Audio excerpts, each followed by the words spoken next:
Hello, everyone. Thank you so much for deciding to spend a portion of your weekend with the Georgia chapter of Postpartum Support International. On behalf of PSI Georgia's Board of Directors and the 2021 Black Maternal Mental Health Summit Planning Committee, I am deeply honored to welcome you to today's event. My name is Chantrice Jones, and I am the president of PSI Georgia's Board of Directors. We have an amazing program in store for you today. A lot of fun, a lot of prizes, but most importantly, a lot of great information. If you are new to PSI Georgia, I want to talk to you about who we are and why Black maternal mental health matters to us. Postpartum Support International exists to increase awareness about the emotional changes women experience during pregnancy and postpartum. We know that 1 out of 5 women will experience postpartum depression, anxiety, or another perinatal mood and anxiety disorder during pregnancy or after childbirth. The most common complication of childbirth is emotional.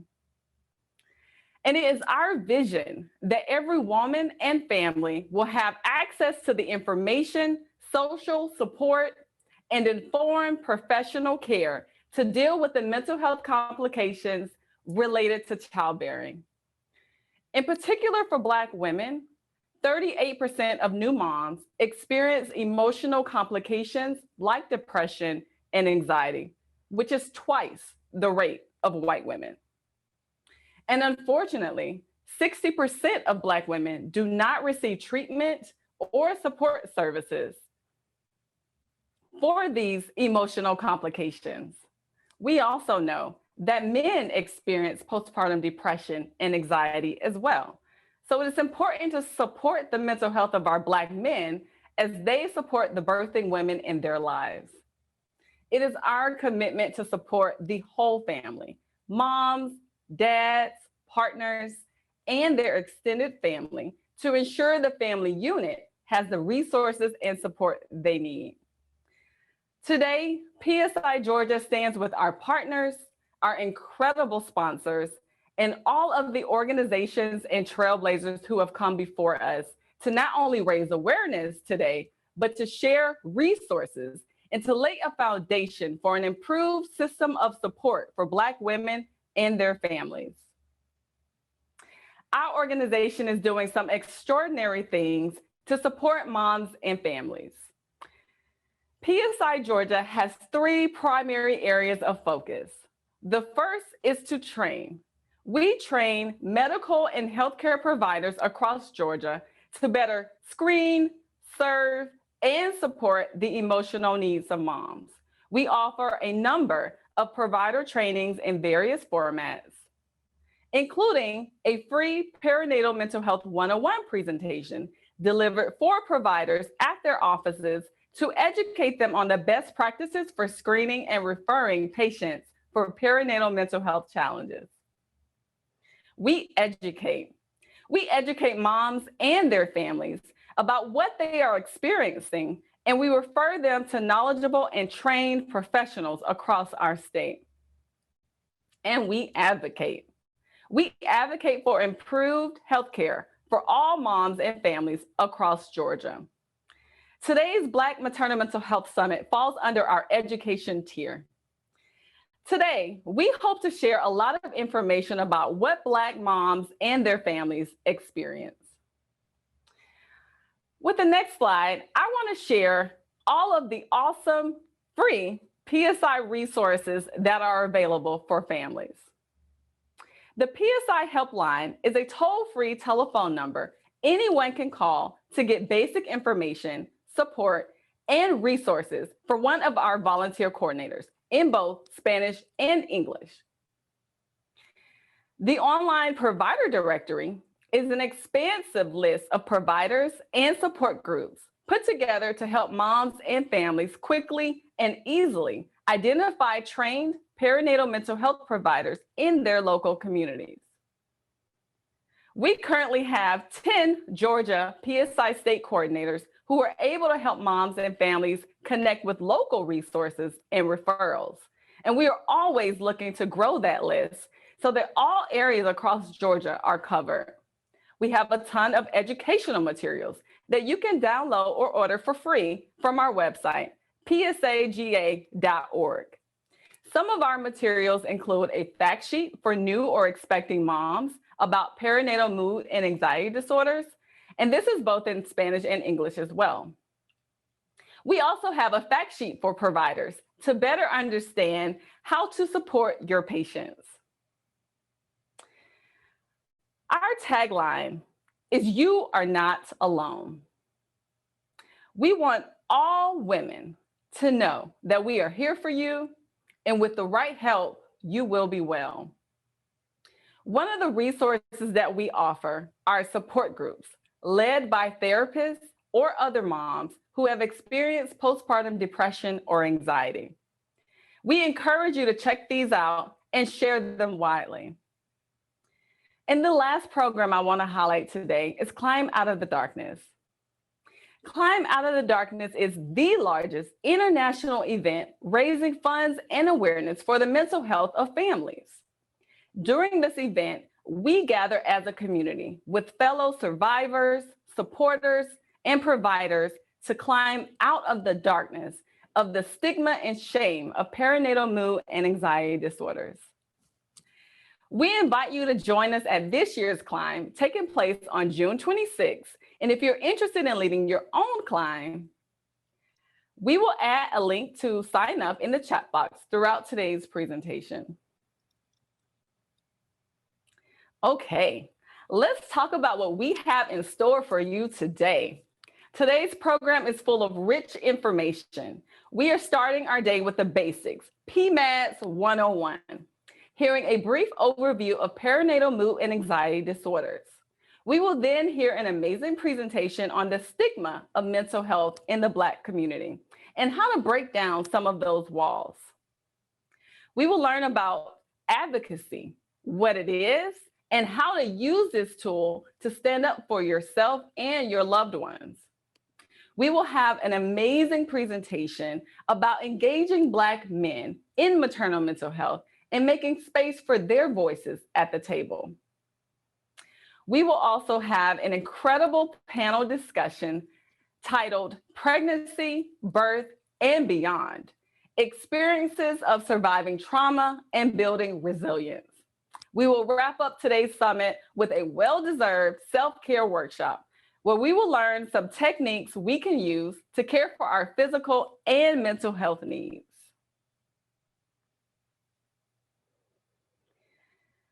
And as I mentioned earlier, we have a ton of gift cards and prizes to raffle off to our attendees throughout today. So trust me, this will be an amazing program. And if at any point you lose connection to our program, please go back to the same link you used to join and reconnect. Before I go, I want you to know that your mental health matters to us. The content today will certainly be interesting, powerful, enriching, but some of it may be difficult for you to hear. We are going to get real about the emotional and physical challenges of Black moms and dads, partners, and their families here in this state. Some of the topics are highly sensitive and even traumatic. So I want you to feel prepared for today. You may be surprised when listening to some of the stories of our speakers that your own feelings get stirred up.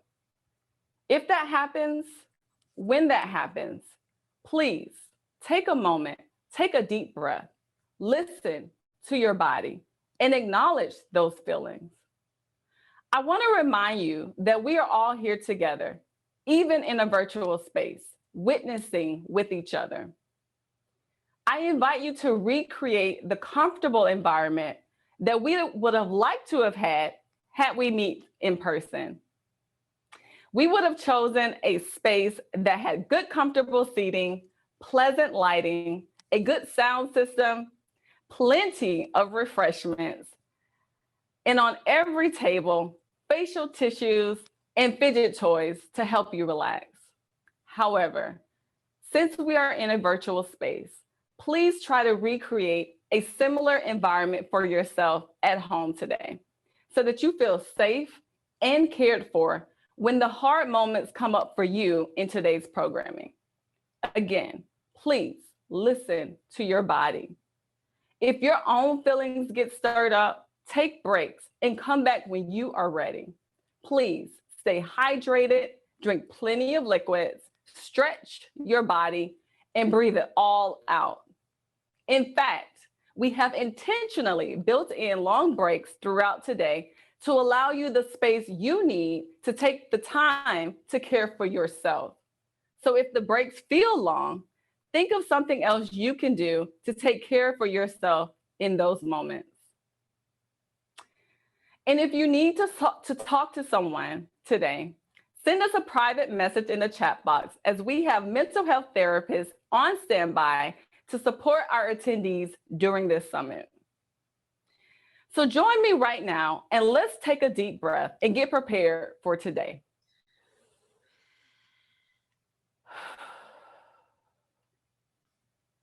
Okay, now that I've shared our disclaimer and plug for self-care, I am elated to turn the program over to our MC, the amazing Maria Moore.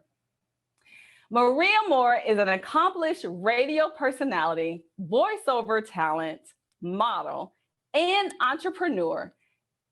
In addition to radio, Maria is a licensed Zumba fitness instructor. As a fit mom, she inspires others to live healthy lives. Every weekday from 10 a.m. to 3 p.m., you can count on Maria Moore to entertain, encourage, and enhance the lives of everyone she encounters. She enjoys sharing inspiration through her midday motivation, and she represents the brand of empowerment. So with that, Maria, take it away. Thank you so much, Chantrice. I'm so excited to be here. Again, welcome to the 2021 Black Maternal Mental Health Summit, Black Mothers Today, How Society Impacts Black Maternal Mental Health. During today's event, we will discuss how to support and uplift Black moms in their mental health during and after childbirth. Today, we will journey together into a space where we will go beyond the stigma around mental health and discuss real ways to support Black birthing women and their families. You know, I'm a mom of 4 and I understand the challenges of motherhood and pressures, the unrealistic expectations that we place on ourselves. So I personally am so excited about the insight and resources that we will all receive here today. Now, we want to know where you're from. Type in the chat box where you're from, your city, your county here in Georgia. And if you are checking in from another state, we want to know that too. All right. We have an official hashtag. It's BMMHS2021. And you can follow us on all social media at PSI-GA. We'll have lots of gift cards and raffle prizes throughout today's program. The summit is going to really hook you up today, so make sure that you are in attendance throughout the day so that you can win a little something. Also, throughout today's summit, if you have questions for our speakers, please post your questions or comments during the event in the Q&A box so the speaker can address them during the allotted time. I will now introduce our first speaker to give us the basics on perinatal mood and anxiety disorders, Ms. Keisha Reeves. Keisha Reeves is a Georgia native that has witnessed the stigma of mental health and has made it her mission to normalize therapy. She has been in the mental health field for more than 16 years. She obtained her bachelor's degree in psychology and human services from Clayton State University, and then completed her master's degree in counseling and psychology at the University of West Alabama. Black maternal health and reproductive education is a strong passion of hers, and her mission is to provide access to resources and mental health services to women of color. Keisha specializes in helping everyday women who seek to improve their ability to cope with their daily challenges through holistic practices and talk therapy. In addition to helping women, Keisha is also certified in perinatal mental health, serving women who are trying to conceive, have fertility issues, have experienced infant loss, transitioning into motherhood, as well as postpartum depression. She has volunteered with the Northside Hospital's bereavement group. She serves on the Postpartum Support International Georgia Chapter Board, and she currently is one of the facilitators of the Motherwise group at Atlanta Birth Center.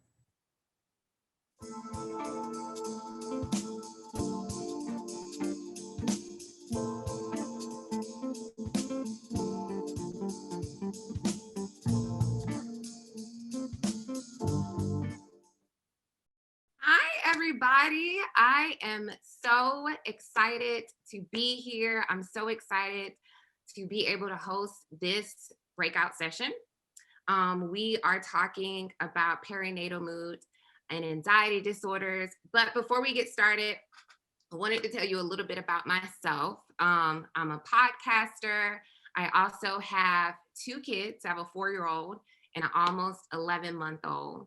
After I gave birth to my 4-year-old, I suffered from postpartum anxiety disorders. And with my 11-month-old, he was a 2020 baby. And we know what 2020 was like. And it was difficult even for me as a clinical therapist, being able to witness civil uprising, everything that was going on with Black Lives Matter, and then giving birth to my second Black son. And also trying to enjoy motherhood and everything that encompassed, while also witnessing everything that was going on in our country and in our world. And I knew that if I was having a difficult time wrapping my head around that, and navigating that space, and I'm someone who went to school for this, I could only imagine what it was like for people who were not aware of perinatal mood and anxiety disorders, or were not aware or had been exposed to counseling. And that's a huge reason why I am so passionate about Black maternal health, because motherhood for Black women is different. It looks different than all of our other counterparts. We have to navigate the world a little bit differently. We have to think about things that others don't. And like I was saying, like with raising my Black sons, having to think about, okay, when they become teenagers and they start to drive, how am I going to go over this drill of a script of what they need to take into consideration if they get pulled over by the police? But then also trying to be present at the fact that they're just babies. But this is the responsibility and the thought process that Black mothers have to go through. So we're going to talk about a little bit of all of that. What I want you to know that this is a very brief overview of perinatal mood and anxiety disorders 101. And that is because typically when I do this training, it's for our 101 perinatal moods and anxiety disorder that Chantrice talked about, the 101 training that we do. And I squeeze it into an hour. So I'm going to squeeze this into half of an hour. So I'm going to give you just the basic information so that you'll be able to walk away and have a clear understanding. And why it's important that we talk about PMATs for Black women is usually there's a lot of stigma. There's a lot of misinformation about postpartum. Usually when we hear the word postpartum, a lot of people immediately think it is a woman who wants to harm her baby, or it's a woman that's unstable. Society kind of put that in a lot of people's minds of thinking of it that way. But postpartum is actually the stage that happens after mother gives birth. It is the months that happens after she welcomes her new baby.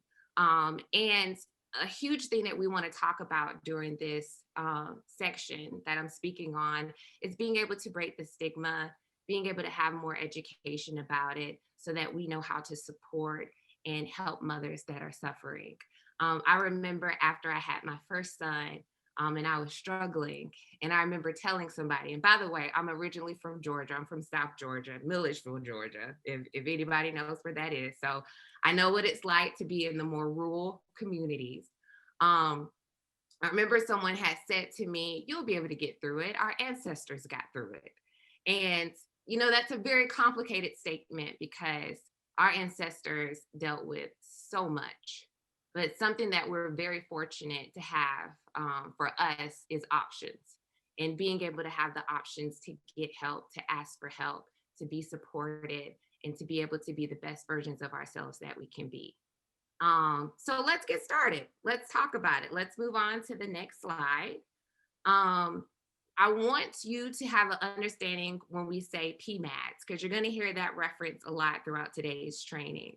PMAT stands for perinatal mood and anxiety disorders.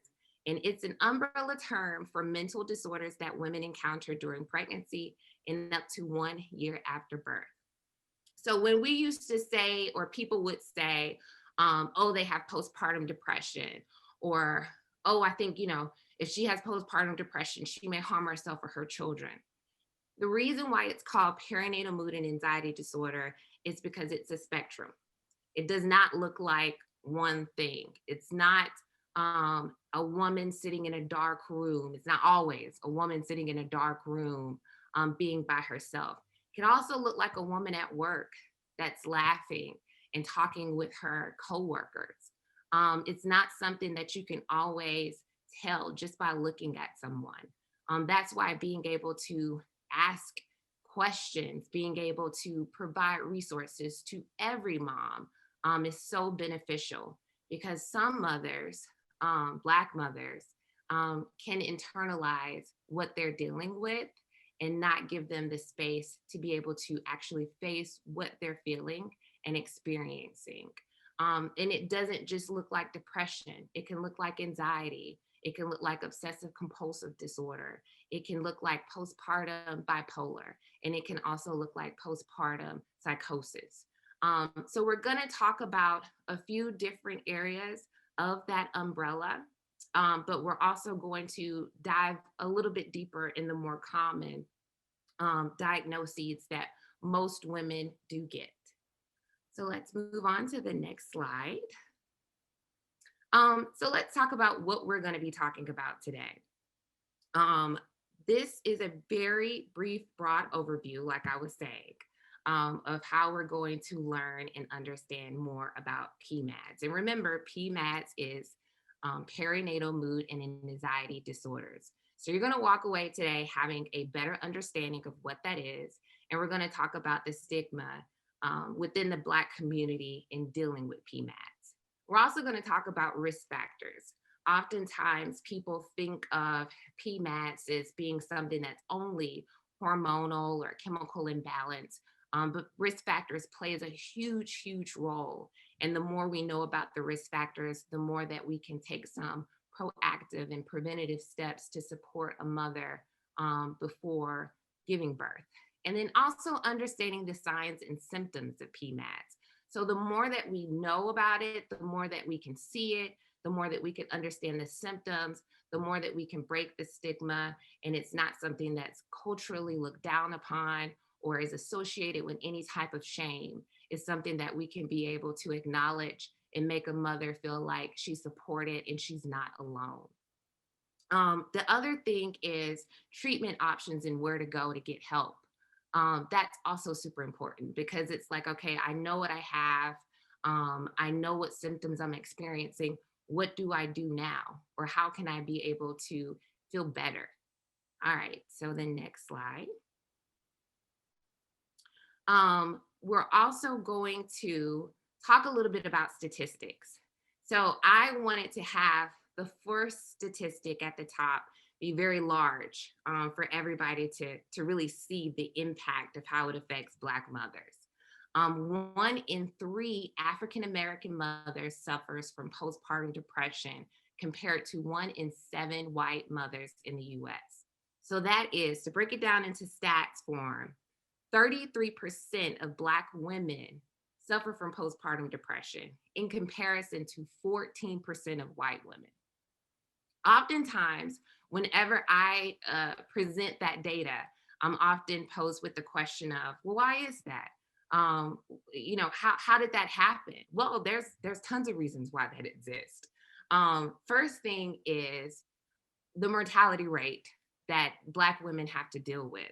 For anyone who doesn't know about the numbers, so nearly 800 women die in childbirth every year in the US. Black women are 3 to 4 times more likely to die during childbirth related issues. That's huge. In Georgia, we're at the top of the list in comparison with that data.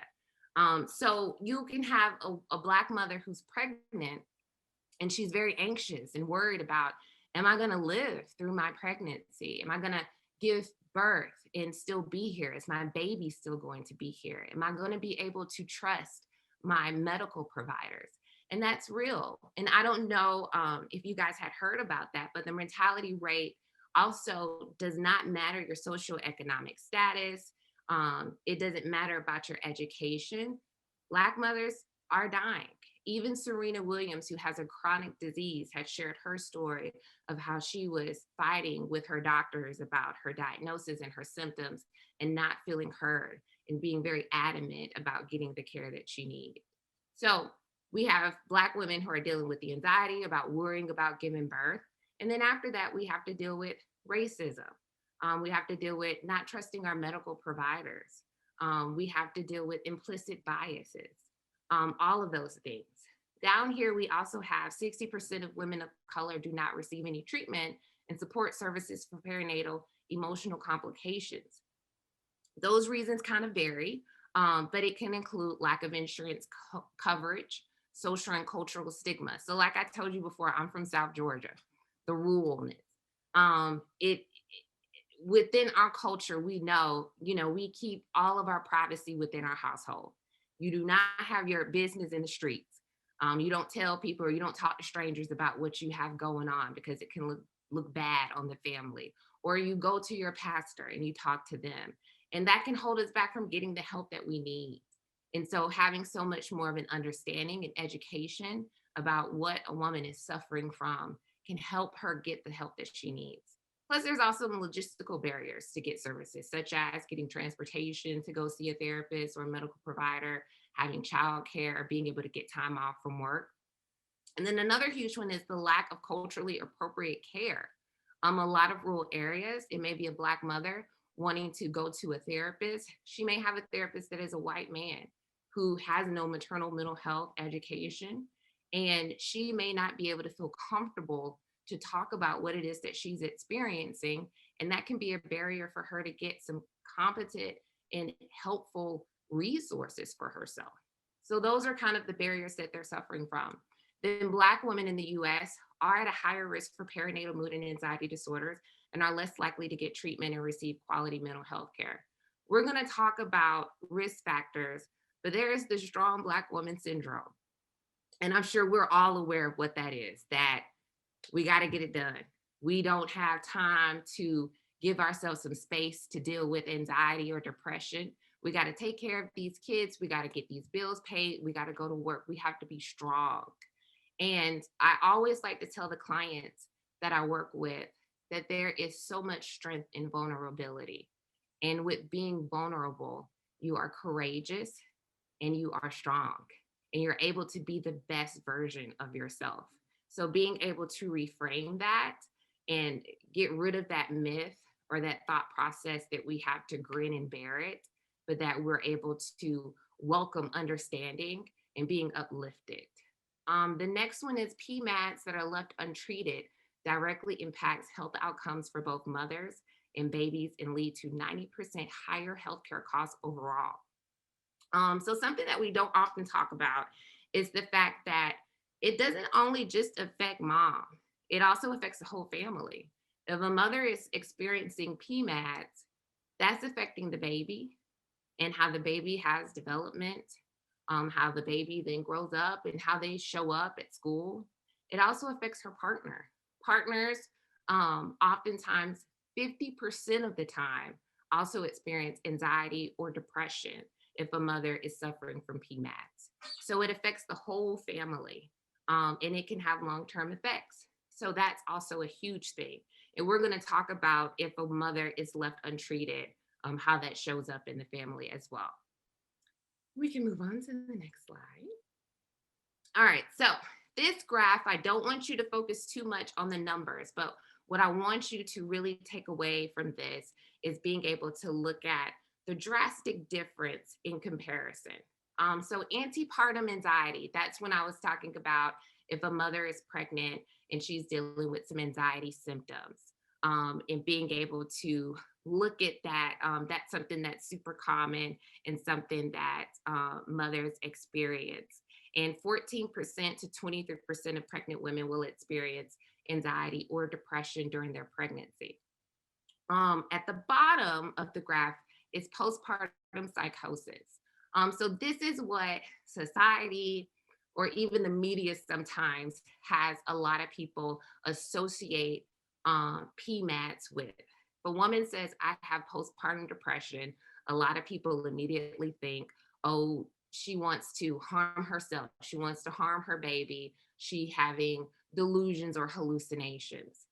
Most of the time, if a mother is experiencing those symptoms, that is postpartum psychosis. And that is something that is not as common as the other diagnoses that are PMADs. So for postpartum psychosis, 1 to 2 in 1,000 women experience that. So it's not as common. It is more so rare when we think about postpartum anxiety and depression. Baby blues. 80% of mothers experience baby blues. It's super common when we think about when a woman is pregnant, their hormones are sky high. And then they give birth and they just crash down. And then when they're breastfeeding, it's just kind of like waving and flowing, and it's just trying to get their adjustment. And so a mother from 2 days after giving birth up to 2 weeks may experiencing crying spells, feeling overwhelmed. All of that is super common. You know, you're adjusting to having a new baby, your hormones are adjusting, and several women experience this. And then with postpartum anxiety and depression, 15% of mothers experience postpartum depression, 10% often experience postpartum anxiety. We're going to talk about risk factors, but even for postpartum anxiety, for me, example, I was a first-time mom with my first. We had moved to an area that was very far away from all of our supports. My husband worked 2 hours away. I was at home alone with the new baby. My baby had colic, so he cried at all hours of the day and night.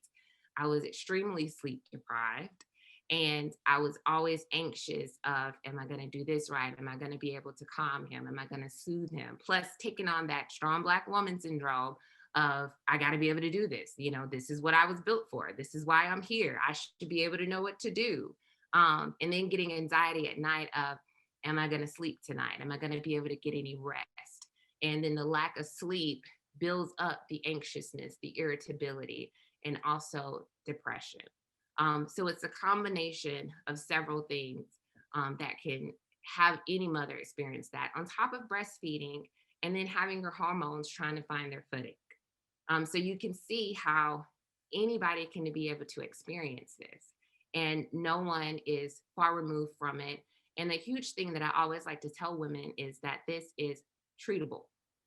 Just because you get a perinatal mood and anxiety disorder doesn't mean that you are going to have to suffer for the rest of your life. A lot of women may feel hopeless and after giving birth, feeling like their lives have drastically changed. And will they ever feel like themselves again? They've had this baby that they really wanted, but they've had this sense of loss of freedom and often feeling very overwhelmed. And it is hard. It's a huge adjustment. That's why supports are so important.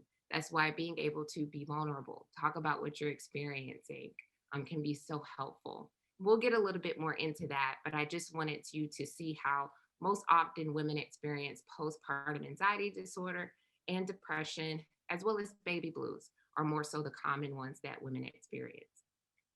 We can go on to the next slide. Okay, so risk factors. This is huge. This is when I was talking about how oftentimes people think that with PMADs, it is mainly associated with hormones or chemical imbalance, but risk factors plays a huge, huge part in all of this. So remember how I talked about the strong Black woman syndrome. If we're able to break that stigma, we can be able to really uplift and do so much for Black women. Being able to get them to know it's okay to ask for help. It's okay to build a tribe. It does not mean that you are weak. It doesn't mean that you do not know what to do. It means that you are taking on as much advice, as much support, so that you can show up and be the person that you want to be. At the end of today, you guys are going to be able to participate in the self-care session that's going to happen. But there's this book that I highly recommend. It's by a Nigerian writer. Her name is R, and I cannot pronounce her last name, so I don't want to butcher it. But the name of the book is Of Mothers and Daughters. And she talks about her relationship with her mother. Her mother definitely was a strong Black woman who had that syndrome. But she talked about how her mother would come home from long hours of work. She had 6 children. She would be very, annoyed, irritable, have all these responsibilities, bills to pay, kids running around, dealing with her own work stress. And she described her mother as just always being in a mood or always yelling or them getting whoopings, her telling them, you need to get this done, you need to get this done, and not just waking up just pleasant. Something that's super important is being able for a Black woman to take care of herself, to refuel herself, to pour back into herself so that she can show up to be the mother that she wants to be. And that's how we can have support from the community, have support from other women, or have support from your partner, family, doulas, anyone, church members, neighbors, whatever the case may be, so that you can have that space to be the mom and the woman that you want to be, so that you can show up and be the mother that you want to be. The next huge risk factor is racism. The panel is going to talk a little bit about secondary trauma today, but secondary trauma is real. And that is when something happens that you may not firsthand participate in, but something that you witness that affects you. Last year, we all saw the news. We saw killings after one Black person, after another Black person. And this is like over years of just seeing it over on the news, marches and fights for justice and peaceful protests. And it affects us, and it has you thinking about your children. It has you thinking about your future, your partners, your loved ones. And it also affects how you parent, how you take care of yourself, how that sits with you, how that affects your mental health. And that can set you up for a risk factor. It's unfortunate because it is, like I said, Black motherhood just looks different for us. But that's why it's so important for us to talk about what we're experiencing so that we can get the support and the resources that we need and not feel alone in what it is that's affecting us. Like I was saying, like raising 2 Black boys, I'm just having a baby and I'm already thinking about a script to talk to him about when he's 16, versus just being present in the fact that I'm welcoming this new child. The next one is impaired trust in the medical community. That's something that's very real for us. It was not that long ago where segregation existed and Black people had to go to different medical facilities to receive treatment.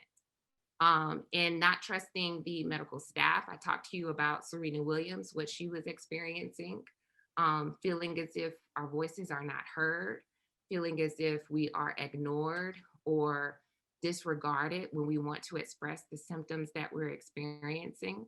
And that can set us up for, like we talked about, the mortality rate, or feeling like you don't want to share when you're talking to your provider because you feel like you may be disregarded. That's a risk factor when you are sitting with your symptoms and not talking about it because you don't trust. The other one is personal or family history of mental illness. Kind of thinking about what other mental illness, being able to have conversations with your own mother, grandmother, or other women in your family, had they had postpartum depression or anxiety disorders, and just being able to know about your family history. Then complications with delivery. If you have any type of birth trauma, you thought you were going to have a vaginal birth, but then you had to have an emergency C-section. Breastfeeding is huge. If there's having any type of complications with latching, milk supply is not coming through, as well as birth. If your baby came with any type of diagnosis, if they had to go to the NICU, all of that can be very traumatic. It can cause any type of anxiety, depression, PTSD. Infant temperament. Remember, I shared my son had colic. And I'm like up on the internet all night trying to figure out, how to change my diet. What can I do? How can I comfort him? And as well as high needs. If a woman has multiples, having twins, and not knowing how to kind of like cope. Life stressors. Life stressors can be if you don't have the same maternity leave that you thought you were going to have, if you have to go back to work sooner, if finances are affected, if you have to move, if you and your partner did not work out and you end up being a single parent, if that wasn't something that was expected, something happens within the family, if there was a death, anything that's just very stressful in addition to you adjusting to motherhood. Lack of healthy family or social support.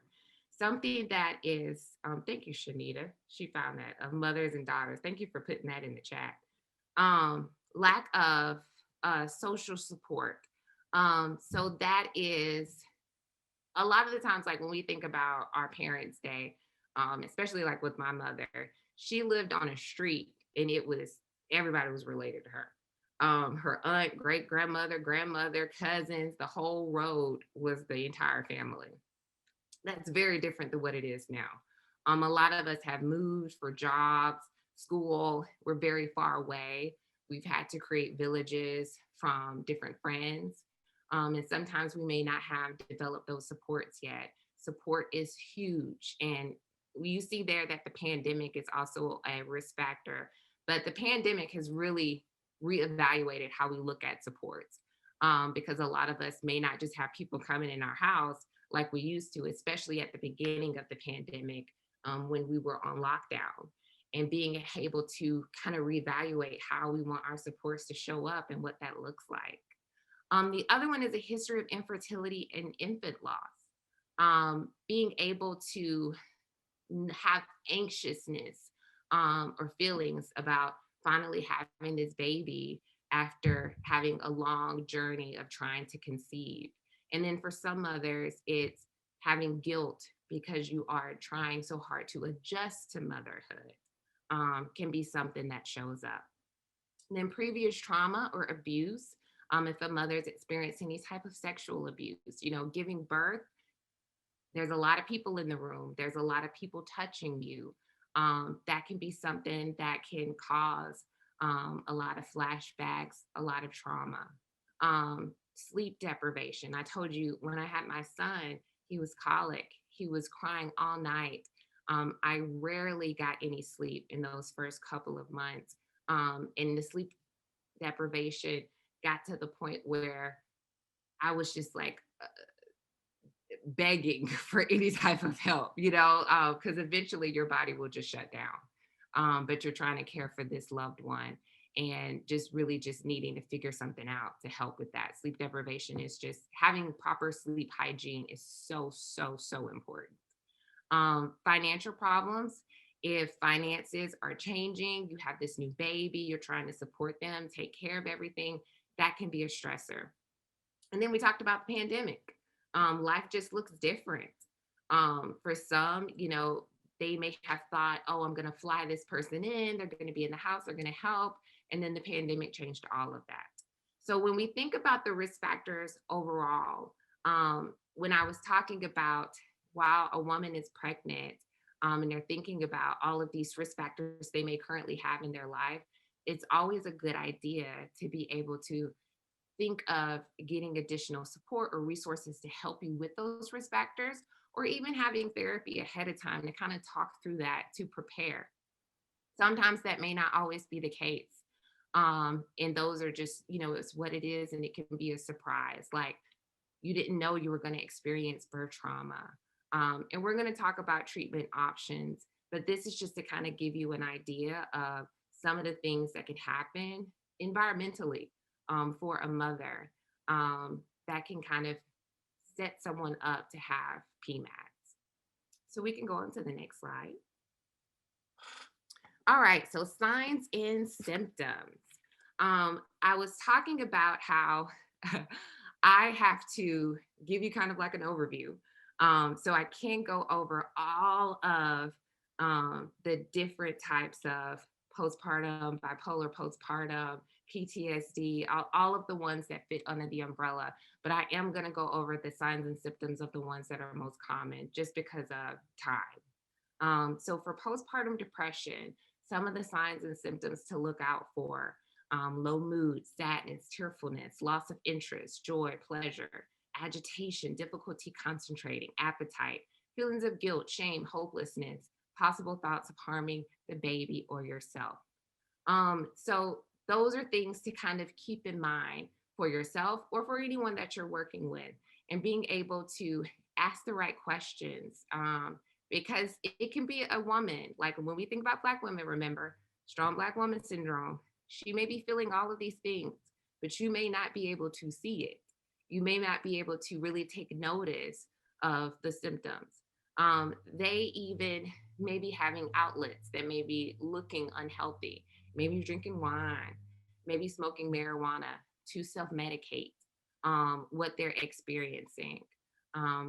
But just kind of keeping an eye of those symptoms that they're having, and being able to talk, how are you doing? How are you feeling? Or even if you are experiencing those symptoms, kind of like noticing, I haven't had any joy. I don't remember the last time I've laughed. I am having a hard time remembering things. I can't concentrate. I do feel like I'm not going to be able to get out of this feeling. I feel hopeless. That can kind of like ring a bell in your mind to want to get some help. Then for postpartum anxiety, constantly worrying, feeling that something bad is going to happen, feeling that you can't turn your brain off because you're thinking about this to-do list, or you're having these racing thoughts, not being able to sleep, appetite, feeling dizzy, heart palpitations, nausea. Some of those worries can be like, I want to make sure my baby stays alive. Let me stare at them while they're at sleep throughout the night, even though I know I should be asleep. Or I don't want to walk by the balcony that's in my house because what if something happens to them? I don't want to drive in the car with them in the car. Just constant worrying about things. Is enough milk? Am I making enough milk? Just all of that can make them very, very anxious. Something that we had talked about that I'm just going to like briefly go through is postpartum psychosis and some of the symptoms that a woman may be experiencing with that. So remember how I said it's 1 to 2 in 1,000 women that may experience postpartum psychosis. So that's when they're having mood swings, delusions, disorganized thought, being able to have poor judgment, impaired functioning. Usually in those cases, if a woman is experiencing postpartum psychosis, they would need to be hospitalized to get stabilized. But those are some of the symptoms they may experience. Okay, so we can go to the next slide.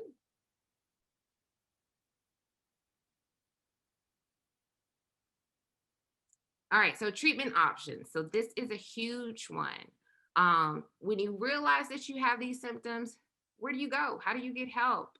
The first one that is super huge is being able to look at the support that's around you, that's within your community. There's a lot of free in-person or online groups. That's rather through Facebook, different organizations providing them. PSI offers tons of them. Your church, neighbors, family asking for help, or a friend. So that when we talk about breaking the stigma, being able to say, hey, I just don't feel like myself, or I'm having a hard time. Can I talk to somebody about it? Being able to call a girlfriend, being able to talk to your neighbor or somebody at your church, just being able to just say like, I don't know what to do. I just don't feel like how I used to. I think I need to talk to someone. I think I need some help. The second one is mental health therapy. Seeing a therapist during and after your pregnancy. The wonderful thing that has come up over the last year is the benefits of telehealth. Being able to get a therapist within your state that specializes in maternal mental health is huge, because you can be able to have a session via video. You don't have to drive. You can pull it up on your phone, on your computer, and still be able to get the help that you need. And then, like I said, having PMADs is treatable. You don't have to have this for the rest of your life. It's something that you can be able to come out of, be healthy, functioning, and be able to enjoy your life and be the mother that you want to be. The next treatment option is a holistic approach. So that's with supplements, exercise, light box therapy, meditation, exercises. So those are just to kind of give you like an idea. Now, when I had talked about what happens when a mother is left untreated, how does that show up? What does that look like? So for a mother that's that's untreated, being that she's dealing with these symptoms, she may not go to her visits with her doctor after she gives birth. She may not show up to all of the pediatrician appointments because she's had a loss of interest. She may just not be concentrating, maybe forgetful. She may not pay attention to how she puts the baby down. And you remember, within that first year, a baby is very susceptible to SIDS. And then even just not being able to be present or tend to the needs, may not be able to bond with the baby. How it affects the baby. The baby may end up having attachment issues, having insecure or avoidant attachment, may have developmental issues, may even have some delays whenever starting in school. And then remember how I talked about the partner. 50% of the time, a partner who has a mother who is dealing with PMADs will have anxiety or depression themselves, and how that affects the whole family as a whole. So just being able to take that into consideration. All right, so let's go on to the next slide. So to wrap it all up, these are some resources. So like Chantry said, going on to the PSI website, there are tons of information for anybody. There is the PSI helpline that you can call, and you can be able to speak to someone. You can leave a message, they'll return your phone call within 24 hours, and it's someone that specializes in maternal mental health. You can call or text. Plus, on the website PSI Georgia, there's a directory of a list of therapists that specializes in maternal mental health. They are vetted providers. Plus, there's tons of support groups for mothers, dads, various support groups on various topics surrounding maternal mental health. So PSI offers a wealth of resources for mothers. And then I also put my information down below for anyone that had any additional questions for me. And that's it.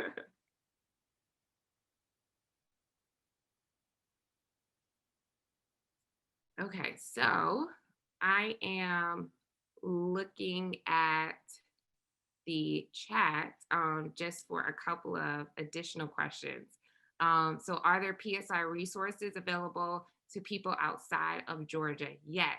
I was referring to the PSI Georgia website, but we have the PSI Mothership website. So if you just go on to psi.net, I believe it is, but we'll have someone that can drop that link in the chat. They have a state, international map, and you can just put in your zip code and it can pull up all the resources at the location that you're at, so that you can be able to get some resources where you are. Medication as an option. So medication is an option. I just kind of talked about some 3 main ones, but medication definitely is. There's even perinatal psychiatrists that specialize in giving medication to mothers, knowing how to dose them throughout their pregnancy, if they're breastfeeding, and after they give birth. And there's also on the PSI Georgia website, psychiatrists that specializes in that. Plus, we also have a phone number for psychopharmacology, for any type of prescribers to consult on dosing and medications for mothers. So yes, medication is an option.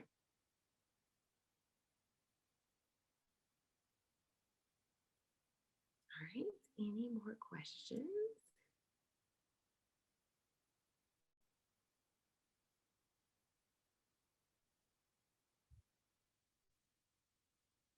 All right, so I think that's all the questions.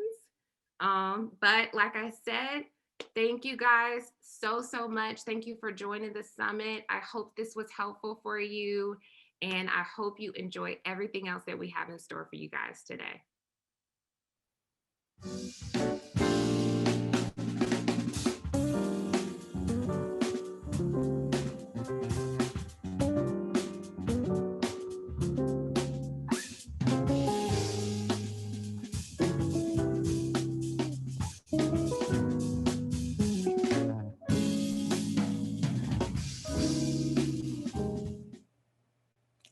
Keisha, thank you again for that wonderful presentation. You put your heart and soul into that, and I'm sure all of the attendees really appreciate all of the amazing insight. Now, again, you can post your comments in the chat box. Let us know what parts of Keisha's presentation really resonated with you and what you learned from it. Now, I talked about this earlier today. It is time for our first raffle. All right, we are going to pull 3 winners. So I know you all love to win a little something. So we are going to pull up our raffle wheel and get it started. Look at this way.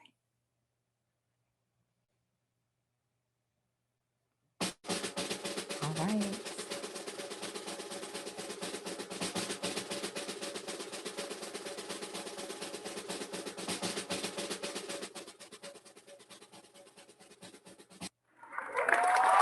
And our first winner is Shawnee St. Louis. Congratulations to you. Now we are hooking you all up with gift cards, and we'll be mailing those gift cards out. All right. So if you want to win a little something, guess what? We're going to do it 2 more times. So let's spin that wheel again.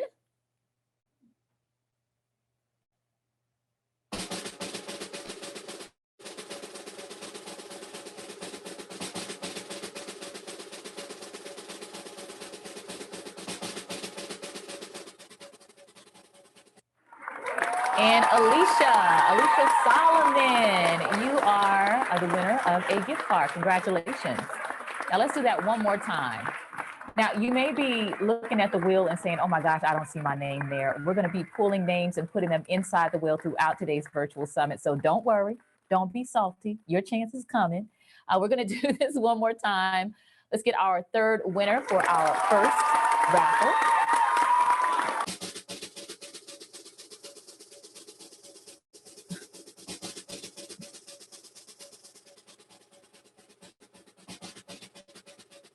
Let's see, our winner is right on the edge.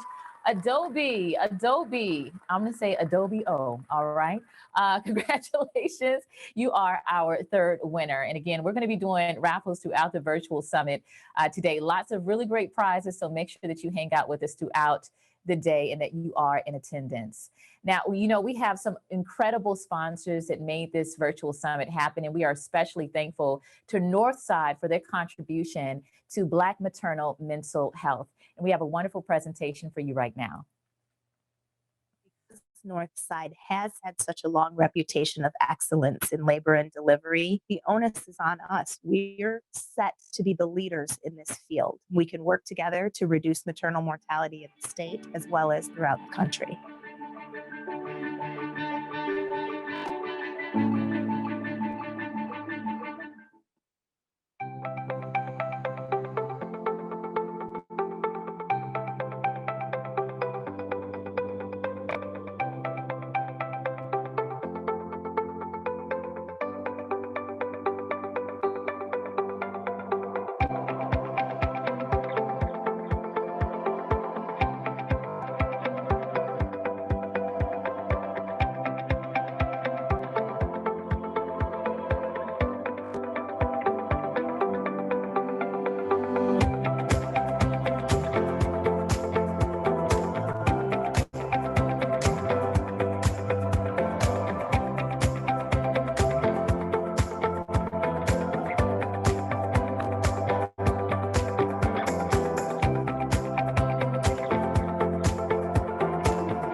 Welcome back. You know, we cannot address maternal mental health without talking about the stigmas keeping women from seeking treatment. And here to talk about that today is Ms. Takira Woolfork.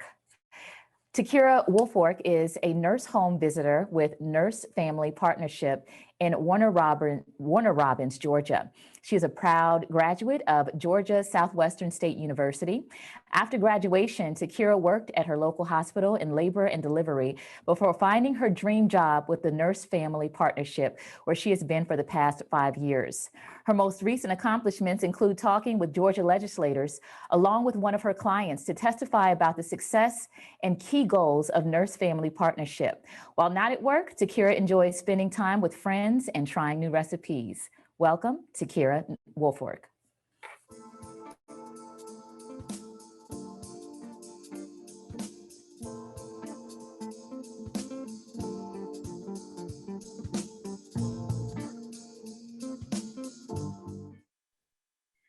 Thank you so much, Maria, for that wonderful introduction.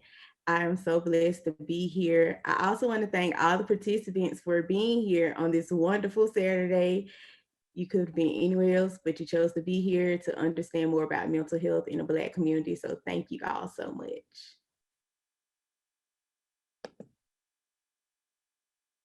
So today we're going to address the stigma surrounding mental health in the Black community. Of course, my name is Takira Woolfork. I want to kind of begin this with a conversation among us. So when you look at this picture, what is it saying to you? If everybody could just kind of type their responses in the chat box, what is this picture saying to you?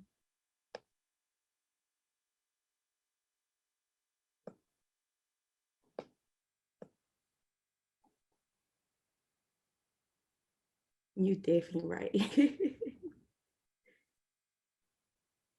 Yes. Yes. Let's football.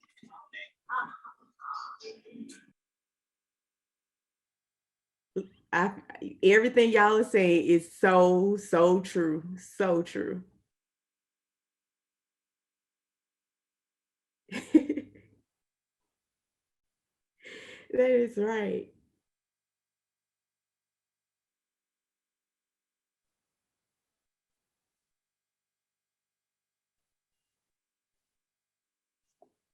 So, what have you heard about mental health? Type those answers in the responses too. What have you heard?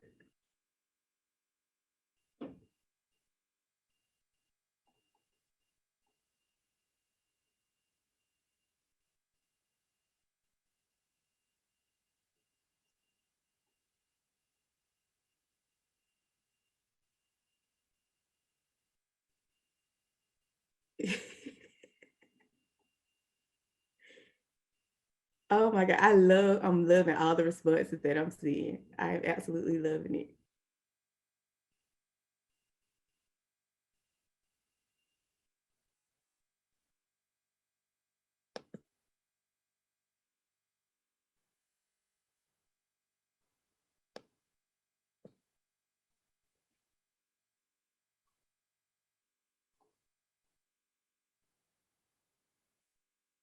All right. So, I just want to talk to let you guys know that, everybody has mental health experiences, either if it's you or your family, everybody's experiencing it. So I just want you guys to be comfortable. Let's talk about this. Let's start the conversation and make the conversation. Okay, next slide. So I am a nurse home visitor for Nurse Family Partnership, where I have been for almost 6 years. Nurse Family Partnership is a home visiting program that empowers first-time moms to transform their lives and create better future for themselves and their babies. During the home visits, which span for about 2.5 years, I provide content that is based on clients' requests, nursing assessment, and program topics. As a nurse home visitor, I am able to build a trusting and supportive relationship with my clients and serve as a resource and support system. Because we have developed this relationship, clients are able to trust in me. I'm also able to catch on to some behavior or attitudinal changes, which gives me the opportunity to ask, is everything okay? Which makes the first step in addressing mental health concerns. Next slide. So I've seen a lot of these responses in the chat boxes. So have you heard that mental health conditions equal crazy? Have you heard Black people don't have any mental illness? Have you heard you have to be a strong Black woman? Have you heard give it to God or pray it away? Have you heard Black people don't use therapists? Have you heard don't put our business in the streets? Have you heard your information will be used against you? Many people in the Black community don't seek mental health treatment due to the negative stigma that our culture has portrayed. Have you heard any of these myths? I know you have because y'all put the responses in. No one wants to be viewed as crazy. Are you afraid to disclose any mental health information out of fear that it will be used against you? Are you afraid that you won't get a job, that you won't get the promotion that you want, or even that social services will come take your baby if you tell them that you are experiencing mental health issues? As Black women, we are sometimes often forced to be a strong Black woman. I often hear many of these stigmas when working with my clients. These stigmas are the reason that prevent us from seeking help that would be beneficial to alleviating the problem. So trying to address these myths are harder because they're so embedded in our culture. But we must address these myths in order to begin breaking the stigma and redirecting our thinking. Next slide. So, did you know 13.4% of the US population identifies as Black or African American? Of those, 16.9 report having mental illness in the past year. That is over 7 million people, which is more than the population of Chicago, Houston, and Philadelphia combined. 20 to 25% of mothers suffer from perinatal mood and anxiety disorders. Did you know that Black women are twice as likely to suffer from a mental health condition, but Black women are less likely to receive services? Some socioeconomic factors that play a role in this are lower paying jobs, affordable housing, and systemic racism. They all play a role in why Black women are more likely to suffer from any kind of perinatal mood and anxiety disorders. When Black women experience racism in other settings, such as education, work, criminal justice system, they anticipate that in mental health. Black women, we feel misunderstood sometimes by society, but by seeking treatment, we are allowing for more research to be conducted about mental health and Black women. We will be pioneering for more resources for the Black community, especially women. Becoming a mother whether it's your first baby or not, can be extremely challenging, as you may not have a healthy support system and feel alone. But without treatment, mothers are more at risk for problems like substance abuse, birth complications, pregnancy-related death, and suicide. Perinatal mood and anxiety disorders may also cause problems with the baby, including problems with behavioral and cognitive development. Next slide. So, why do we care? As women of color, we are often taught to fight the stigma within our communities surrounding mental health conditions. So let's break the stigma. Educate yourself and others. Talk openly about mental health. Choose empowerment over shame. Education surrounding mental illness and normalizing mental health problems may help individuals recognize that treatment for a mental health problem doesn't have to be any more shameful than treatment from any physical health problem. Talk openly about mental health. Speak up about mental health. Speaking up empowers others in the community to know that they are not alone. It also brings awareness and representation to mental health providers. Change the language associated with mental health. Use positive words. Using positive words enables positive thoughts about mental health and decreases judgment about those who have mental health conditions. Empowerment means owning your own story instead of letting others dictate how you are viewed. Breaking the stigma allows for us, the Black community, to understand that mental health is just as important as your physical health. It's an important part, an important component of your overall health and well-being. Next slide.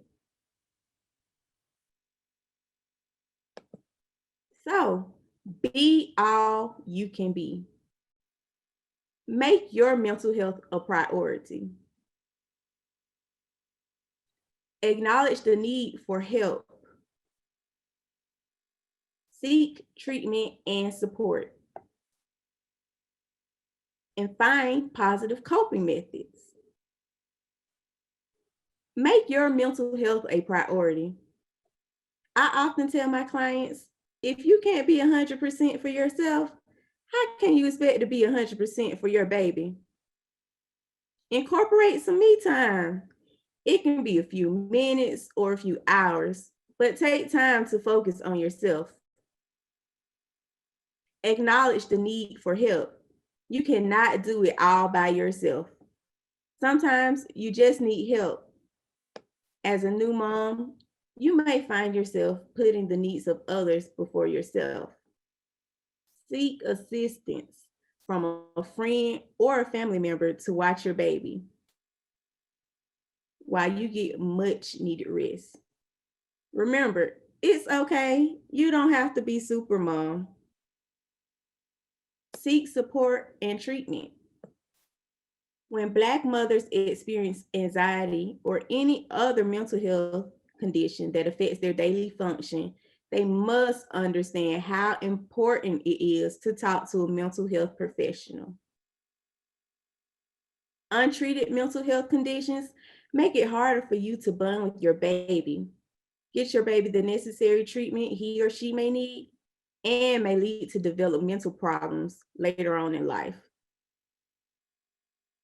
We, as a Black community, sometimes feel as though mental health conditions will resolve themselves, or we may self-treat. We need to find a mental health provider, you guys. We need to seek treatment. You have to find a provider whose views align with yours. And remember that mental health providers are trained to help individuals deal with mental health conditions. They provide an unbiased opinion, and they help you find positive coping methods. And then some positive coping. I often encourage my clients to focus on the positive aspects of motherhood and their life, we sometimes seem to focus on everything that's going wrong. We need to find the positives that we're doing. So find some positive aspects of motherhood. Know what you're doing right. Don't always focus on what you may think you're doing wrong. Take time to laugh and then figure out what makes you happy. Is it singing, dancing, coloring, whatever it is? Just find out what makes you happy and incorporate that into your schedule. Next slide. It is important for us to begin now, breaking the stigma so that we can have better lives for ourselves, our families, and the future of the Black community. Black mental health matters.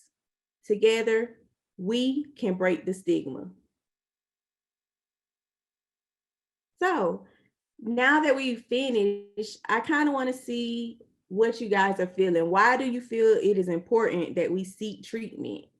And do you feel like you'll seek treatment now? Kind of type your responses in the comments.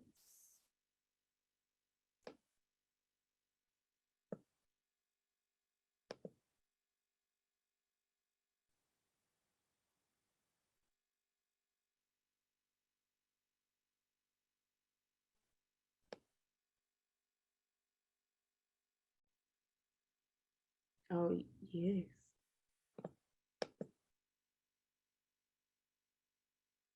You are so right. On your own story, yes.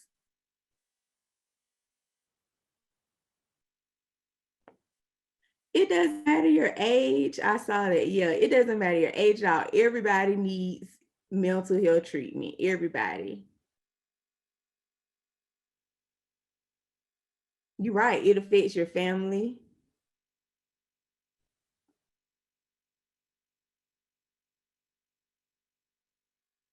Yes. So, and then just talking about mental health, talking about, hey, I see treatment.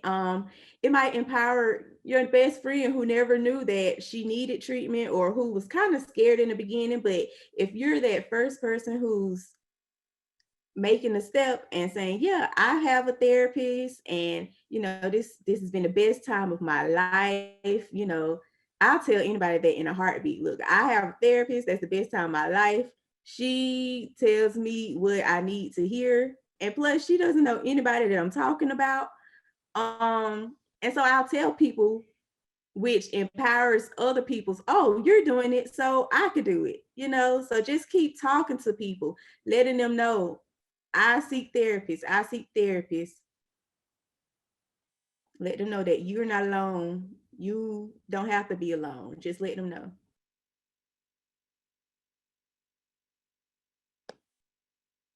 Let's see.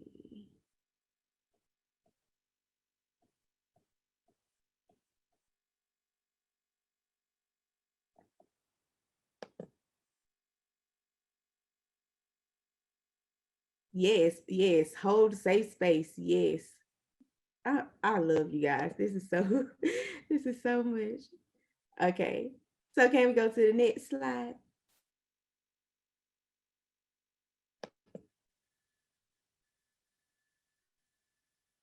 So I know I saw in the comments that mental health can be expensive, and you're right. It can be, but you have to think about prioritizing it. Mental health right now is for your future.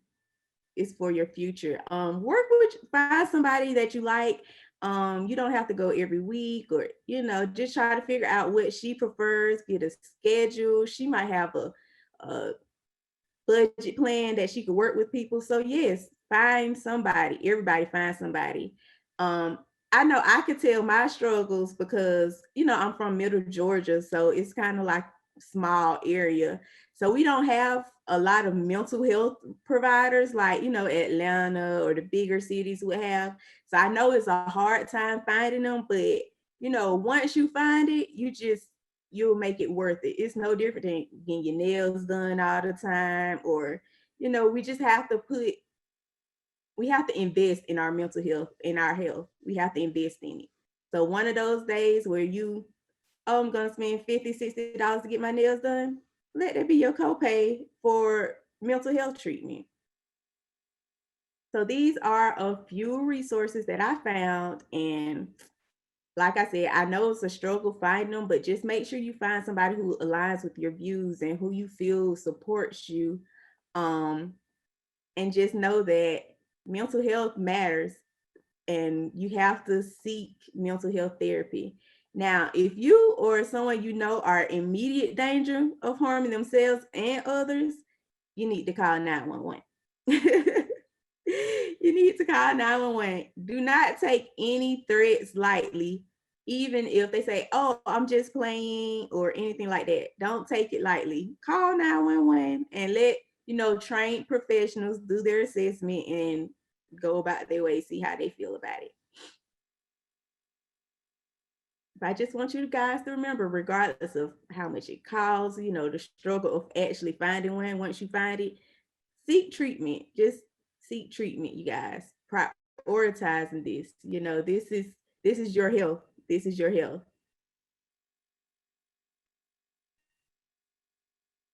All right, and then next slide.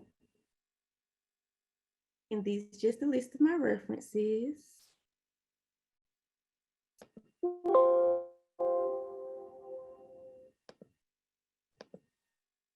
So, do you have any questions? Comments?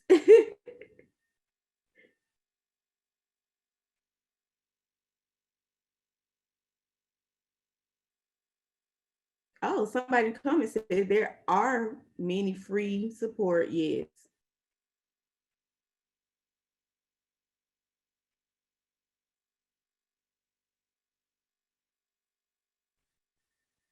Okay, can you put the resources slide up again? One of the resources. There you go. Or whoever asked that. Those are just some local resources for Georgia.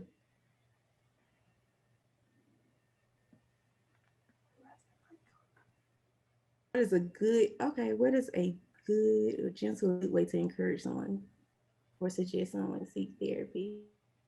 Just ask people, hey, you seem different. You know how they had a commercial, eat a Snickers, you're not you when you don't have a Snickers? Kind of talk to them about that. Hey, is everything okay? I've been noticing that, you're very different from how you've usually been. Just kind of be the first person to initiate the conversation and let them know, if they're going through things your control, let them know. Have you thought about talking to somebody who's trained to do this? Have you thought about seeking mental health? And just let them know that, it's normal. A lot of people have mental health. Just keep talking and encouraging them and letting them know that they're not alone.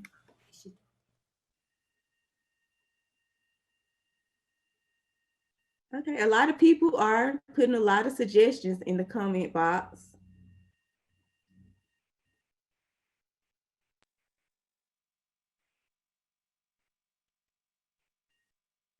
Well, thank you guys so much for this wonderful session.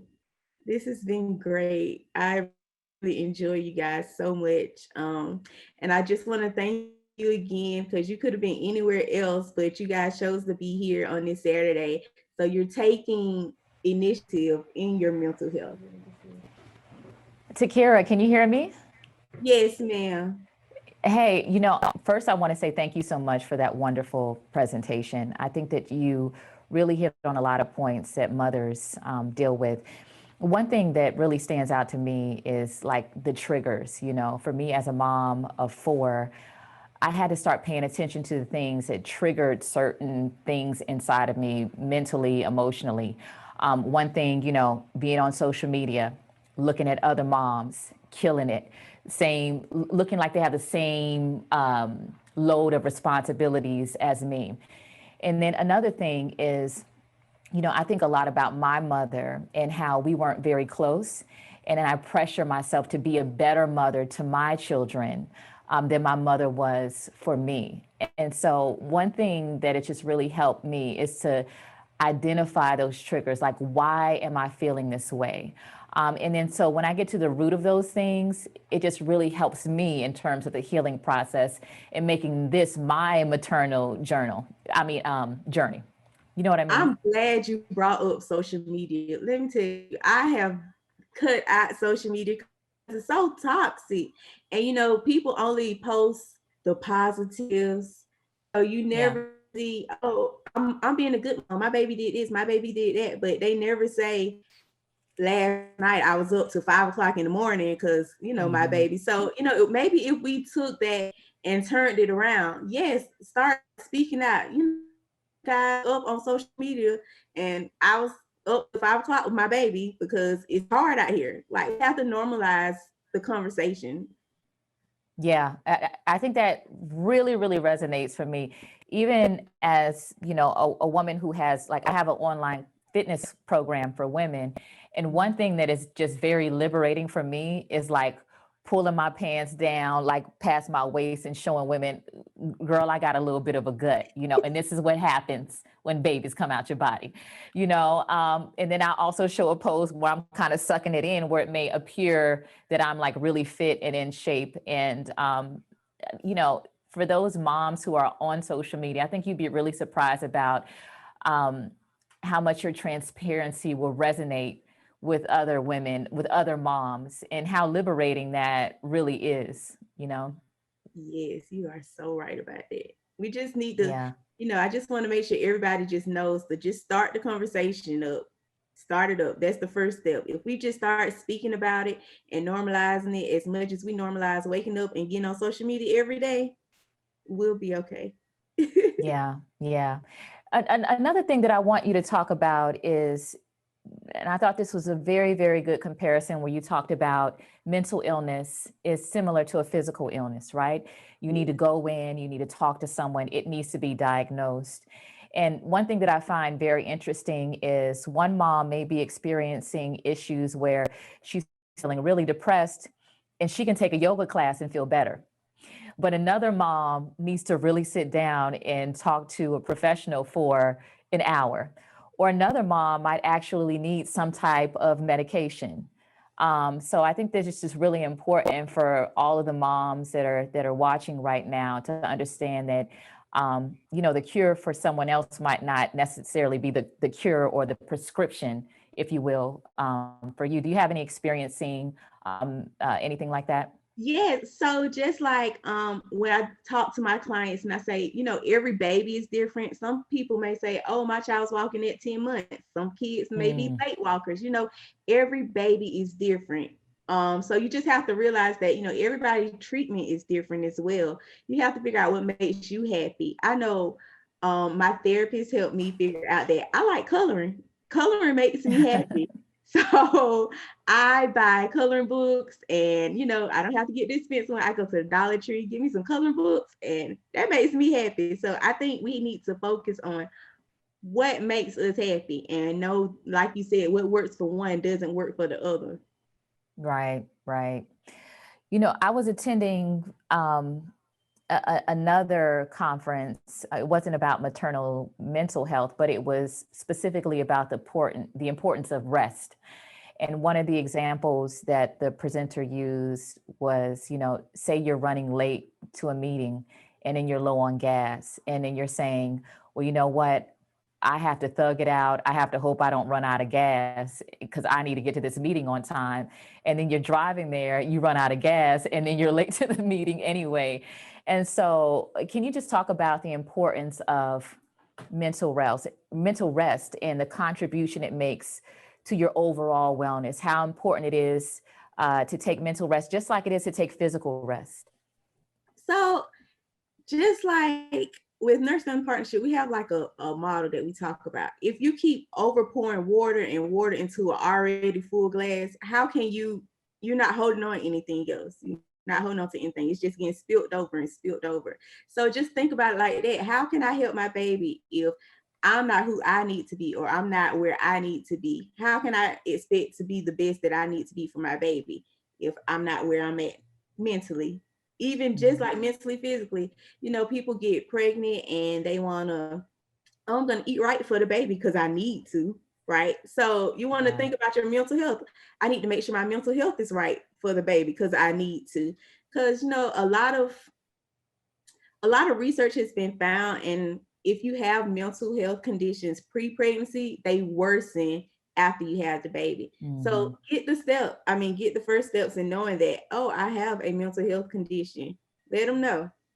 Make sure you get a lot of sleep. Make sure you rest. You don't have to, if your child sleep, you sleep when your baby sleep. Like get the rest and everything that you need for years. Yeah, yeah. On the flip side of this, I would like for you to talk a little bit about maybe there are some women that are on the summit right now who have it together, they're solid. Maybe they have a good friend, a family member who is struggling with mental health issues. What can we do to support other moms? You know, how can we help? I know you talked about, you know, watching the kids for a little bit. What questions should we ask? What are some things that we can do to help one another? Just, do you need me? Don't always wait for them, because you know we have the stigma of we have to be a strong Black woman. So sometimes we just have to learn how to, hey, let me watch your child for maybe an hour so you can get some rest, or let me watch your child for an hour. We have to initiate it with them. You never know how much they would appreciate that. Oh my God, you just don't know how much I've been so overwhelmed. I haven't had any rest, you know, and you just never know how that's going to play effect. So ask your friends and family. If you know you're solid, but you know your sister just had a baby and she's struggling, ask her, hey, you mind if I watch your baby for about an hour? Go soak in the tub and light some candles and relax, or do whatever makes you happy. But I'll take your baby off your back for an hour. So yeah. I love that. Can you just tell us maybe a little bit about what you do, or maybe you suggest to your clients? Because I know we schedule important meetings, we schedule doctor's appointments. What can we do to get better at scheduling self-care, like making an appointment with ourselves? So scheduling self-care, like I said, it doesn't have to be hours. It could be a few minutes. You can find, as you're getting ready for work in the morning, or just getting ready in the morning, play a song, dance it out, you know, that's self-care. Just dancing out. That takes 3 minutes maybe for a dance. Dance it out. You and your baby, I know, you know, with COVID going on, a lot of areas are on lockdown and stuff like that. Maybe you could go walk outside in your neighborhood, or maybe go to a little local park or something. Just get some fresh air. Get outside and get some fresh air. Change the scenery. You know, we sit here, we stuck in the house with a baby, and you know, we can't go see people. And, you know, COVID really has played onto the mental health too. And so, you know, just get out, get out, change your scenery up. If you're always in the living room, leave, walk down the street, walk to the mailbox, you know, try to figure out something. Yeah, I love it. You know, I just want to shout out the village right now in the chat section, because you all are incredible. I'm seeing all of these incredible suggestions here. Someone posted about putting a reminder in your phone. And then someone asked a question about self-care time with your baby. And I love that person asked that question, because I think self-care time should go far beyond the time that your child is a baby, right? And so one thing I started doing with my daughter is I bought her a sewing machine. And so I'm on a struggle bus with a sewing machine. So we learning together. But it's just been a really great time to bond, and we're creating things together. And, you know, I really want the moms watching to understand the value of the moments that you create, because those moments turn into memories, and your children are going to grow up remembering those moments forever. Well, not even memories. That's development. That's helping them grow and develop. So, you know, something that you may not think about, like sewing. I'm teaching my child how to sew. But look, in the process, you're teaching that, you're teaching colors, you're teaching basic gross motor skills. Like, you still help your child develop as well. So and I'm all about the money, so I'm teaching entrepreneurship. Right. We're gonna sew some stuff together and sell some pillows. So it's all working out. It all plays into the bigger picture. Yes, yes, I love it. I love it. So we have a lot of really great comments here in the chat section. And, Sakira, I want to thank you for the wonderful presentation, because I think that you hit on all of the points that mothers have top of mind. The part about the shame, the part about the judgment is something that really, really resonated with me as a mother. And I saw a lot of the comments, and I'm sure a lot of the moms were feeling that as well. And so we want to go ahead and proceed with any Q&A that our participants have. I know that a couple have been dropped into the chat section.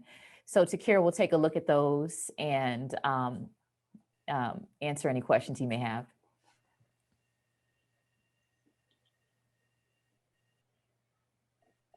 And we may need to scroll up because quite a few were coming through while we were talking. I was going to say, okay. Yeah. I do want to thank you guys for just, mentioning resources that's in your community, because you never know who's on this summit that's in your area. So thank you guys so much for mentioning that.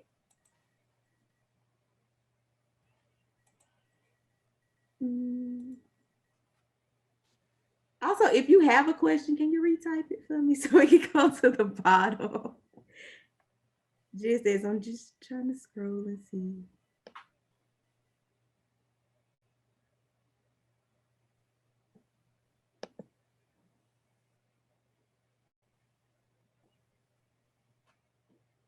Okay, so one question is, how can Black culture be supportive on breaking the stigma? We have to be supportive. If your friend or anybody you know tells you that they think they need mental health treatment, support them. Let them know that it's okay. They're not alone. Let them know that they can do it. Just be there for them. Don't make them feel any kind of shame for it, any judgment towards it.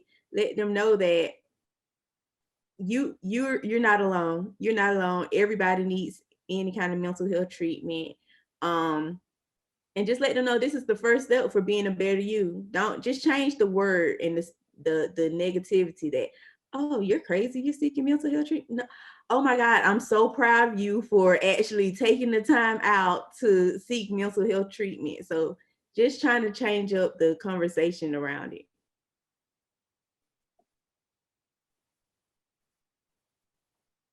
Yes, accepting and validating, right.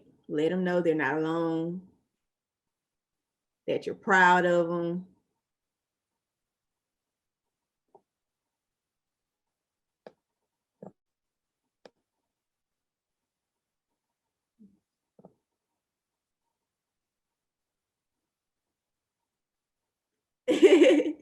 Yeah, so another question I have is, does the change in family structure in Black families affect mental health? We used to have grandmas living with the family to help. So I definitely believe that the change is affecting it, but I believe that now we're more open to it. You know how, back in the day, our grandparents or our parents say, don't put our business out there, or you don't need any mental health. I think now the younger generation is more like, let's go, we need to help ourselves. So I think that could be a positive, actually. And just let your grandma know, I'm not doing this for you. I'm doing this to help myself.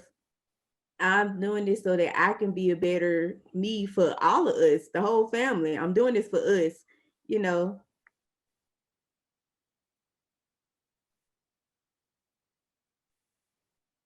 Oh yeah, oh yes, have a support system, a good support system, watching each other kids, yes.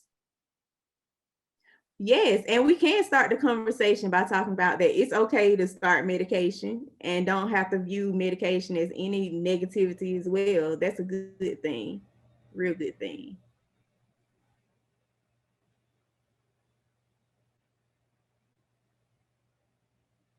We've gotten some really great comments and really, really awesome questions. And Sakira, we really appreciate your expertise, your passion. This presentation, I think, really hit home for a lot of our participants here today. And so we want to thank you so much for your contribution to today's virtual summit. Now, how can people follow you and stay in touch with you if you're on social media website?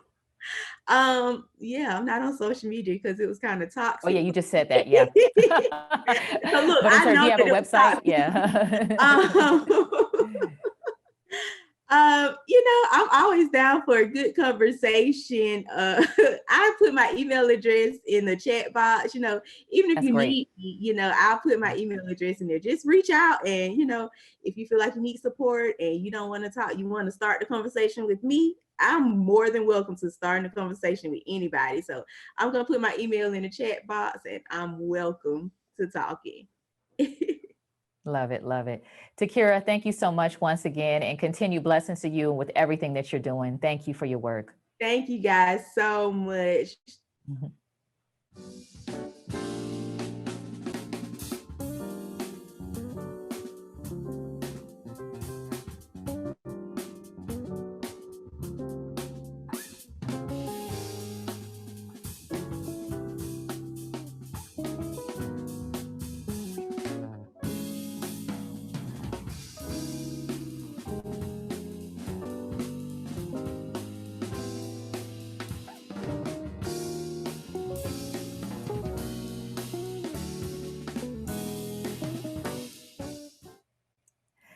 Thank you again, Takira, for that wonderful presentation. I think it resonated with so many of you, and we appreciate the questions and the comments. And so here we are again, like deja vu, another raffle. This time we're going to do it 5 times. Is that 5 a mistake or is that real? We only did it 3 times the first time. So this time we are going 5 times. All right. So pay attention to the wheel. We'll give it the first spin to see who our winner will be.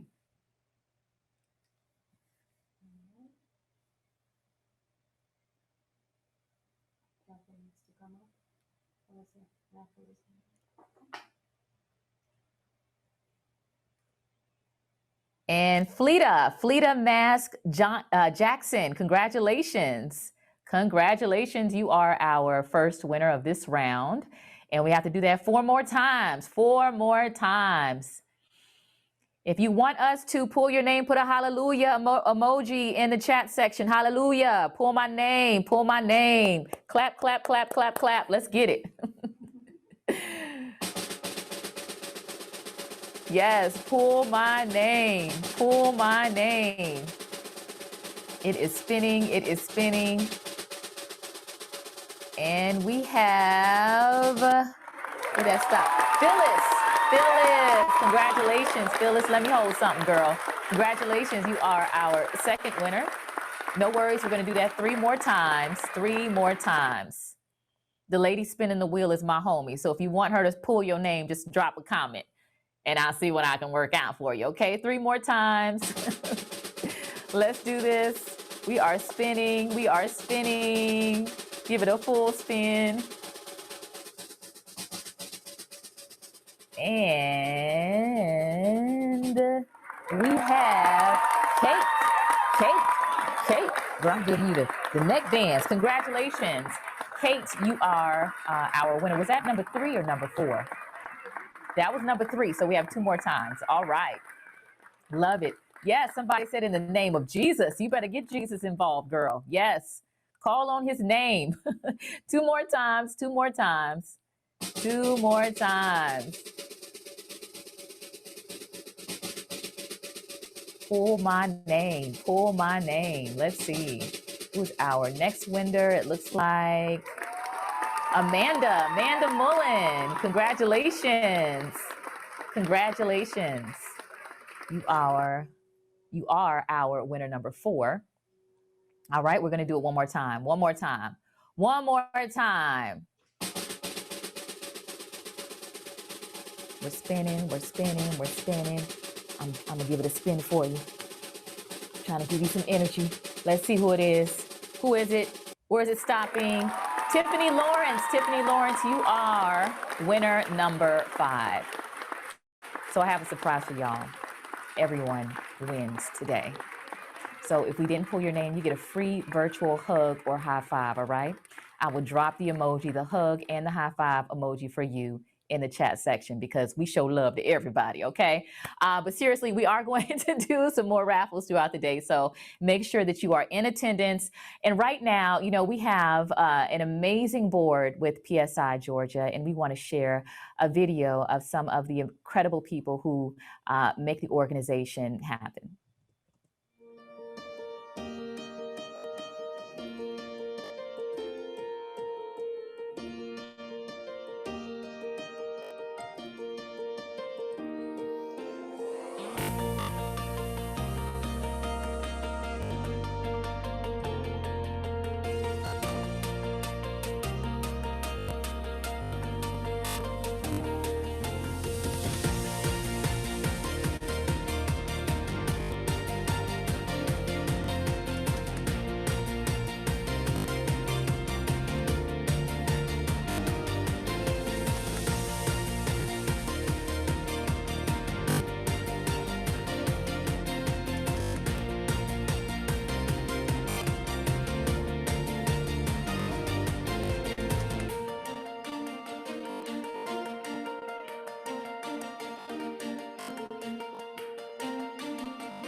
Welcome back. Our next speaker will guide us into how to take the skills we learned today to become an advocate.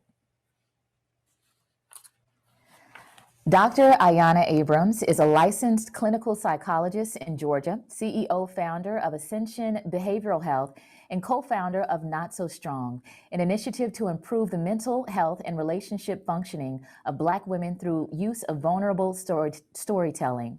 Her specialties include racism-based trauma, anxiety, depression and other mood disorders, entrepreneur, mental health, and relationship marital counseling.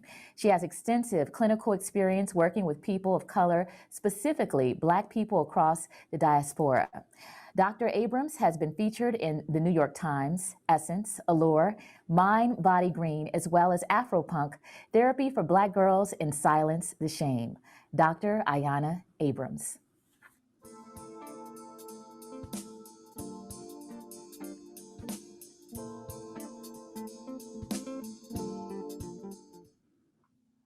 Thank you for that introduction, Maria. So I want you all to put in the chat how you have been experiencing today's event. I find myself, that's why I love these, I find myself learning information every time there's another conversation, particularly as it relates to Black mental health. So thank you for joining this segment. Today, I'll be talking to you about advocating for yourself in your community. And first off, I want to give you credit for being here today because this counts as advocacy.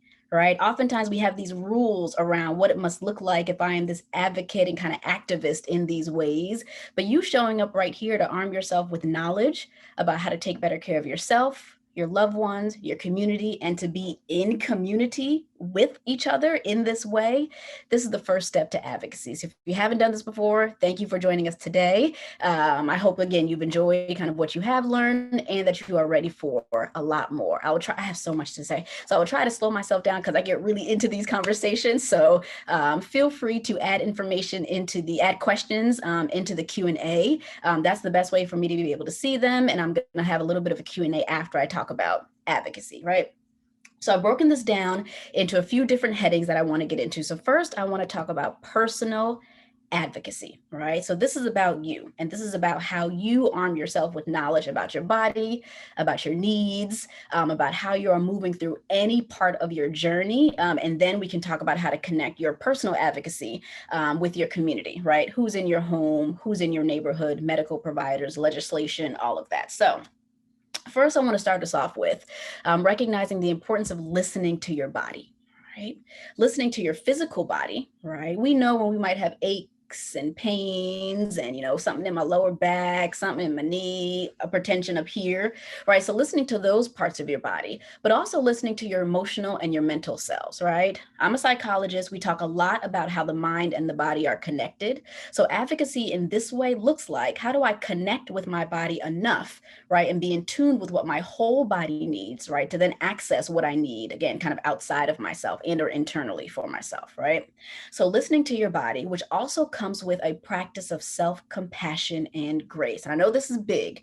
Some of the talks before, which have wonderfully communicated the histories, right? And the stigma when it comes to Black mental health, Black women's mental health, and the strong woman stereotype, right? We always have our cape on, right?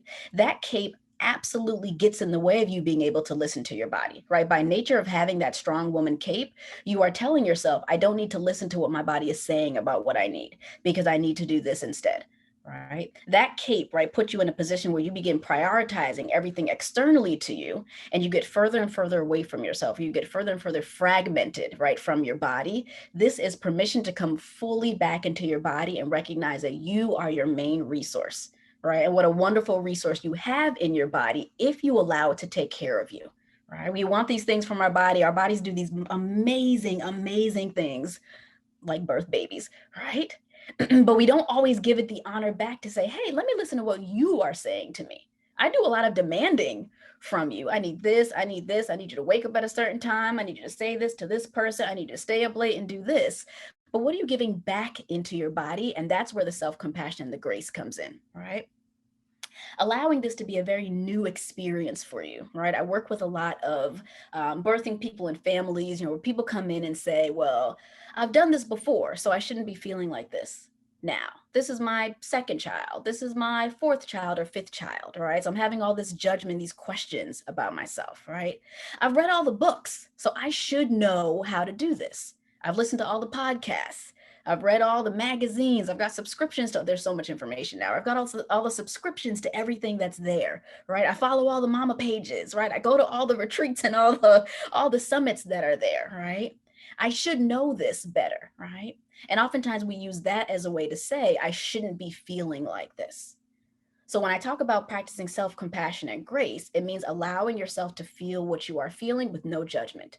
That what you are feeling in this journey is never going to be wrong, but you want to look at ways to listen to your body and advocate for yourself and say, hey, I want to honor what I am feeling by doing this.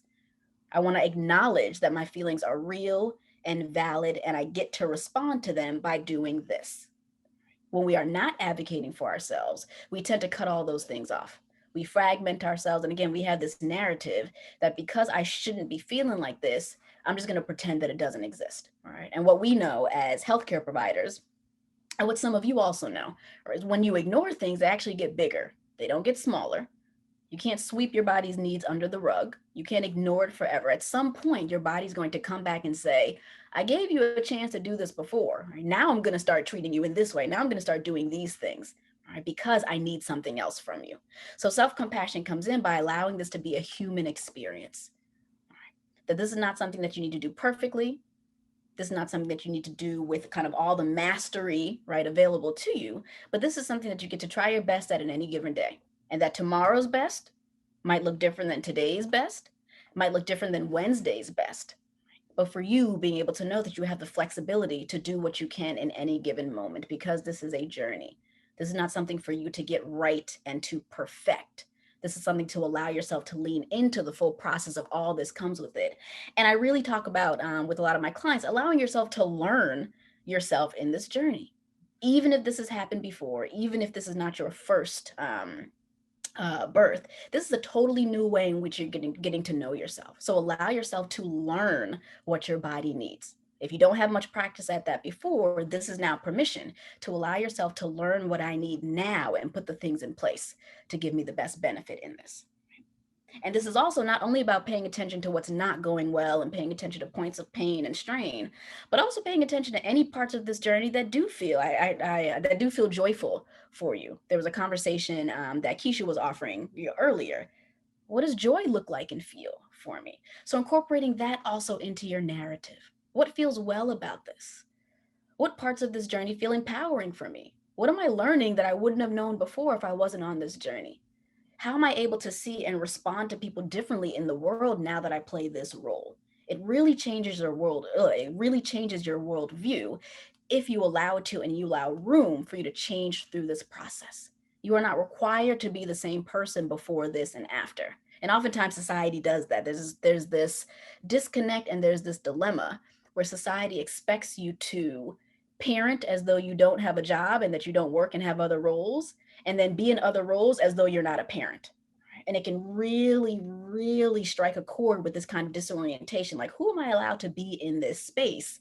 And this is permission for you to be all of those things, right? That you don't have to lose parts of yourself as you're gaining parts of these identities, and to allow yourself permission to lean into them. So leaning into new versions of yourself is also a way to advocate for yourself, that you don't have to be any one way in this, and that week to week, month to month, year to year, right? Different parts of your identity will come up in this, and that you are allowed to change and grow through this process, right?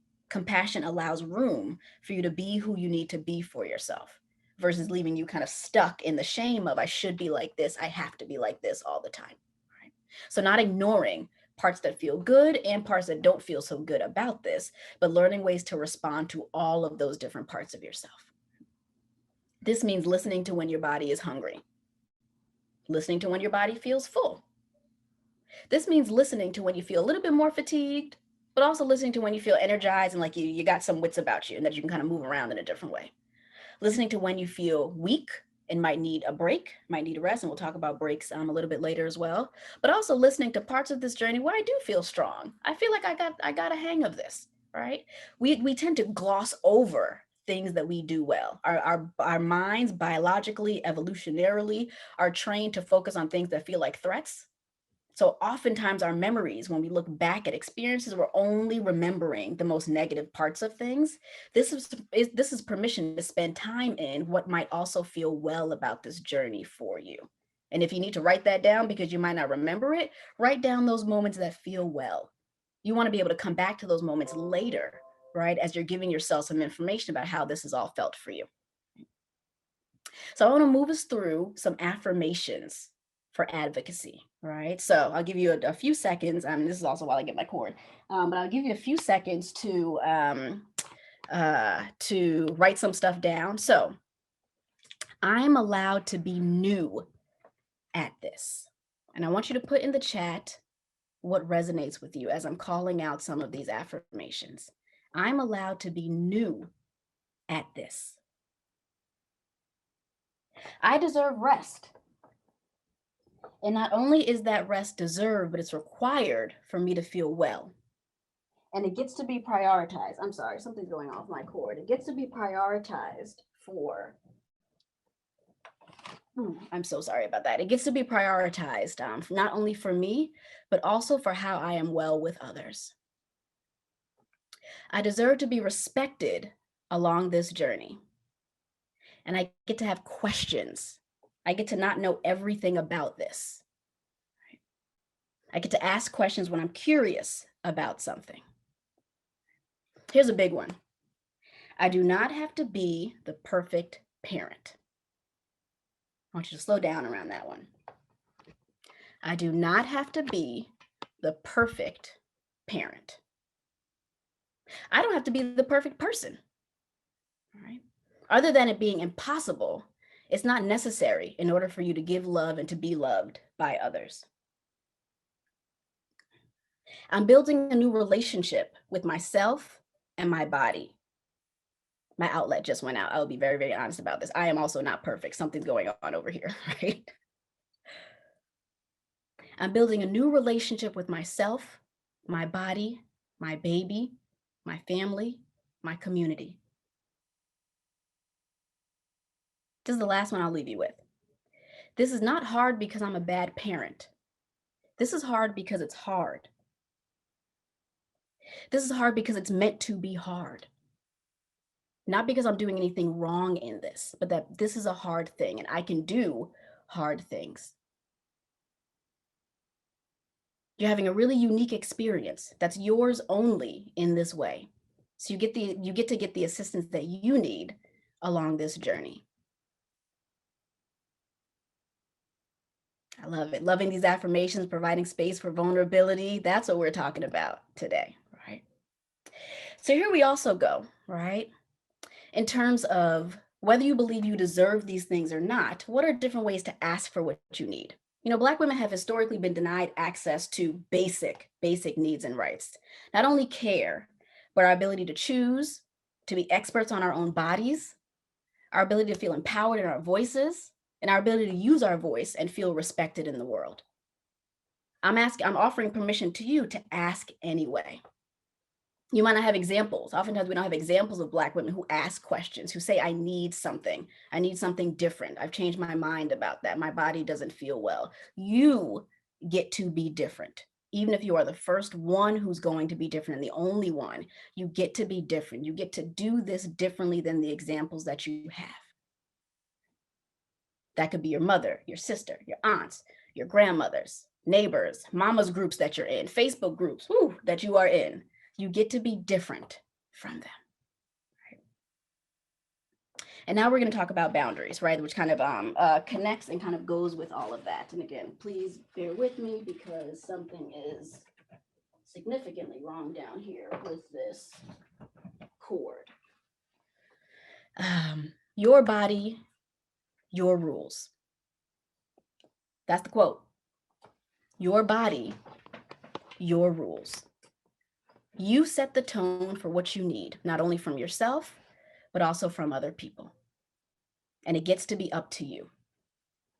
We live in a world where a lot of other people, particularly white people, have made decisions about what it is that we need and about our bodies. You get to make these rules. And if someone's not listening to you, right, that's an opportunity for you to engage in whatever redirect that you need, so that somebody will listen to your needs. You get to find those people who will listen to what you need.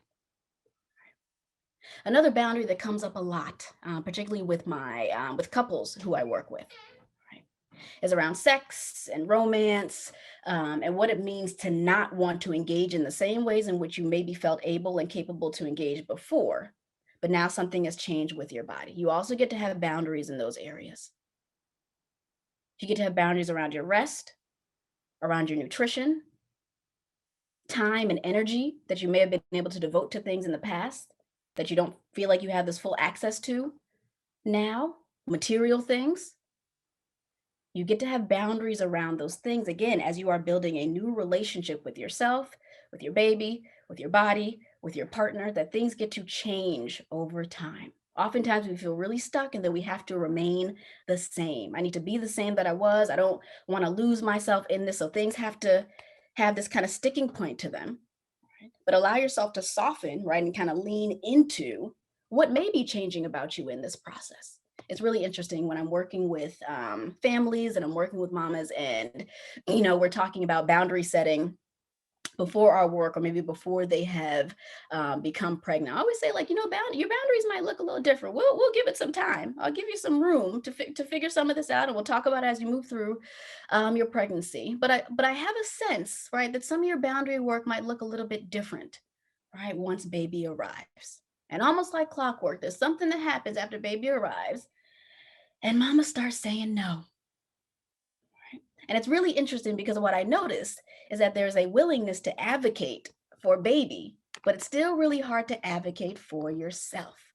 I will say no to make sure that baby is protected. You can't do this, you can't do this. I want this in this way. No. I got to make sure baby gets sleep and all this stuff. And I'll say, well, did you tell them that you need sleep? Did you tell them that you're tired? Did you tell anybody that you need a break? You want some rest? And they say, no, I don't need it. I just want to make sure that the baby has it. I said, oh, well, that's interesting. So it's not that you don't have the language for the boundaries, right? Oftentimes it's about, do you believe that those boundaries apply to you? Do you believe that you deserve the same level of respect and love and care and concern from others? And they say, oh, I never thought about it like that. I don't need much. The baby needs more. It's a baby. I said, well, you're not a baby, but you're a human in this. You also have needs. But there's this way that, again, I noticed that boundaries can show up. They can have all the conversations, make sure you're not touching my baby, you're not doing this, baby needs this and this and this, all stops, everything, by all means necessary. This baby will be taken care of. This child will be taken care of. And then I say, well, who's taking care of you? Are you taking care of you? And have you asked the people in your life, right, to offer you what you need in order to feel taken care of? I see it. Mama's needs matter. They absolutely do. Right? It's the cliche. And I know it's more of a cliche. It's, it's conversation or something that we say all the time. You can't pour from an empty cup, but that's very, very real. Right? And I'm seeing a point, right? Black women historically have taken care of everything and everyone before ourselves. And it's come to a huge detriment, right, of ourselves, and also recognize, not to blame and shame Black women, that is systemic. And oftentimes we end up getting really hard on ourselves because of that, but that is really systemic. We've never been taught, right? It's hard to be what you can't see, which is why, again, you get to be the first example of this. If it will be you, then it will be you, but you get to be the first example of this, even if it confuses others. Your role in life, you are not put on this earth so that other people have to understand you. You are not put on this earth to make other people comfortable. You are not put on this earth, right, to make sure that everyone else is good before you. That's not what we're here for. But you are put on this earth, right, to offer room and experience and practice and modeling of authenticity, of advocacy for yourself, to continue to show up for yourselves in this way. So like I said, so if today is your first step at that, wonderful, glad you're here. If you've been doing this work, I'm glad you're still here, right? Because this is lifelong work. While we're talking about this as related, right, to mama's mental health, to maternal mental health, right, this goes really deep. This doesn't start here.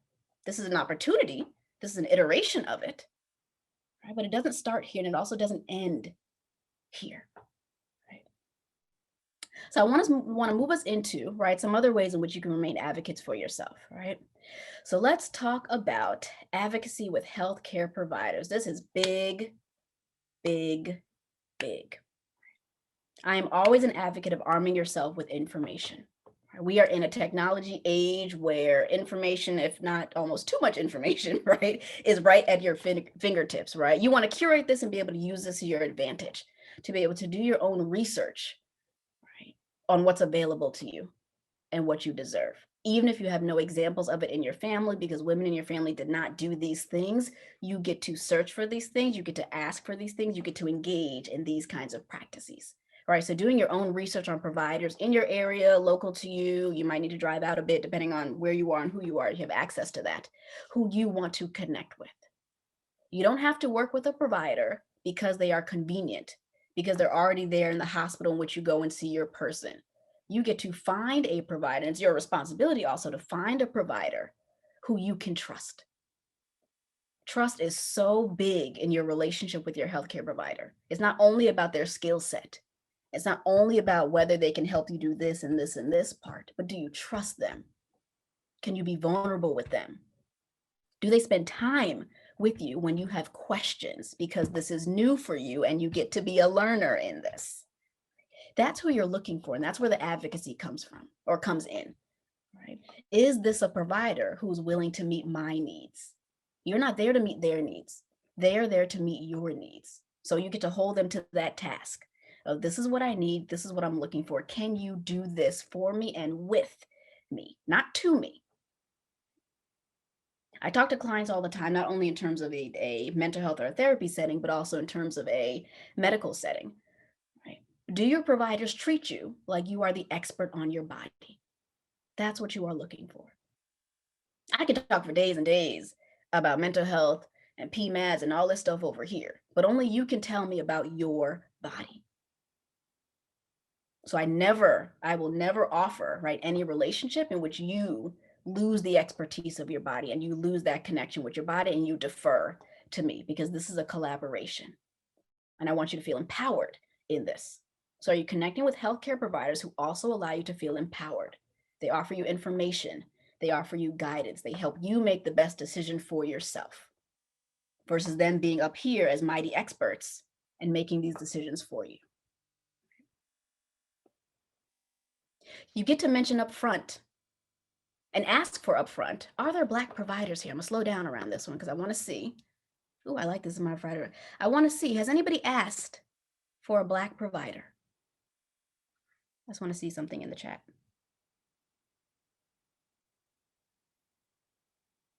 Okay, I do. Yep, always, yes. Okay. Looking for one now. Okay. Part of the advocacy, I get to ask for a provider of my choice. I get to see if they have that there. If they do not, I get to change my services if that feels really important to me. But you get to ask. You do not have to stick with what is already available because it's convenient for them or for you. And that doesn't stop at that care. That can also go towards pediatric care, any kind of care, doula support, birth centers. You get to ask for Black providers.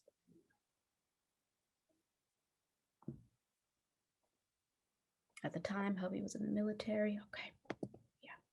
Yeah. I'm glad to see that you've asked. You're already well on your way to that advocacy. Has anyone ever mentioned, right, that you're aware of medical racism? This is where sometimes my advocacy, because I have a lot of language for this. Has anybody ever talked about medical racism with providers? And any worries that you have?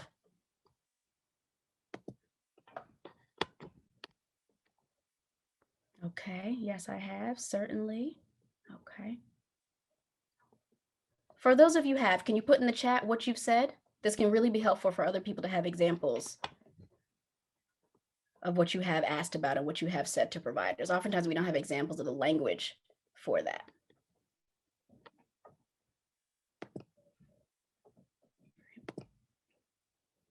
Here's the other thing, right? Not only can you mention up front, right, that you're asking these questions, that you're interested in this because of who you are looking for, right? But I also want us to reframe our language, because I hear a lot of conversations that say like, hey, this is important to me because I'm Black, right? I know that I know that I'm at higher risk for this or this or this because I'm Black. You're not at higher risk because you're Black. You're higher risk because of anti-Black racism. And I want to make that very, very clear. Your Blackness is not the issue. Your culture, your race has never been the issue. Racism is the issue. Anti-Blackness is the issue. So I can't have you leaving this conversation saying that I'm at risk because I'm Black. I'm gonna say that one more time. I can't have you leaving this conversation that I'm at higher risk because I am Black. You have never been the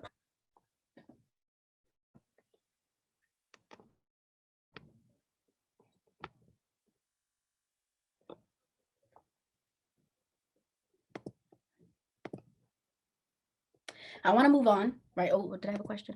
Oh, okay.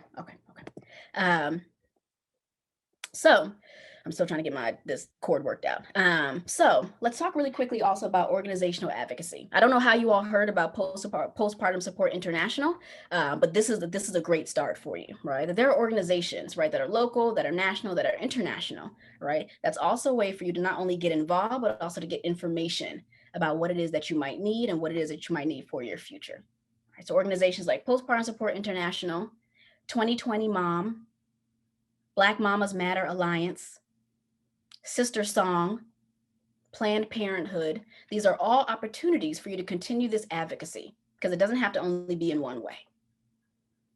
Gather information, meet other people and families in this.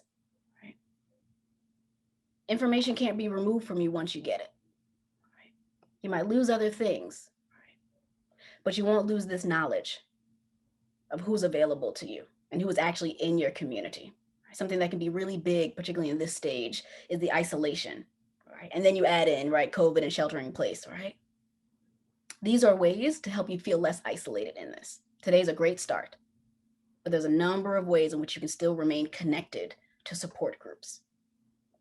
And that's not only advocacy for you, that's advocacy if there is a partner in the home, that's advocacy for your family, if there are other children in the home. All these ways to remain connected so that you know that you do not have to do this by yourself and that you've never been in this by yourself. Ooh, I think I have a good question coming up. I'll hold that because we got a few more minutes before I get to questions, right?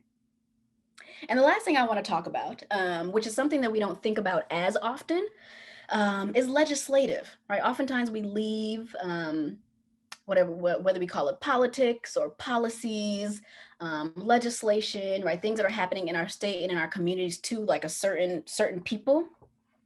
But this could be another way in which you might be interested in advocacy and don't know ways in. So I just want to highlight two things that are happening right now, per our brand, spanking new vice president. There's the Black Maternal Care Act, which is a grant. I think it's for, let me see my notes. It is for $125 million towards equal access to quality health care, specifically for Black women, which links healthcare providers to identify not only who's at risk. I know oftentimes we only talk about high risk pregnancies, but also anyone across the spectrum, right? And to fight against racial bias and the medical racism that I was just talking about. Also includes implicit bias training for providers, which is very important, but that's not the end of the work. That's another conversation, right? What's also going to be included in this is a Black Maternal Health Momnibus Act of 2020, which not only connects to, moms and mothers to be, but also incorporates veterans, women who are incarcerated, right? And oftentimes the names and the communities within the Black community that often get unnamed in a lot of this. Thank you. Senate Bill 464 mandates the implicit training, right? Because we are all a part of this. Not only mamas who we have access to, or not only mamas who have access to care, right? But also mamas who don't have access to care for whatever reasons, for their identities, for their careers, for their histories, or PTSD. This is how we all work together. So while you're thinking about ways in which you can advocate for yourself individually, in your household, in your community, right? What are ways in which we can also advocate and amplify women who don't have those voices? Women who don't have that access? What are ways in which we can also remain linked in all of this together? So before I keep going, I want to make sure, I saw some questions kind of coming in, but make sure it'll be most helpful if you put your questions in the Q&A so I can get to them, but I'm also going to roll back through the chat for a few minutes to see. Because there were some things that sounded really important. Oh, I love seeing you all have conversations with each other. This is advocacy. Community is advocacy. Yes. Okay. Can we talk about the ways in which we treat members of our own communities? As a mental health provider and mother, I've worked with many women who report feeling judged and dismissed from people of color in the medical field. This is not a unique experience and something that also needs to be addressed. Absolutely. Right. So while we are advocating for ourselves with non-Black providers, with non-Black community members, with non-Black doulas, any of that, what are ways in which we are also continuing to remain uplifting of each other? I always say that we are our biggest resource, not only individually, but collectively in our communities. Sometimes I say we all we got because the world stresses me out sometimes, but all right, what does it mean to also be a resource within your own community for each other? And to honor, right, your neighbor's journey in this, even though it looks a little bit different than yours and she's doing something differently than you are. How do we remain uplifting of each other so that we still have the foundation there? Other questions? That was a good one. I'm seeing if anything, I don't see anything in the Q&A just yet.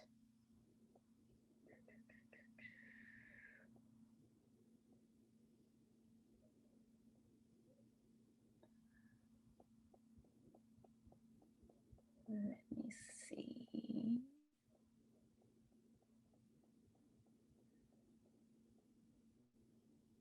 Oh, you're welcome. I'm still looking for questions. You're welcome. Any other questions about advocacy, boundaries? Oh, there is something in the Q&A.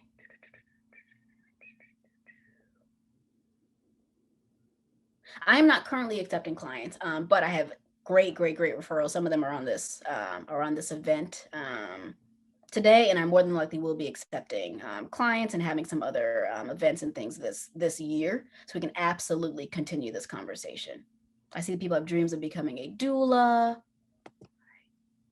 Yeah. Advocacy also looks like, and I appreciate that comment about becoming a doula. Advocacy also looks like finding other ways into this work, right? Not everyone's going to be a psychologist. Not everyone's going to be a therapist. Not everyone's going to be a doula, but there can be lactation consultants, right? There are ways in which you can enter this work from all different avenues, and ways in which we can continue to work together. But finding ways into this work can be extremely important. Writing about it in academia, breastfeeding peer counseling. Yes, yes, yes. Finding ways into this work, finding ways into your community. Build a way. They might not always be there for you in these very clear ways. Build a way into this work. People can be mothers helpers. Oh, I love that. Yes. Okay. How do we reinforce boundaries with people who don't necessarily respect boundaries in general? Great, great, great question. Thank you for asking this. And I actually see this as a two-part answer. And so one thing is about how do we reinforce boundaries, right? The second thing is about what happens when people don't respect our boundaries. And I always talk to my clients and any education I provide around boundaries. There's only one part of this question that you have control over. And that's the boundary setting, and that's the reinforcing of the boundaries. We can't control whether or not people respect them. It still is up to you to reinforce them and to place them and to make sure that they're as clear as you can be about them. And that means reinforcing them verbally. That means reinforcing them in terms of your behavior and acting accordingly to them. Don't set up boundaries and not follow through on the boundary, right? So I'm going to say this, right? Then it's on me to do this afterwards, right? But your other task, your other call to do, right, is that if I'm consistently in relationship with someone who doesn't respect the boundaries, then it's my responsibility to change the nature of the relationship. What might it mean for you to then take a step back and say, hey, if this continues to not be respected, I'm going to move around. I can't remain as close with you if you do not respect my boundaries in general, but that part's on you. Oftentimes we leave it up to the other person. I can offer my boundaries and then I'm waiting for you to finally respect them. You get to move around before that. You don't have to wait for example after example after example after example of someone not respecting your boundary in order to move around. So I give you permission to move around sooner. Pivot sooner. Change the access to yourself sooner than that, up to the point that you can. Shameless plug, not so shameless therapy can be super helpful for this. So if you need help with setting boundaries and developing language for your boundaries, I absolutely recommend connecting with a therapist about that. Great question. This is the last question. I don't know. I got some time. I got 5 minutes. What ways have you worked with other healthcare providers to make them understand the need for collaboration with patients rather than the traditional hierarchy, especially among non-Black providers? This is a great question. I think what can be extremely helpful for providers providers within the Black mental health community is to connect. So I connect with different institutions and universities and nurses and labor delivery floors to provide education about this. I'm talking to them about screenings. When do you offer screenings? Why do you not offer screenings at this time? And making recommendations as screenings come immediately. There's a 6-week wait. There's a 12-week checkup, right? The babies are getting all these things when nobody's looking at mom and or family and or partner. So us being able to connect with these other resources that you might see more than likely before you ever see us to say, hey, this is important. We give you permission and or we recommend that you do this now. Because the recommendations for that they're just absolutely too late. They are really, really too late. Will this recording be available to watch later? I'm not sure. Somebody from PSI can answer that part. Do you provide TED Talks and would you happen to provide a podcast? If Ted wants to reach out to me for a talk, sure. I do not have a podcast. I run my mouth on everyone else's podcast. So I just did an episode with Keisha Reeves, who you met with before. I've been featured on a number of different podcasts. But I do not have my own, but thank you for asking. Our staff members have an anti-racist journal club, and we are in the middle of medical apartheid. Wonderful, wonderful resource. So the book that this attendee is mentioning is called Medical Apartheid. I highly, highly recommend it, whether or not you're in the field or not. Oh yes, the recording will be available later. We've read Me and White Supremacy. What books would you recommend? And that is by Layla. I forgot Layla's last name, but I'd recommend Me and White Supremacy. I would recommend The Body is Not an Apology by Sonia Renee Taylor. It's a wonderful, wonderful book. I would recommend a book. I would put trigger warning because the title, I think it's supposed to be triggering in these ways. But I recommend a book called Killing the Black Body. I can't remember the author of it, but the book is called Killing the Black Body, and really talks about the experiences across time with Black women's bodies and medicine. And birthing and reproductive justice. I'd highly recommend those 3 books off of the top of my head, but that is a really good question about reading. But like I said, I highly recommend The Body is Not an Apology. I also recommend a book that is not focused on Black women's bodies per se, but I do recommend a book called Come As You Are. It can offer really helpful information about the body and how that relates to how you understand it, what we've been taught historically and what we have not been taught, miseducation, as well as just different ways in which to have a newer relationship with your body now that you have some more language for it. What does it, and this will be the last, by Dorothy Roberts. Thank you for that. What does it look like to talk about medical racism with a doctor? What can one say? Great question. And some examples of that can be, so similar to what I was talking about. So not offering language that says that, hey, that this is happening because I am Black. But one way to help navigate how medical racism can show up is asking for Black providers, asking whether your provider has worked with Black women and or Black families in this work, asking if they have not, would they make recommendations for that? Making any mention and kind of making it clear that, hey, I want to know, hey, if I am able to, or if I have any questions about pain that I'm feeling, changes that are happening in my body, would you be willing to answer those questions?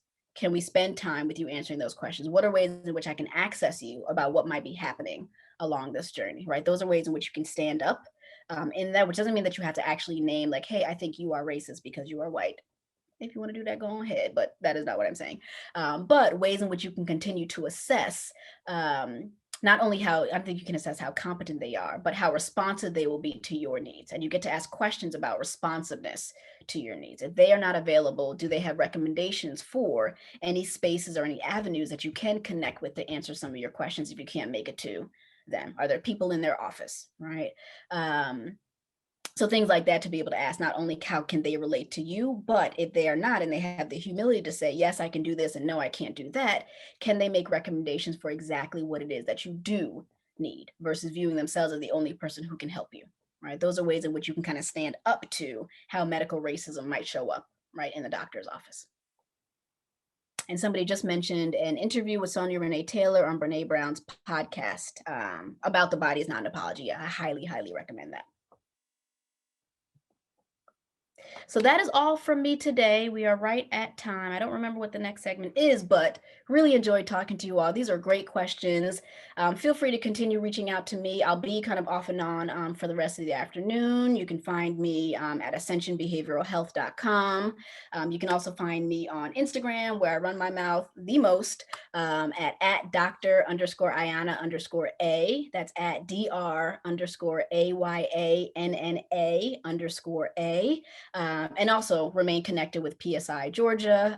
I remain connected with them. They're doing a lot of wonderful work. So that's also another avenue to find me and my work and continued conversations around this. Thank you for joining. Thank you so much for the wonderful comments. Very, very sweet.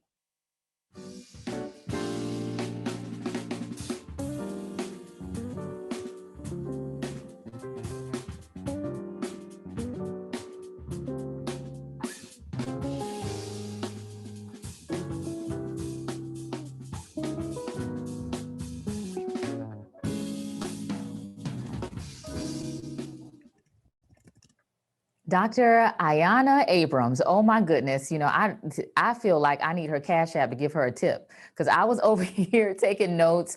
That was such a powerful presentation. Just some really great insight, information, and the passion that she spoke with was just very, very inspiring. Thank you so much for that. Now, once again, we are going to do another raffle. Okay, so I did see some comments on the last raffle. I don't see my name. So as a reminder, we're including everyone's names in each round of the raffle. So hopefully you'll see your name on the wheel this time. We're going to pull a winner 3 times. So we're going to go ahead and start with our first one.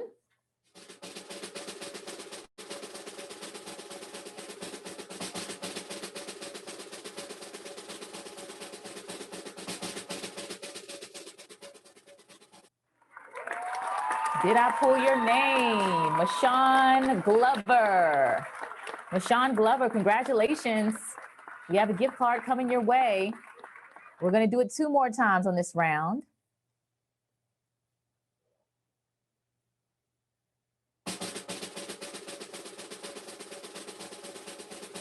Let's see, let's see, let's see.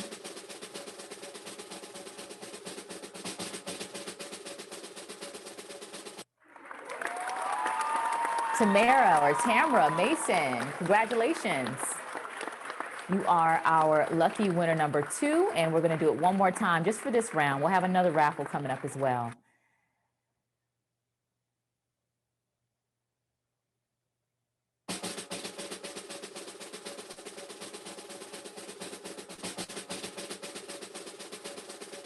Hold the anticipation.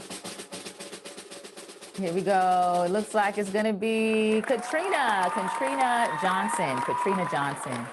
I really appreciate these easy names to pronounce. Thank you so much. So keep in mind, you'll all win gift cards, and those will be mailed out. We'll give you more information towards the end of the summit. Our next sponsor is a leader in the maternal mental health space in Georgia. We are glad to partner with them on this event. Check out this video from Healthy Mothers, Healthy Babies Coalition of Georgia.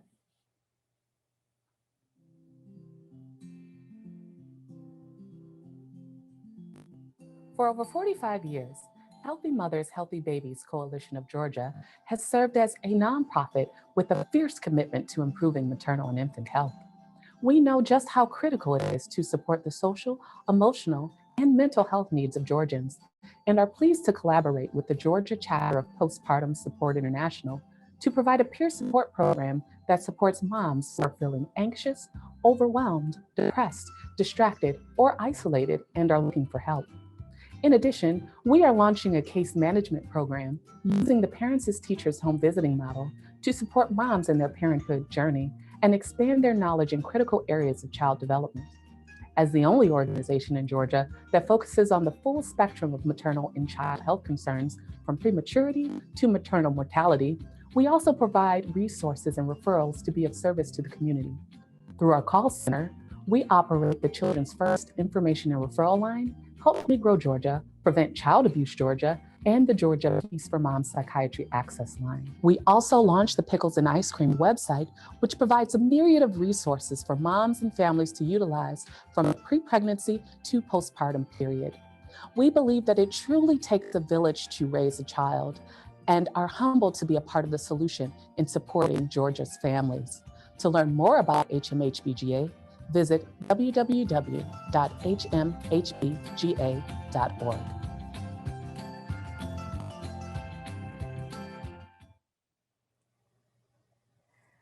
PSI Georgia, in partnership with the Robin Project and the Georgia OB/GYN Society, has a PSA about birth trauma, which was picked up by the Georgia News Network with 140 stations. We are happy for you to hear and see it first today. Hi, I'm Emmy Award-winning broadcast journalist Brenda Wood. Do you have a newborn or young This message is for you. Did you feel helpless during your delivery because things moved so fast? Or were you afraid that you or your baby would die? If you feel depressed, angry, or jumpy after these experiences, you might have birth trauma. It isn't your fault. Birth trauma is more common than you think. Black women are at greatest risk for having trauma from childbirth here in Georgia. There are providers who can help you feel well, regardless of your insurance. To learn more, call or text the Postpartum Support International Helpline at 1-800-944-4773 or visit PSI-GA.org. This public service message was sponsored by the Georgia OB/GYN Society and the Robin Project for the Postpartum Support International Georgia chapter.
Thank you again to all of our incredible sponsors. Now, ladies, we know how important it is to engage our men, and we want to make sure that they have a seat at the table. And right now we have an amazing professional, amazing brother to come and engage us in that conversation. Aaron Muller is the Chief Operating Officer and Therapist at Life Matters Psychology Services, alongside his wife, Dr. Trudy Ann Gale. Life Matters Psychology Services is located in Valley Stream, New York. He holds a Master of Social Work degree from Adelphi University.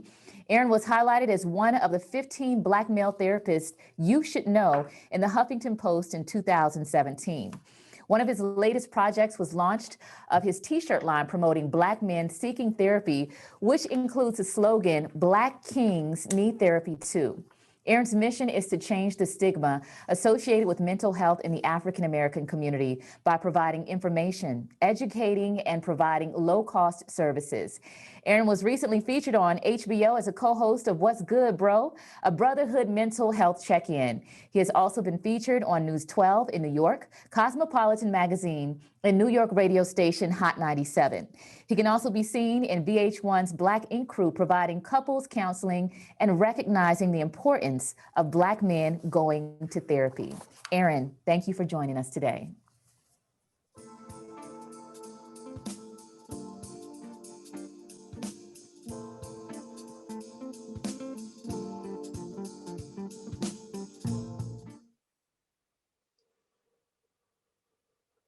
Good afternoon, everyone. My name is Aaron Muller, and I am a licensed clinical social worker. I am happy to be here today to give the perspective from the men about Black maternal mental health and the importance of our engagement during this process.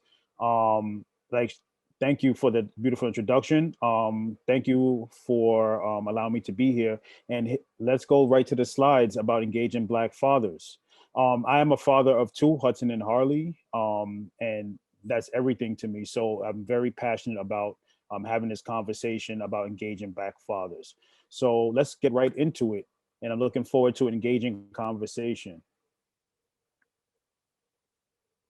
So fathers, where are you? A conversation about the importance of a father's presence in the family.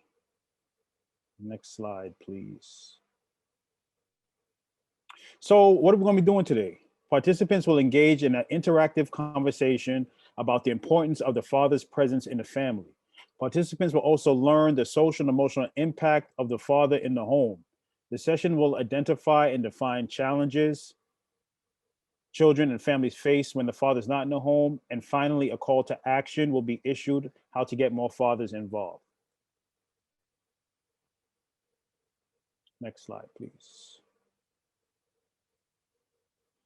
So this data, one thing, and I'm going to just be talking off the cuff as well, that a lot of data show that Black fathers are not involved in the home. But through my research, that actually that's not the case. Actually, there are more Black fathers involved in the home more than society let us know and what the media portrays. But from this National Fatherhood Initiative, so that 19.7 million children are without their father in the home. And they're saying that there's the father absence crisis in America. And like I said, while this is true, in the Black home, this is not true. There are actually fathers involved in their children's lives, and it is statistically shown to make significant difference in the child's development. And we'll talk more about that. Next slide. So I'm going to talk about stats about African-American fathers. According to Yeogman and Garfield, 2016, there's an inaccurate stereotype that Black fathers desert their offspring. Most Black fathers live with their child, approximately 2.3 million. And while studies identify social and structural barriers impacting paternal involvement, research has shown that African-American fathers are generally involved and engaged in the lives of their children. And that's Cooper, 2015. Next slide, please. So this is where we talk about some of the barriers to fathers being in the home. If we talk about those who, specific cases, we could look at what some of the barriers that hold the black men back. And as a therapist, these are a lot of conversations and a lot of issues that my clients face.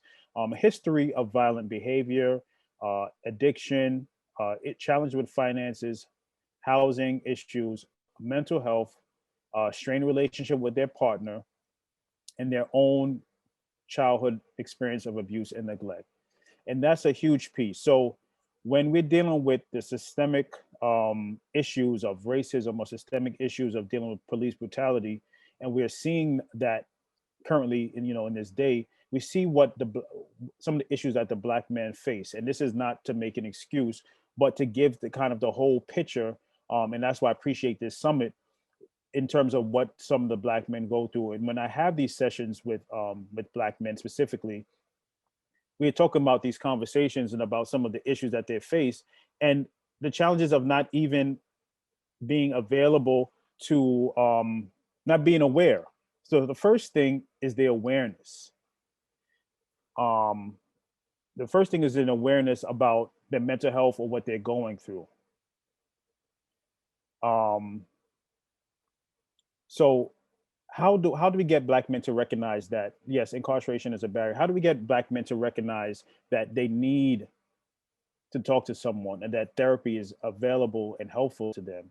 And that is what's the first key in terms of connecting and that, well, the disconnect between moms and dads. And a lot of it I see is dealing with how we deal with our emotions. So how do we deal with that? One is having that trust, having a network, a support system of folks that we can talk to. Black men realizing that we need to get the help, and that attacking our loved ones is not the best way to do it, or smoking and drinking our problems away is not the most helpful way to deal with it. So when we could address the emotional barriers in our lives, then we can be more present in our children's lives and in our families' lives. And that's the biggest component in terms of getting Black men to go to therapy. And that's why I started Black Kings Need Therapy too, normalizing that conversation about getting help normalizing that it's okay to have emotion, normalizing that it's okay to get the help and have conversations with and being able to co-parent with your partner, and being actively engaged in your child's life, and knowing the difference between just dropping off money or like how to engage. And a lot of them say they don't know because they never been taught. So really being vulnerable and wanting to learn, breaking down those emotional barriers and that emotional wall that they have up. So that's why it's important that men be able to articulate themselves so they be able to have a conversation with their partner or their children's mother to be able to have these conversations. And I've done a lot of co-parenting sessions as well, and just helping them to become more being able to have conversation with each other in regards to the child. But a lot of issues in a relationship kind of transcend into the co-parenting space, which can cause barriers as well. So it's really about having the ability to communicate in reference to the child, and that the betterment of the child is the ultimate focus. And a lot of times I'm usually spending a lot of sessions redirecting back to, what are we here for? Are we here for the betterment of the child? Are we here for so that we child have a well-rounded environment? But we have to break through some of the challenges that the men are going through on the individual basis. Next slide. Make it a little bit closer. So family functioning and the impact of fathers being in the home and or in their child's lives. So according to the Children's Bureau, and this is statistics, and I know everybody said, well, not in my house and things like that. So this is across the board.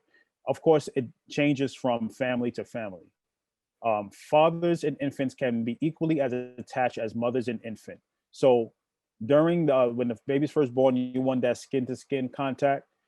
They say it's important that the fathers do it as well. So I, for one, for both my children, I took off my shirt and did that skin to skin contact as well in the hospital room.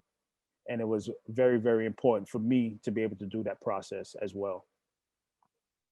Father involvement is related to positive child health outcomes in infants, such as improved weight gain and preterm infants and improved breastfeeding rates. So it's interesting how the father's involvement is also impacts the child's digestive and internal needs. Next, father's involvement using authoritative parenting, loving and with clear boundaries and expectations leads to better emotional, academic, social, and behavioral outcomes for children. So we got a little blurry there. So a lot of parenting sessions that I do involve a lot of developing boundaries and expectations, and that comes through conversation. And setting the parameters of in the child's life, but it also comes from the boundaries that the parents set. So a lot of our things come from a lot of the children experience come from behaviors that they see and witness. So what are you exposing, and both parents, mom and dad, what are you exposing your child to in these co-parenting experiences? What does it look like? Do they see communication, or do they see yelling and arguing, pointing fingers and things like that? So we model the boundary setting, and the boundaries come from how you communicate with each other. How do you guys how do you guys communicate back and forth? And I'm full transparency. My mother and father was never married. I feel like they're brother and sister, to be honest. I tell them that all the time, and I'm 37 years old. But the way that I saw them communicate, in a way, it was like, wow. So I came from this experience where my mom and dad wasn't together, but I saw how they communicated with each other, and it was revolving my well-being and my care. And I saw how my mom spoke to him and how he spoke to my mom, and that I was like, wow, they're kind of shaped how how I viewed the world from that experience. I was fortunate to have that, and every experience is not perfect. But I'm saying all that to say is that it shapes how you show up, and it shapes how your child communicates not only with their parent, but other people as well. Because I'm also a school social worker, so I see all kids. I see kids from 3K to 8th grade. And there's a variety. There's parents that's together, there's parents that's not together. And I ask these questions. So where's your dad? Where's your mom? Who do you live with? Who's your primary caretaker? And what is it like when your dad comes over, when your mom comes over? And you'll be surprised about what they hear and what did they identify as the relationship. Now, sometimes we feel that we mask or, oh, I don't talk about you negatively, but your energy, what you say, how you interact with other people on the phone, because the kids are ear hustling and listening, and they can hear all these conversations, and it shapes their attitudes in the school building or virtually for now. So oftentimes I'm wondering why you're acting out, and I'm asking the children these questions is because my mom and my dad don't get along. I hear them arguing. There's a lot of things that we as parents we may not realize that the kids are exposed to. So I know you may not like the person, you may not, may have issues, but as a parent, I would say please be mindful about how you share that energy. If you need to scream it to someone else, make sure the kid is not around, and you could curse them out all you want. Do what you got to do. I want to honor your feelings. But when it comes to the child, it's hands down, it's all about the betterment of the child. And I feel like if parents could be on the same page about that, then we'll have more well-rounded children. I'll go to the next one. Children who feel a closeness to their father are twice as likely as those who do not enter college or find stable employment after high school. 75% less likely to have teen birth, 80% less likely to spend time in jail, and half as likely to experience multiple depression symptoms. Now, I make up these stats. This is real. As much as we learn in school that the mom is just as important, the dad is just as vital in child's development. First question I'm asking is, tell me about your relationship with your mom. Tell me about your relationship with your dad. It is pivotal to the development of the child. As you can see from the stats, it's alarming about if there's a connectedness and a closeness, they're 80% less likely to spend time in jail and to experience multiple depression symptoms. So what is it? What is it about the father's connection that it holds such is so related to their depression symptoms? And I see you guys all in the chat chopping it up. I can't wait to the question and answer period, because that I really don't like preaching. I like to have engaging conversations. So this is new for me. I like to go back and forth, but we'll get there in a minute. Fathers occupy a critical role in the child's development. So that goes back to what I already said. A critical role in the child's development. It is pivotal to the child's development that they engage. And I have a lot of fathers that are not engaged. I tell them that you're missing out on the best experience of your life.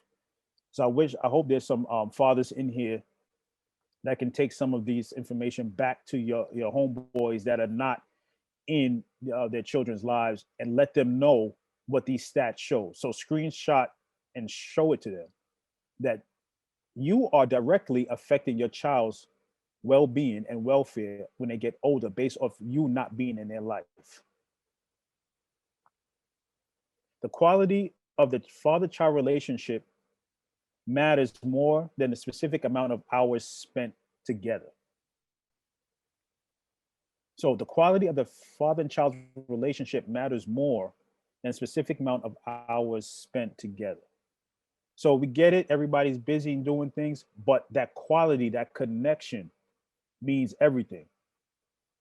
I'll relate back to my experience for context. I'm in New York. My father lived in one borough and I lived in another, but we still had a connection because he would come pick me up when he can.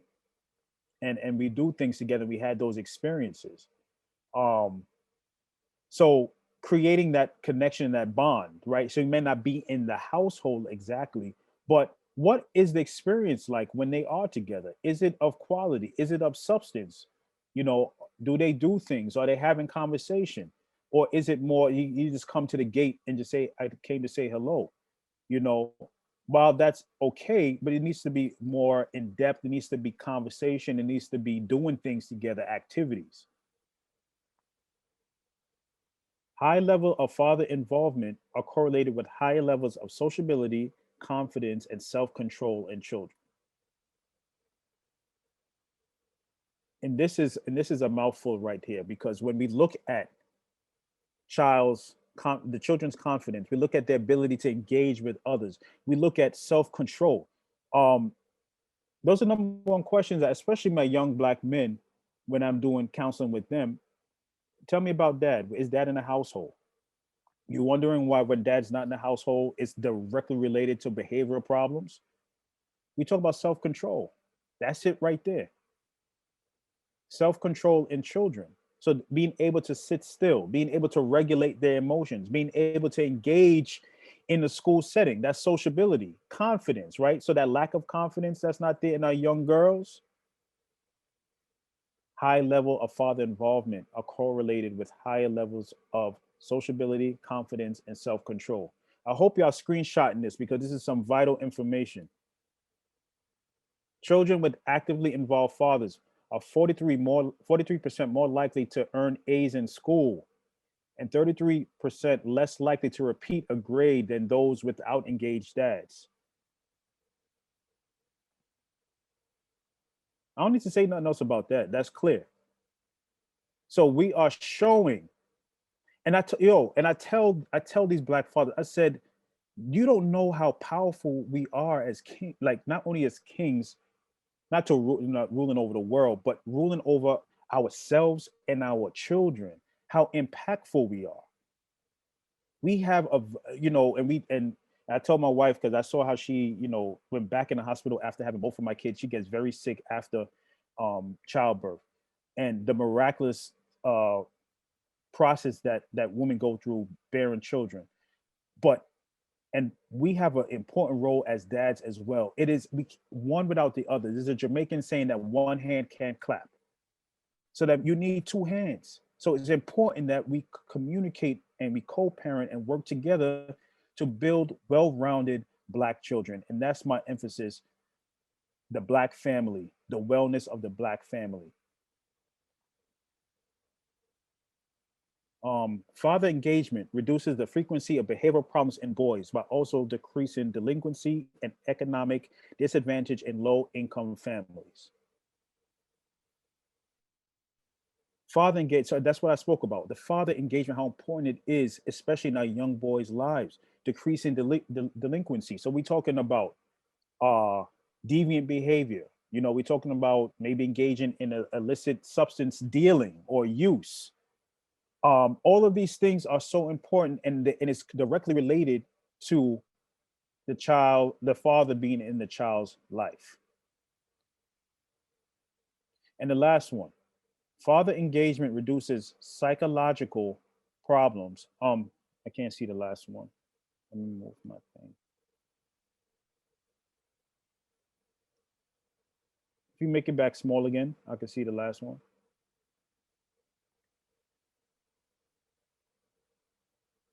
Father engagement reduces psychological problems and the rates of depression in young women. Sisters, for our young girls, the development of the connection with their father, that's their first engagement with a man.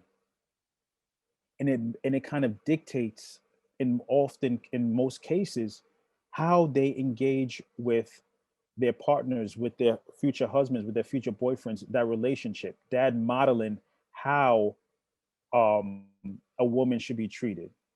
So, and we talk about psychological problems and rates of depression.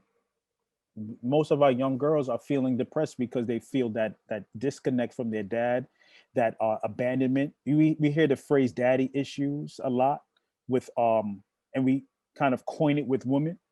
But I say it's not just women with daddy issues. There's a lot of men with daddy issues too. And that's the reason why this platform and that this summit is so important, because the men with the daddy issues are showing up, right? In terms of not knowing how to engage, not being able to emote and express themselves. So that's why it's so important that we have these connections with our children. As you can see, it's making such an impact, such an impact. Next slide. So here's some strategies that can work to kind of help father and child build that relationship. And trust me, I know there's a lot of dynamics, a lot of things that get involved, and I get it. Things that get in the way. But in a perfect world, these are some ways to kind of help build that connection, bridge that gap between in the families. Speak positively to and about their mother.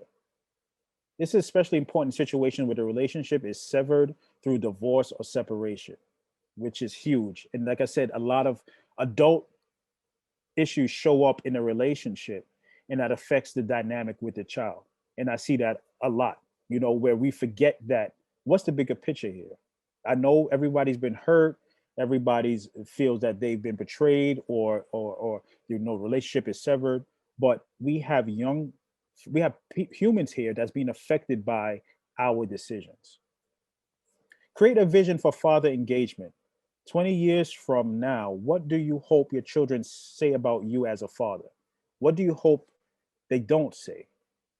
So these are important questions for dads that are in the room, and for moms that you can encourage them to ask, have them think about. Be the bridge between your own father and your children. Whether or not you look to your father or mother as a model for parenting, the legacy of our parents, for better or worse, lives inside each of us. So we talk about that generational stuff, right? So I didn't have a relationship with my dad and my mom. I don't know how to, and this continue on. There's a meme going around that the generational curse stops with me.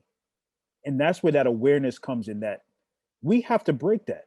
So if your mom and dad didn't get along and you grew up in that dynamic, the buck got to stop someplace. Like, I don't want to continue that for my child no more, because you already seen the stats on when the child's father is not involved, what can happen. Establish a ritual time with dad. This is about being intentional. One way to spend positive time with your child regularly is to create a ritual dad time. This is not meant to be replace more frequent rituals like taking your child to school or reading with them, but get together as a father and child at least once a month, minimally for at least 1 or 2 hours with one child at a time, and creating that one-on-one connection. Know your children. Every child craves the interest, attention, and presence of their primary caregiver. That's absolutely, that naturally we want that connection. We crave that connection. And when there's an absence of it, it shows up in adulthood. In my therapy training as a therapist, we learn when children successfully pass stages in life. And in adulthood, we see when you didn't successfully pass that because you didn't get that nurturing from your primary caregiver. They need to know who they are as unique individuals, not as vessels for our own grand plans or unrealized dreams. That's a word right there. Can I see the last one? Be known by your children. Let them know more about you. So having those conversations about them, whether it be through your childhood, let them know how how you grew up, and age appropriate, of course. So anything traumatic, you want to wait till they're older, but let them to know in terms of what you would like for them, what you experienced growing up, and how would you want things different. Storytelling is a great way to strengthen your bond through that process. Let's go.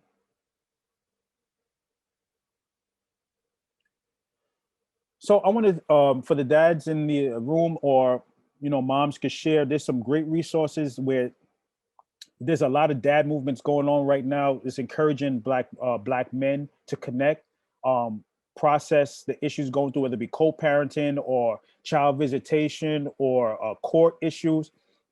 And I know all of that we didn't even touch on, but I wanted to touch more about how to create. But there's a lot of dynamics that get in the way. There's fatherhood.org, I mean fatherhood.gov. There's a Real Dads Network, which is another powerful resource. Black Fathers Now, Instagram, there's the Dad Gang, and they've built a strong, robust team of Black fathers building unity. And Instagram, there's their fathers as well. And they have groups the last Sunday of every month. They have a group with 2 therapists on it every Sunday. And it's a whole bunch of dads just processing and talking and sharing and crying and all that other good stuff. So pass that resource on. And now's the fun part.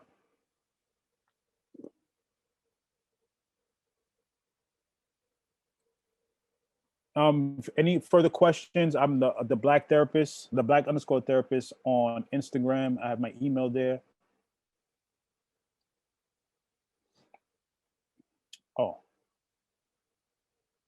So can I, so I didn't include in my research about blended families because that is that's a day topic in itself. In terms of dealing with blended families, and blended families have their own dynamic.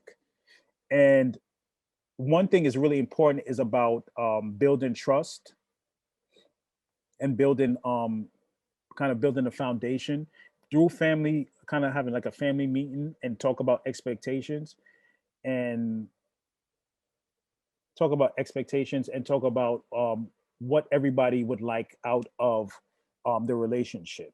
So with fathers and blended families is about coming in, and the dynamic is the original father there, the birth father there as well. That's another dynamic. That's why I said there's so many different dynamics. Is birth father available? Is birth father around? How does birth father feel about mom being in a new relationship? So it's so many dynamics, but it boils down to how are the adults modeling the relationship? How are the adults communicating? How the adults are expressing themselves in terms of the betterment of the child. So while we could have a whole summit about it, it really boils down to how are you dealing with your ish and your stuff? Are you leaving it on, with your therapist to process and say, you know what, I really need to work on my behavior. I really need to work through that stuff that he put me through so that I can be present and available. And as dad, like I did some stuff in that relationship, or I'm hurt that we're broken up, but it doesn't affect my relationship with my child, because I do hear a lot of dynamics. Well, since you don't want to be with me, I'm not going to be in a child's life. And I hear that a lot. And that takes me months to even break that down. So I hope that answers that question. I'm trying to scroll up and to answer these questions. What do you say about dads and mom's idea? Dads and mom's idea about parenting are different. Yes, so there's definitely different views and ideologies and customs and values about co-parenting. About parenting the child. And that's another thing about conversation. And I've done that in therapy, kind of break down what is your goals for the child? What is your goals for your child? And see where there any alignment, because ultimately you want to see your child do well. So if we could agree on that, then we can go from there. But oftentimes they need therapy to even get to that point that they both have the child's best welfare in mind, because there's a lot of issues going on that kind of take over the main issue. So it's really breaking down your stuff so that you could be present for the child. Let me see. Do you suggest co-parenting counseling even if there's no particular issue? If there's no particular issue, I mean, if things are going well, it seems like you're doing it well, you may not be. But if there's some things that may be laying underneath that hasn't been addressed, then maybe you could have a space just to improve communication. Because counseling doesn't have to be things are wrong. Things will be good. I just want to place a process and how can we improve? How can we get better? Does my child have any issues about mom and dad not being together? Like, prevention is nothing wrong with that.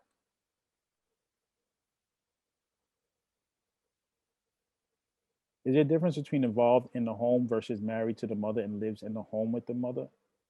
Let me try to break that down. Is there a difference between involved in the home versus married to the mother and lives in the home with the mother? I'm trying to understand that.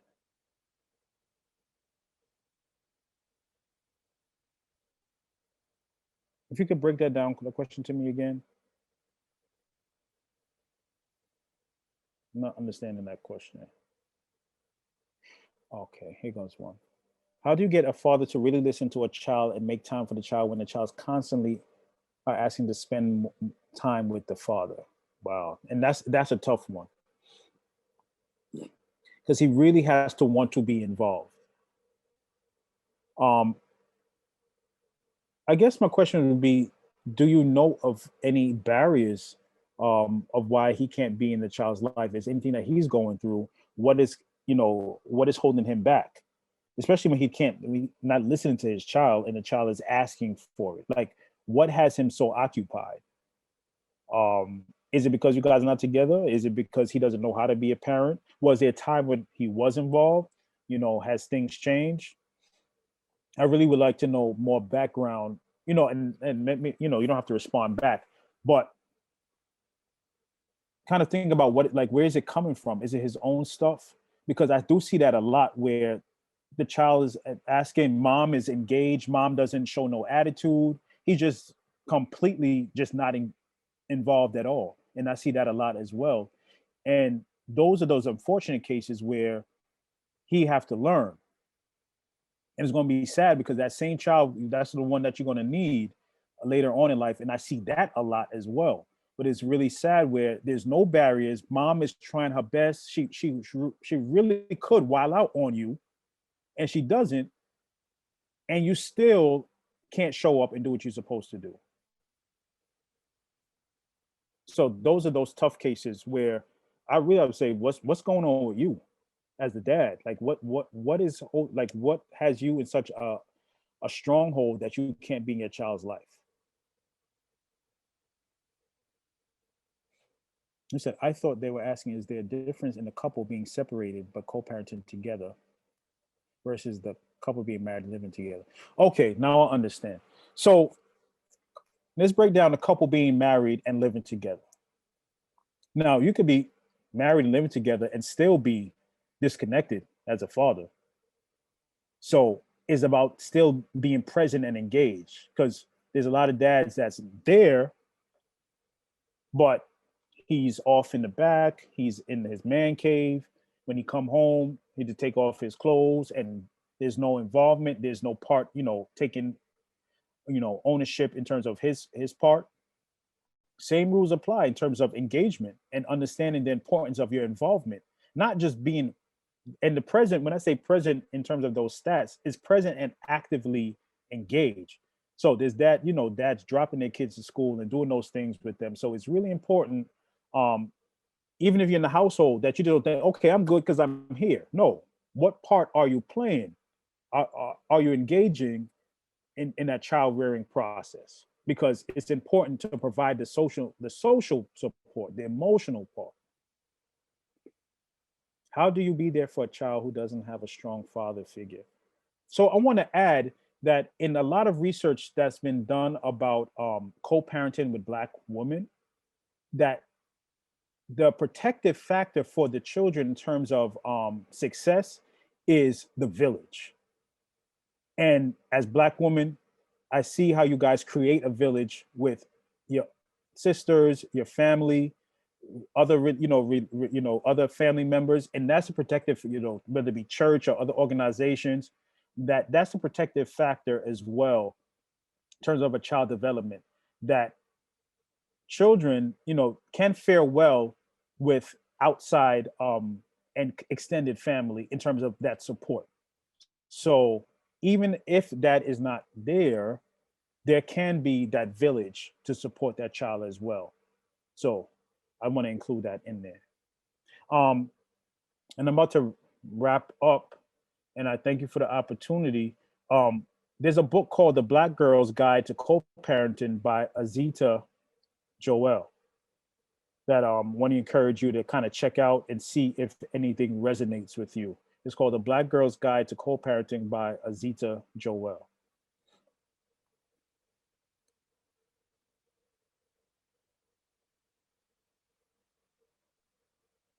And I thank you guys for the opportunity. Again, if you have any questions, I'm at the black_therapist on Instagram.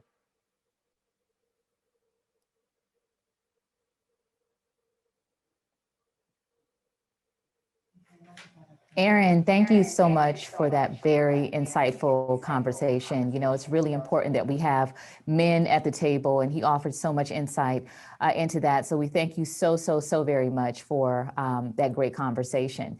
Now, this next discussion will hit on a number of topics within Black maternal mental health, and we have a great lineup of panelists to guide this conversation.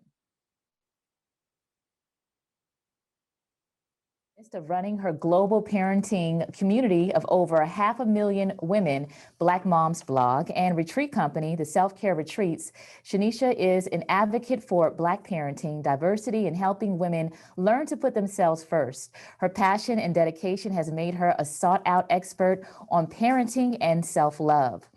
Dr. Janelle Pfeiffer is a licensed clinical psychologist, assistant professor, and researcher committed to working alongside a vast diversity of clients as they navigate their lives. She owns 2 private practices, Pfeiffer Psychology and Onward and Outward Psychology, Psychotherapy in downtown Decatur, Georgia. Brandy Frazier is a mom, wife, sister, and daughter who was originally born and raised in Cleveland, Ohio. Brandy has a passion for speaking and making an impact on anyone she meets. Her high energy and zest for life makes her a great friend and a trusted educator. When Brandy became a new mom to an awesome baby boy named Zachary, her life changed. Brandy had an amazing labor and delivery, but ended up being hospitalized due to post-pregnancy complications 13 days after giving birth. This traumatic experience inspired Brandy to create Be Empowered Mama, which is an organization that provides educational resources and services for women throughout their pregnancy and postpartum. Brandy is truly passionate about empowering women, and she truly believes it is a part of her purpose. Dr. Hernandez is an assistant professor in the Department of Community Health and Preventative Medicine and the interim director of the Center for Maternal Health Equity at Morehouse School of Medicine. Dr. Hernandez has a broad background in community-based participatory research, women's health inequities, health policy, and social determinants of health. She has more than 15 years of experience in developing community partnerships and implementing CBPR that engages with diverse stakeholder groups.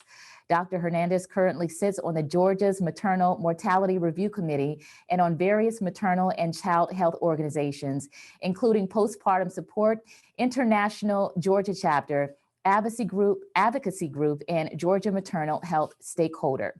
She also sits on national organizations, including the American Public Association Committee on Health, Equity, Health Disparities Task Force of the National Preeclampsia Foundation, and many others.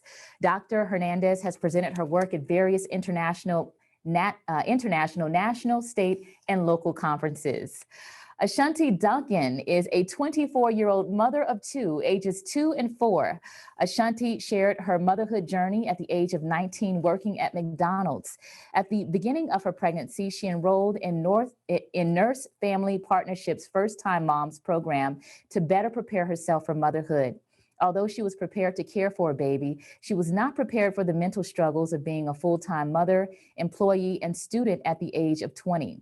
Ashanti experienced postpartum depression and anxiety while trying to prove herself as an asset to her new employer and trying to maintain a 3.8 GPA.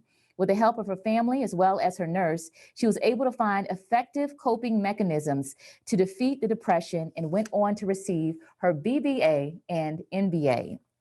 Finally, Micah Whitfield is a women's advocate with more than a decade of experience in program development and advocacy. She is the Georgia State Director for 9 to 5 National Association of Working Women, where she works on economic justice for working women, overseeing every aspect of the chapter's work on key issues like paid leave, workplace discrimination, and pay equity. In her previous position, she served as the Director of Programs for Healthy Mothers, Healthy Babies Coalition of Georgia. In addition, Micah serves as a Vice President and Advocacy Chair for Postpartum Support International, Georgia chapter. In this role, she has coordinated advocacy efforts to enshrine Maternal Mental Health Day in the Georgia Code and help secure $1.05 million in appropriations to establish the state's first maternal mental health telepsychiatry line.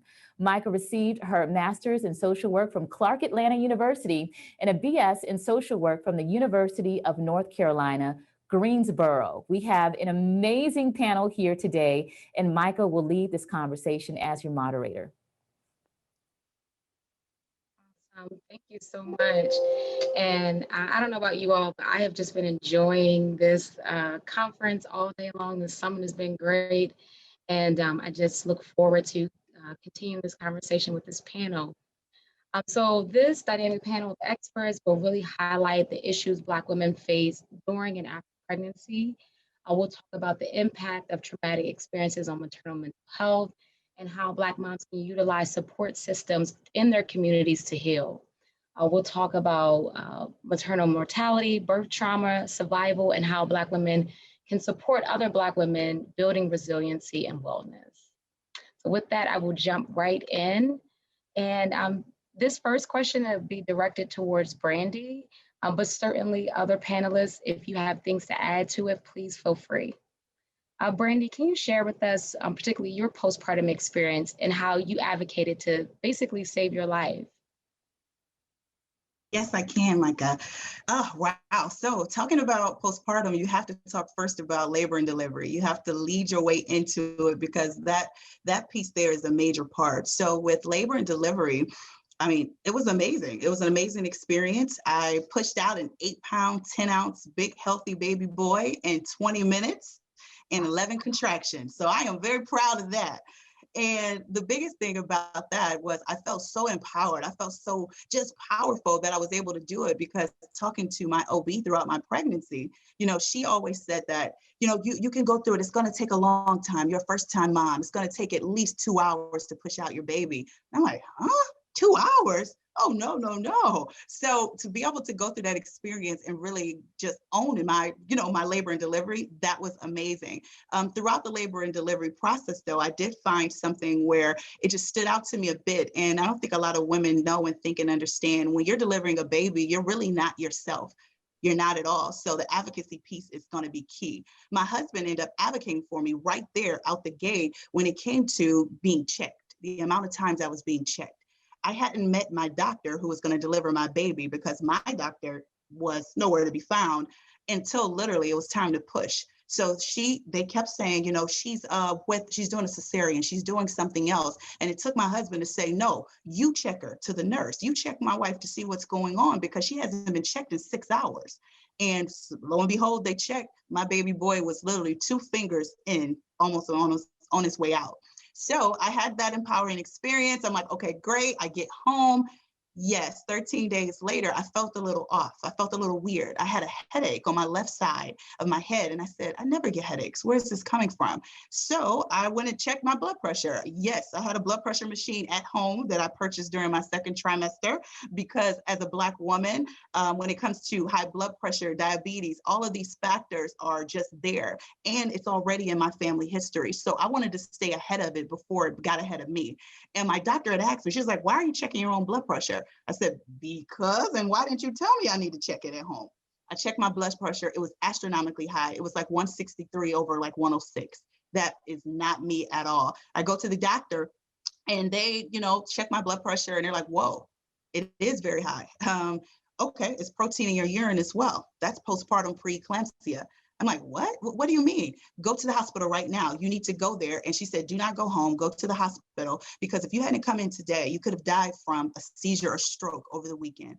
Thank you so much for coming in. So I go to the doctor. I go to the hospital. I'm 13 days in with my fresh baby. And moms, you know it. 13 days in, you still don't feel right. My hips hurt. Granted, I pushed him out in that record-breaking time, but I was broken up. My hips hurt, everything just hurt. And that headache that I had that started over here ended up going over my entire head.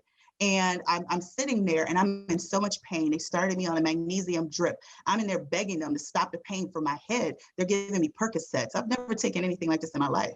And they're just loading me up on it. They said, you know what, sweetheart, you're going to have to just deal with it. That's what they told me. You're going to have to let it run its course. So I spent 3 days there. And that was the most traumatic 3 days I've experienced in my entire life. I'd rather have 15 more kids than to do what happened to me again. And the advocacy piece, and to know that if I didn't literally take my blood pressure, if I didn't own it in the second trimester to purchase a high blood pressure machine, instead of just trusting that one visit per month that you get, once every 4 weeks, that's not enough. That's not enough to track what's really going on. I could have died.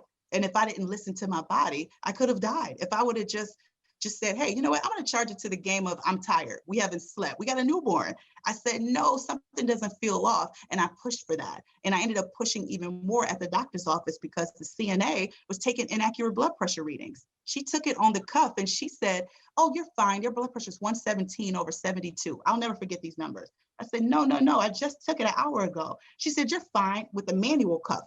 I told my doctor that, and my doctor was like, yeah, that should be okay. I said, can you check my blood pressure?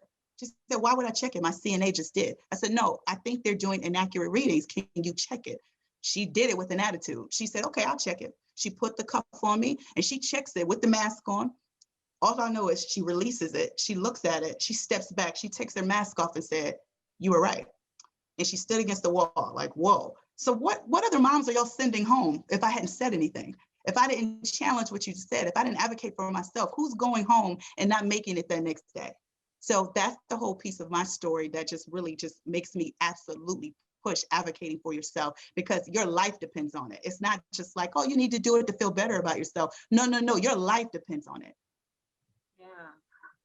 Wow, that's powerful. And like using your own experience and thinking about that and how you used your voice and demanded, thinking about even the presentation earlier about advocating for yourself, like there were so many points in there where you had the language, you used your voice, and, even telling your doctor, no, I'm going to say it again. Like, I need you to, take my blood pressure. It's so powerful.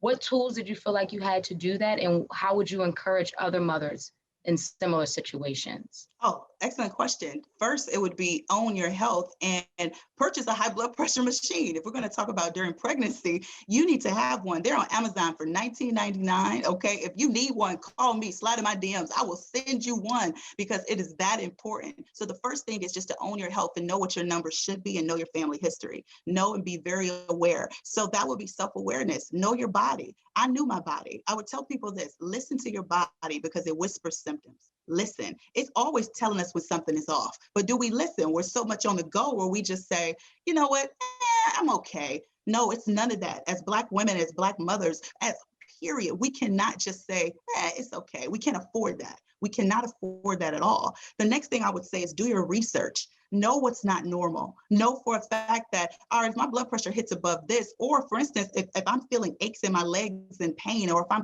I don't have to literally feel broken down to have something going on that's wrong. Just know that if it still feels off, trust yourself and be self-aware. Like I said, no one should know you better than you. You are the subject matter expert of your body. I don't care about the white coats. Granted, they're there to serve us, to help us along our journey. They're the subject matter experts, but who is the better subject matter expert of me than me?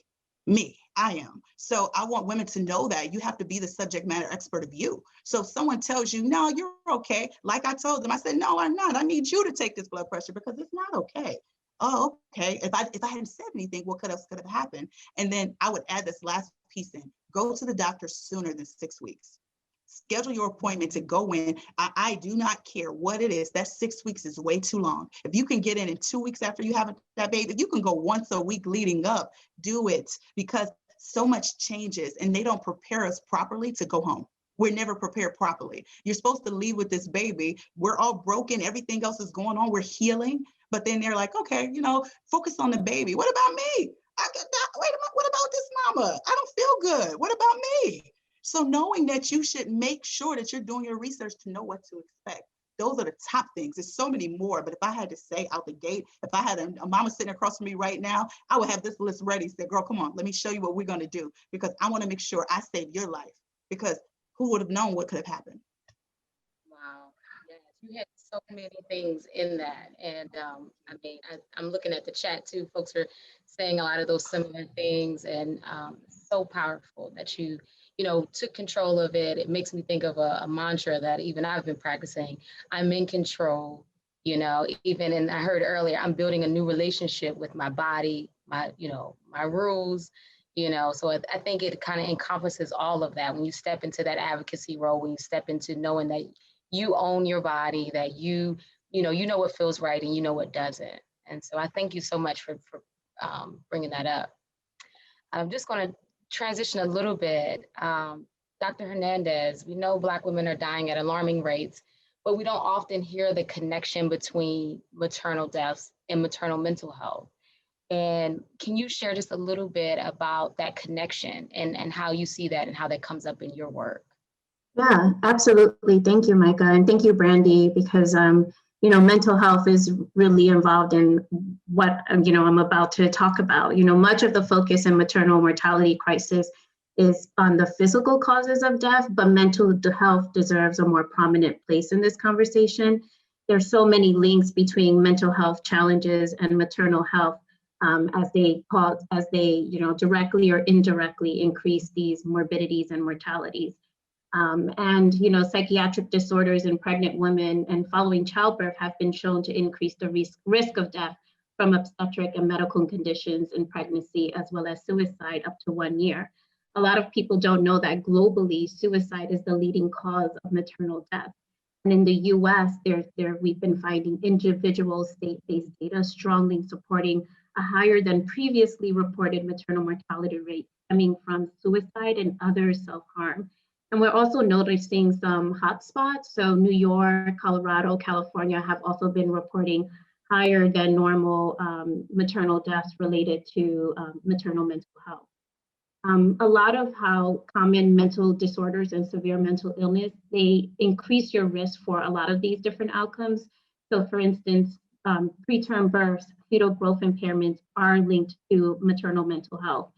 Furthermore, women with severe mental illness also have increased risk of preeclampsia, antepartum and postpartum hemorrhage, placental abruption, and stillbirth. And a lot of these problems are the leading causes of maternal mortality, particularly among Black women. You heard Brandy talk about preeclampsia. I mean, that's a major one. There was also in a 2018 report from the 9 maternal mortality review committees, they found that 7% of pregnancy-related deaths were associated with underlying mental health conditions. And of those deaths, approximately 42% had patient-related mental health contributing factors, such as the absence of social support systems and a lack of adherence to medications or treatment plans. But then another 27% had provider-related mental health contributing factors, such as ineffective treatments or failing to screen. And we know a lot of Black women are not being screened for maternal mental health disorders. Out of all pregnancy-related deaths, 63% are preventable. If these women had access to mental health supports and treatments, they may still be alive. And while Black mothers are more likely to suffer from maternal mental health challenges, they're less likely to receive treatment, whether it's during pregnancy or after birth, and that's important. A study that we conducted at Morehouse School of Medicine in partnership with the Center for Black Women's Wellness found that 60% of women who reported mental health challenges were not even referred to support services or counseling for further help. And we know that Black women are less likely than white women to initiate or complete treatment.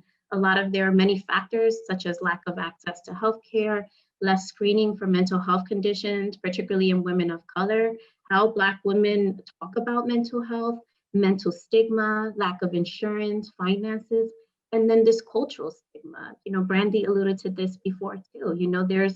There's this expectation of strength from Black women, and a lot of this results in underdiagnosis, misdiagnosis, or just a complete disregard of what's happening with Black women.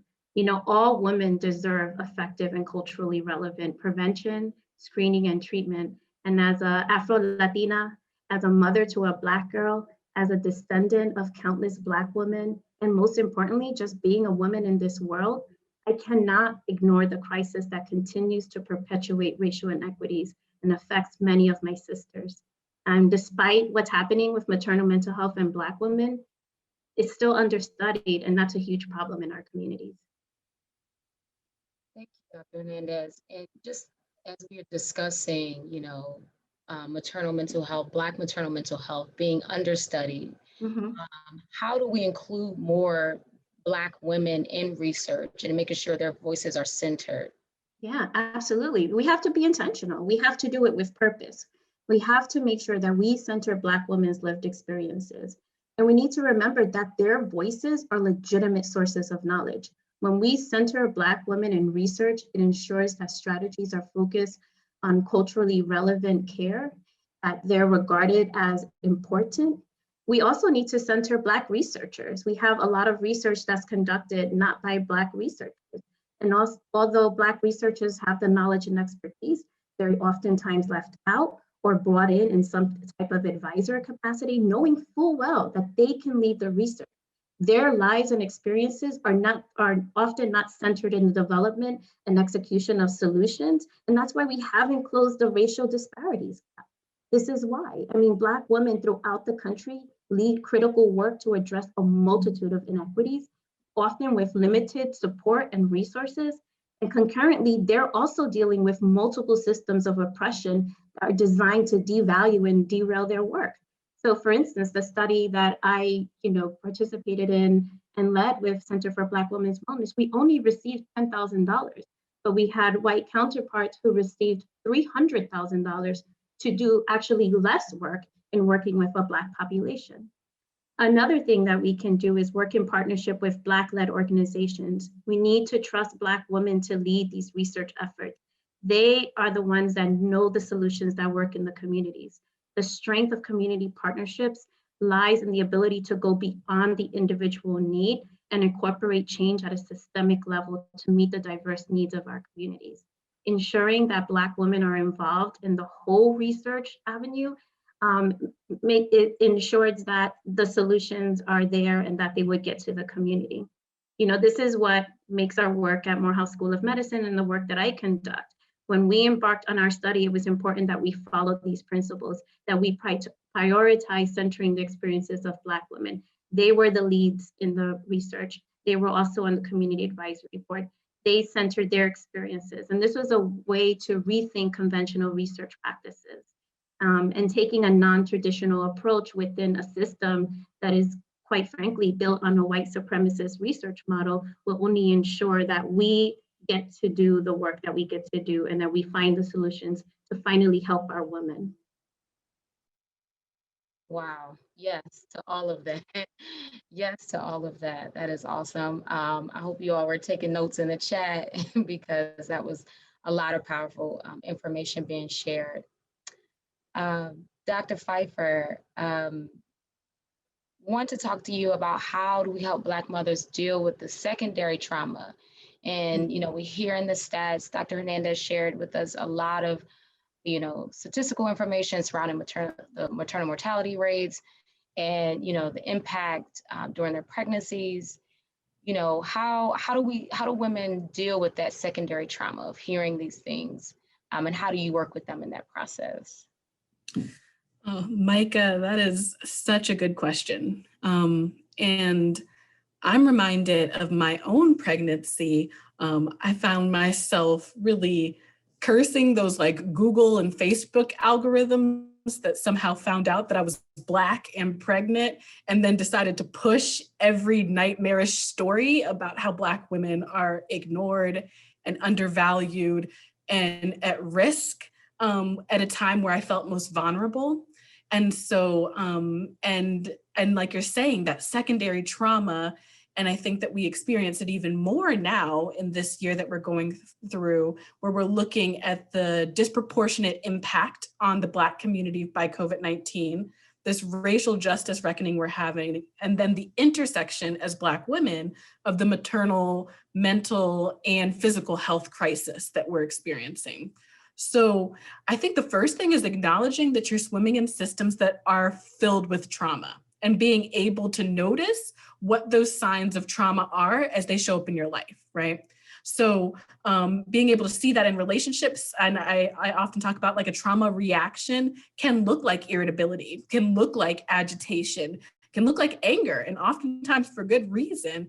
And it can also show up in a need for control when you feel like you're in this world that's out of control, right? So I think first being able to name and see the signs of it and to work in your relationships with other people to be aware. And I think the more that we have culturally competent researchers who are doing this work, the more that we have culturally competent providers, the better support that the psychological community is going to be able to offer.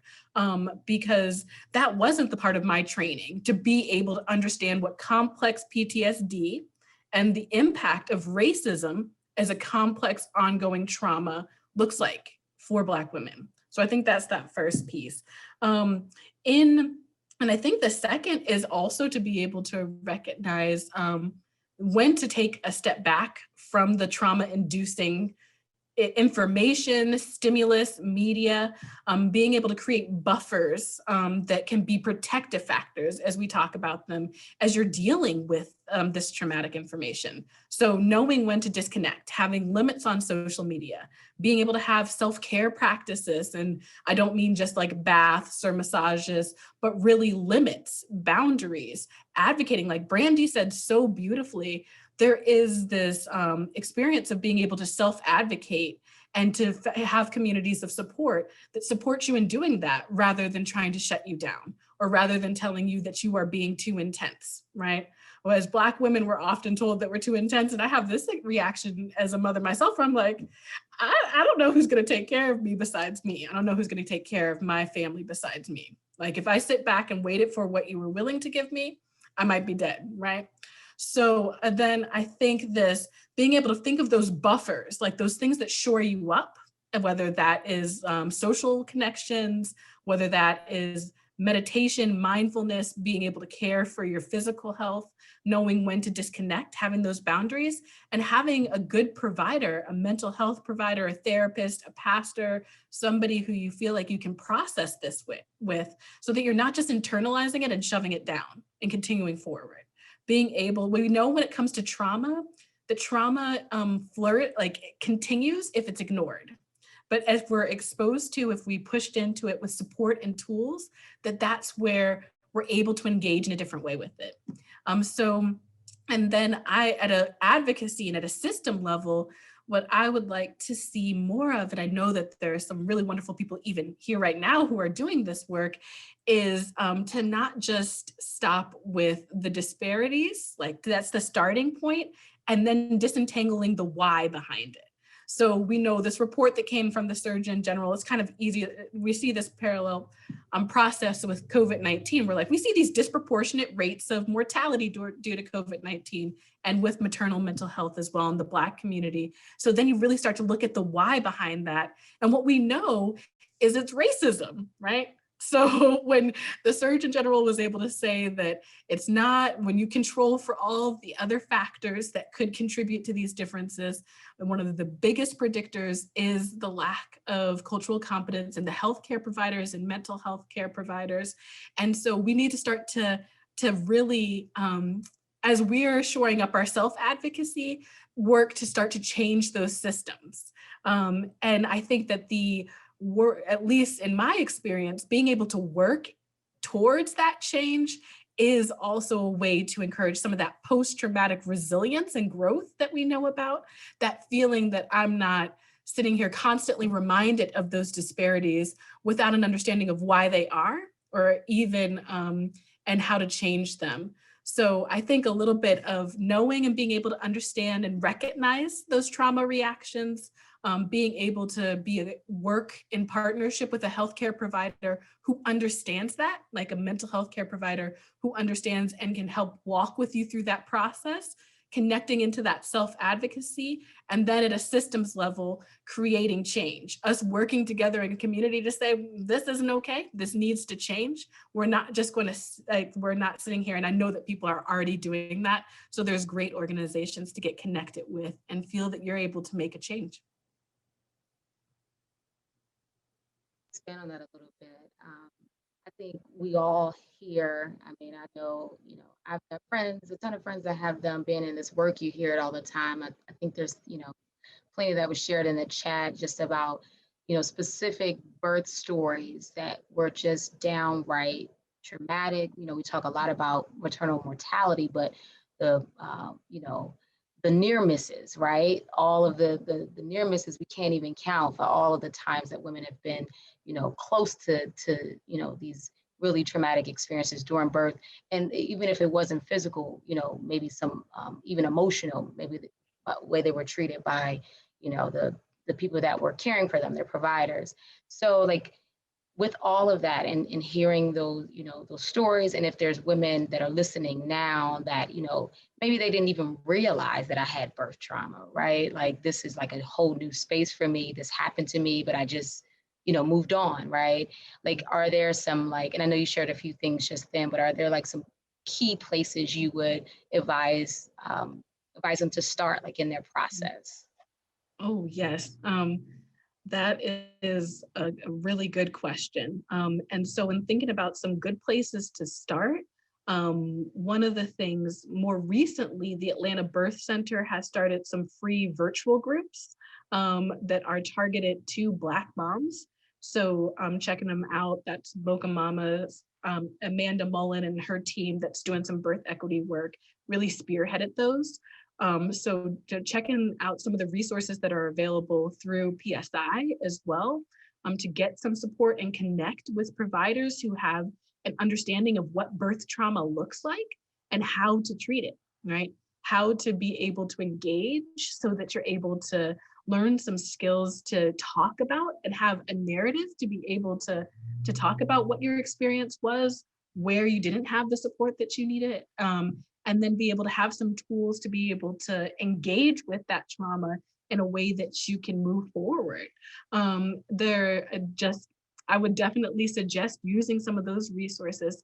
And I think that it's helpful I often encourage mothers, particularly Black mothers, to be able to have the experience of telling the narrative of your birth. And all of the complexity of it is so important.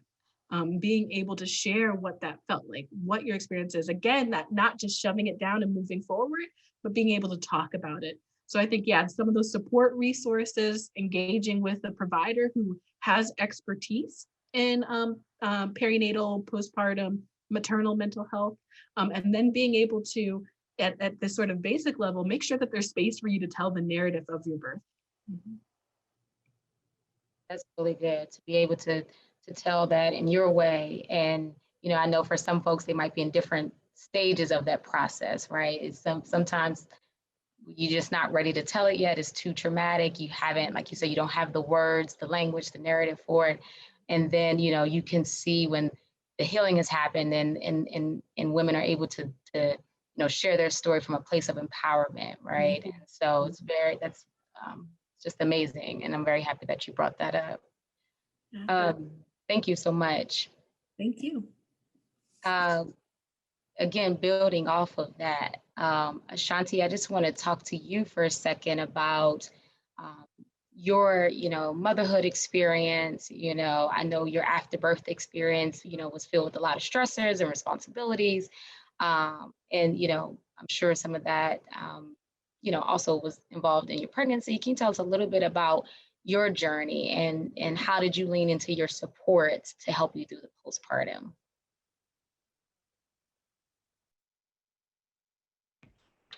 Well, thank you for having me here today. Basically, my experience was a little bit different. I went into labor at 34 weeks, and I had been working with my nurse to get my blood pressure down. My legs were swelling.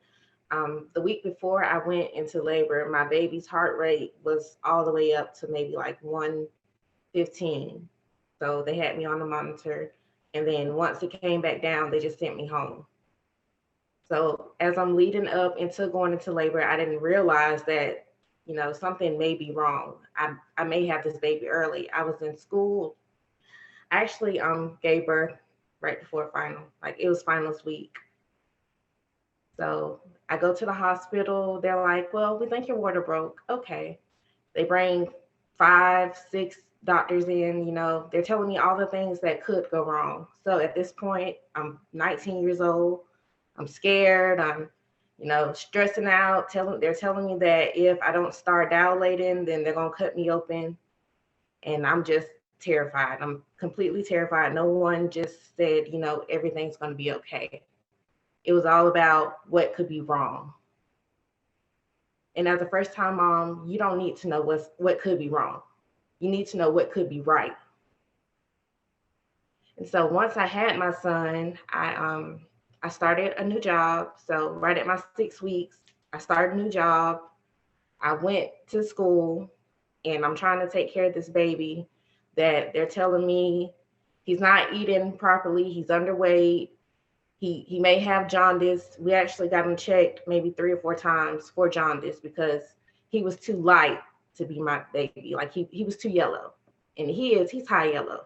And as you can see, I'm not. So I'm thinking like, I don't know what could be wrong. And my mom, she's like, you know, let me help you.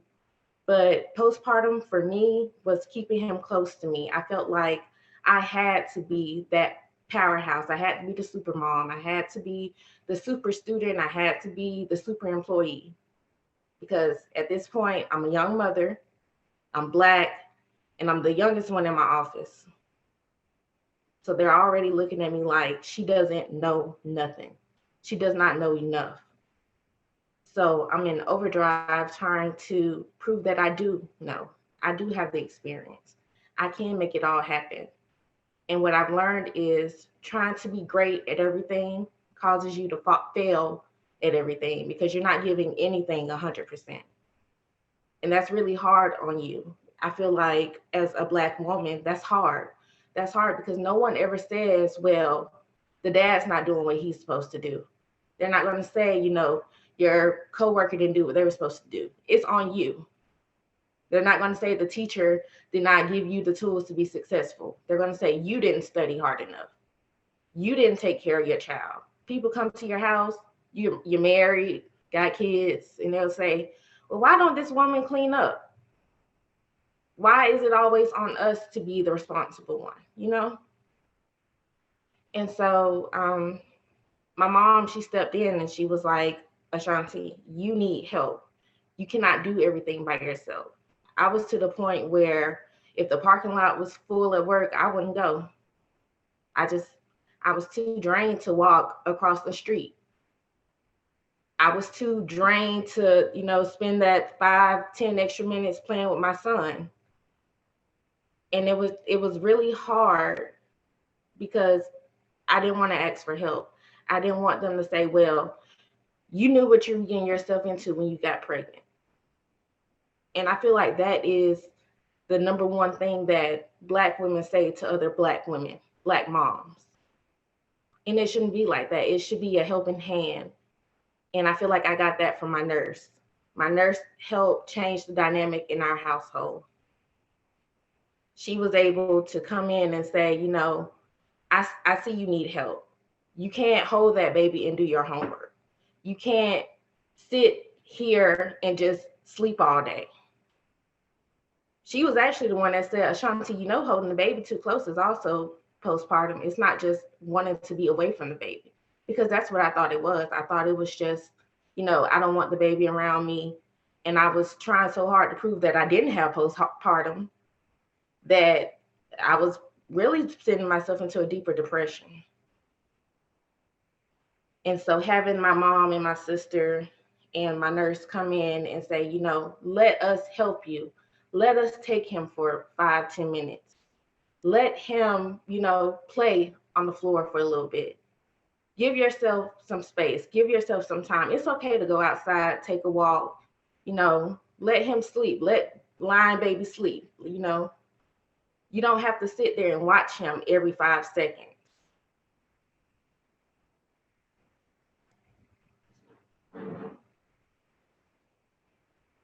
Yeah, thank you, Ashanti. And I was just, you know, checking some of the chat, and it seems like, you know, a lot of folks are just resonating with what you've mentioned, you know, not having the energy, like you said. What stuck with me when you say you couldn't even walk across the parking lot, right? Like just the emotional drainage of everything that was happening and feeling like you have to have an S on your chest, you know. And I think that goes back to what we, you know, has been a theme throughout this event, you know, having this strong Black woman syndrome. And you mentioned just not wanting to even admit that, you know, I might be, you know, experiencing some, you know, postpartum, you know, symptoms related to, you know, your mental health, and not even wanting to realize that for yourself. And so, first of all, just thank you so much for sharing your story. And, you know, I think that it continues to reiterate how important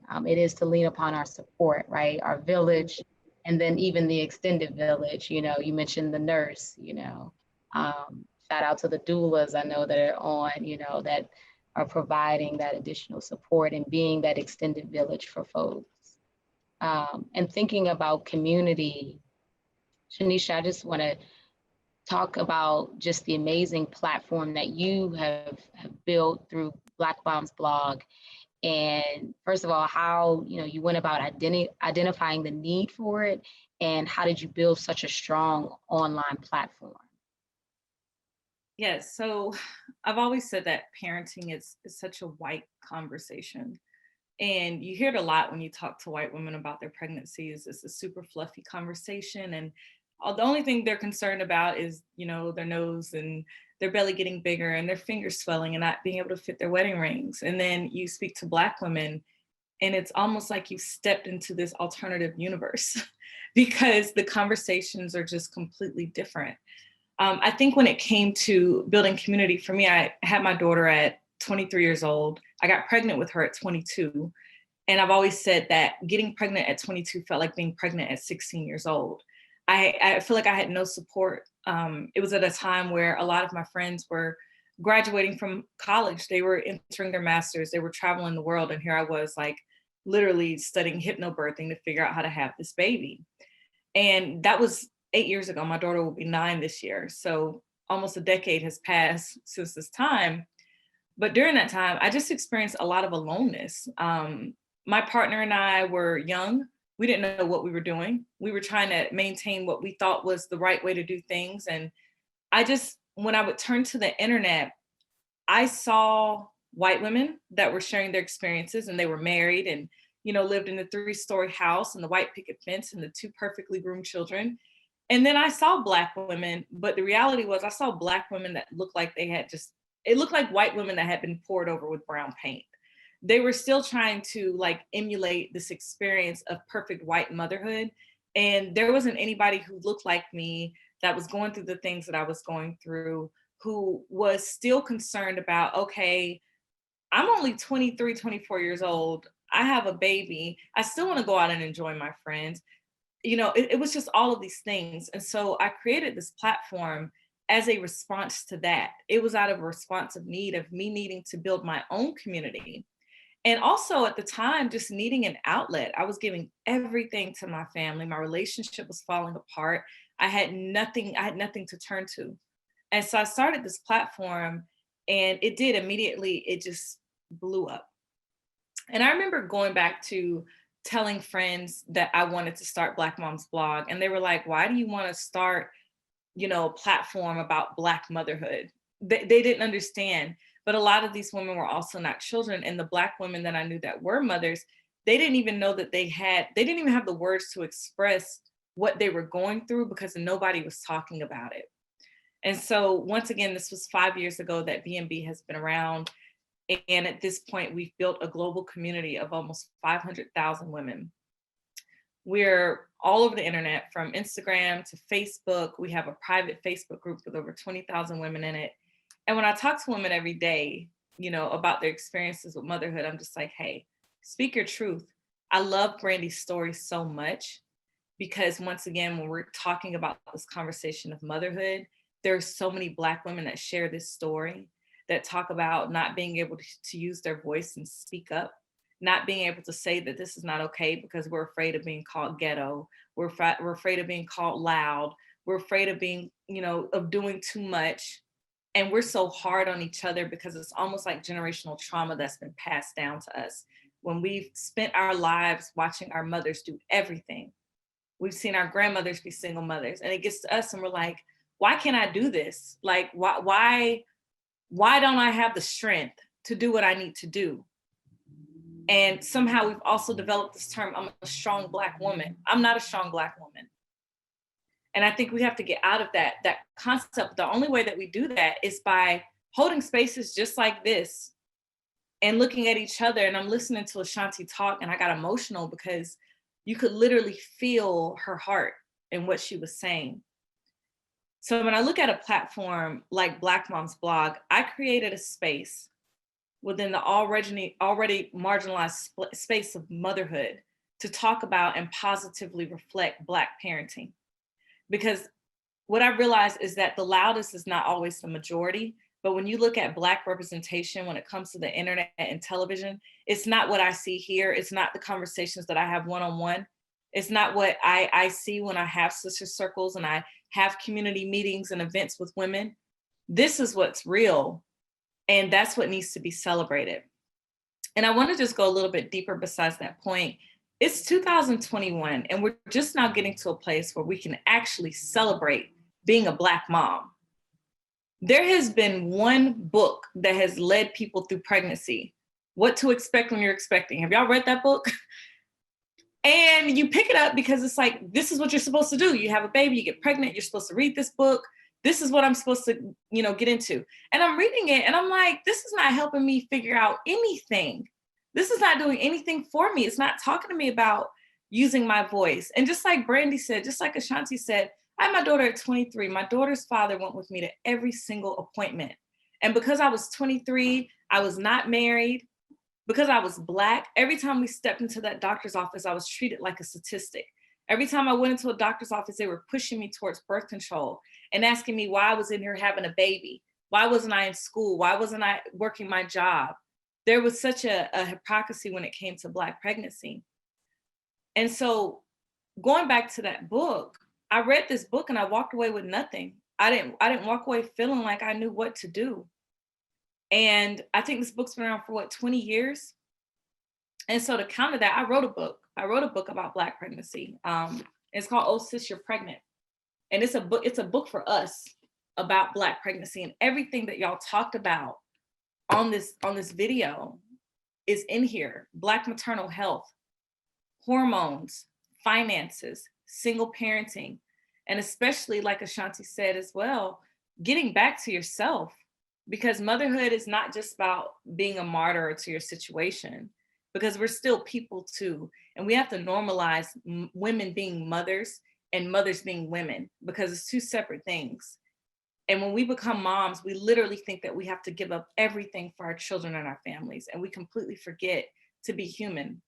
So when it comes to the original question of you asking me, why did I start Black Moms Blog? I started Black Moms Blog because of this space.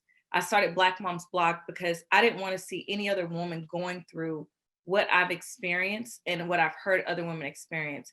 I wrote this book so that we would have our own Bible to pregnancy, so that we would have our own stories to tell, so that we wouldn't just be talking about swollen feet, but actually talking about things that matter. Talking about how do we wear our hair during labor. You're not gonna find that in a white book about pregnancy. You're not gonna find, how do I talk to my mom about not wanting her in the room with me when I have this baby? That's a real conversation. And I started all of my platforms and my businesses as it relates to retreats, books, the blog, to give Black women a safe space to say, I can freaking exhale. I can take a breath, and I'm among sisters, and I'm building my community, because being a mother without community is death. And we see it every day. Wow. Being a mother without community is death. Wow. That's powerful. And one thing that you said that stuck out for me, well, so many things, but you said so many of us are trying to fit Black motherhood into like the white motherhood norms that we saw, right, from reading the books. And I remember, crying my first pregnancy because my son didn't have his own room. where am I wanted to paint the baby room like I saw on TV. And I was so sad about it. Like, I'm having this baby, I don't even have anywhere to put him, but again, seeing those norms. And so I thank you so much for, being brave enough to create a platform for women. I follow you on Black Mom Blog, and I've certainly have gotten a lot out of a lot of the conversations and that I participate in the photos. And so I thank you for creating that space. What advice would you give for, folks that are listening that want to provide some support, especially since, we're no longer kind of living in this, and then add on COVID, we're not able to connect, one-on-one, but, maybe they want to provide connection to someone, or they want to figure out how to do that themselves online. Like what would you suggest they do to plug in? I feel like everything is a manifestation. And so when it comes to plugging in, you have to plug into yourself and really sit down with yourself and say, what is it that I need? And you don't have to be Superwoman. I think that's the part of this panel that I really enjoyed hearing is women really just bare their soul. Like, this was horrible. Brandy was like, I'd rather have 15 more kids than go through what I went through. Ashanti's talking about, just the trauma that she had to overcome to be a sufficient mother. I seen a post online recently, and it was a woman saying that she lost her child at a store or somewhere. And immediately I took a deep breath because I was like, ooh, because that's something that as parents we might go through, but we may not admit that online. And so she's telling the story about she lost her child and she just started screaming. My child has on a red shirt, blue pants, green shoes. My child has a backpack on. They have brown hair. It's in braids. And she started screaming at the top of her lungs. And within like 2 minutes flat, someone was like, oh, here's your son. He's over here playing with whatever. And the reason I bring that up is because this woman so vulnerably shared, I don't care how embarrassed I am. I lost my child. I need to find them, right? So in the same way, we got to think about that when we look at community. Like we're such a jaded society now. Like everything you look at online is like, if your friend says this, just cut them off. This person does this, just forget them. You don't care. And that's not healthy. Like that's traumatic. If you're in a space with people where you're constantly, I don't care about anybody, I'm just going to do me. You can't do that as a mother because you have other people around you that literally feed off of you, especially if you're currently breastfeeding. You need support. And so when it comes to like, how do I usher in support into my life? Are you asking for help? And I'm not saying that as an accusation, but what I mean is open yourself up to saying, I need help. Please come help me. Stop trying to fit into your old friendship circles. You can't show up to everything. I can't be there for you all the time. But what you can do is come over here and help me with this baby while I do laundry. Can you please come watch my baby while I take a nap? I need help. And a lot of times looking at our parents, our mothers say, they want to compare us to them. They want to say, I did it. You're strong. You don't need anybody. You got this. That is traumatic. Please understand at the same time that our mothers are only doing the best that they know how. And so it's not a direct personal attack on you if your mom doesn't understand you. And I hear this all the time in talking to women about their mothers. I talk about this conversation I had to have with my own mother when I was pregnant in my book. My mom was doing what she knew best to do. And her telling me or her acting like I didn't need anybody was because she had to go through that. She just didn't understand it. And I couldn't blame her for that. And over the years, my relationship with her has become so much better because I've learned not to blame her for her way of thinking. I'm learning that I can do it. I can do it different. I can do it better. And a lot of that is because I've ushered in this community of women that have really surrounded me. And I want to say this, like with B&B, it has provided so much for me. I classify it as its own entity. It's become so much bigger than I have been. It's become so much for so many women. So many women have made their friendships and their sister circles based off of this community by reading these articles, joining these conversations. And so for any woman that is struggling, my first admonishment to you is just to show up for yourself by saying, what do I need? If you're not strong enough to be your everything, there's nothing wrong with that. You never hear white women saying, I'm a strong white woman, Asian, I'm a strong Asian. We're the only people that think that strength in that kind of way is a badge. that is a response to trauma. I'm not strong. I need help. I need to cry. Please come help me. My daughter is 8 years old right now. And the only way that I am where I am in my life, whether it be through my business, anywhere, is because my friends really took care of me. And they took care of me not blindly because they believed in me. When I needed a babysitter, when I needed help, when I needed a conversation, when I needed food, they were there for me. So don't be afraid to ask. And if you're finding yourself in a position where you're not getting the answers you need, keep asking, but ask somebody else. So. Sharing. Don't be afraid to ask. And also, first ask yourself, what do you need? Yes. Yeah, that's awesome. I'm going to turn to the chat here in the Q&A so I can get some of the questions from our Q&A. One person said, how can we make this a standard of care? This was from a little bit earlier. I'm sorry, I'm just now seeing them, but possibly just speaking to how do we, make, support a standard of care. Maybe that's what they meant with that. So I'll throw that to the panelists. How can we normalize support and even maybe throw in, the trauma conversation as a part of maternal care? Any thoughts around that? I want to answer that question about standards of care. Because you have to understand that when you're talking about making a standard, if you're asking that, then you already don't have the standard. And so you got to be real extreme with it, y'all. You got to be so extreme when it comes to when you're coming from a place of being starved of a certain thing. Look at it any kind of way. If I haven't ate food in 4 days, when you give me a plate of food, I'm going to devour it. And so when it comes to self-care and loving yourself, you have to get to a place where you have to be so selfish with your time and understand that who you've been showing up as your whole life, you're not showing up that way anymore. So that means that you're going to get some heavy pushback from those around you.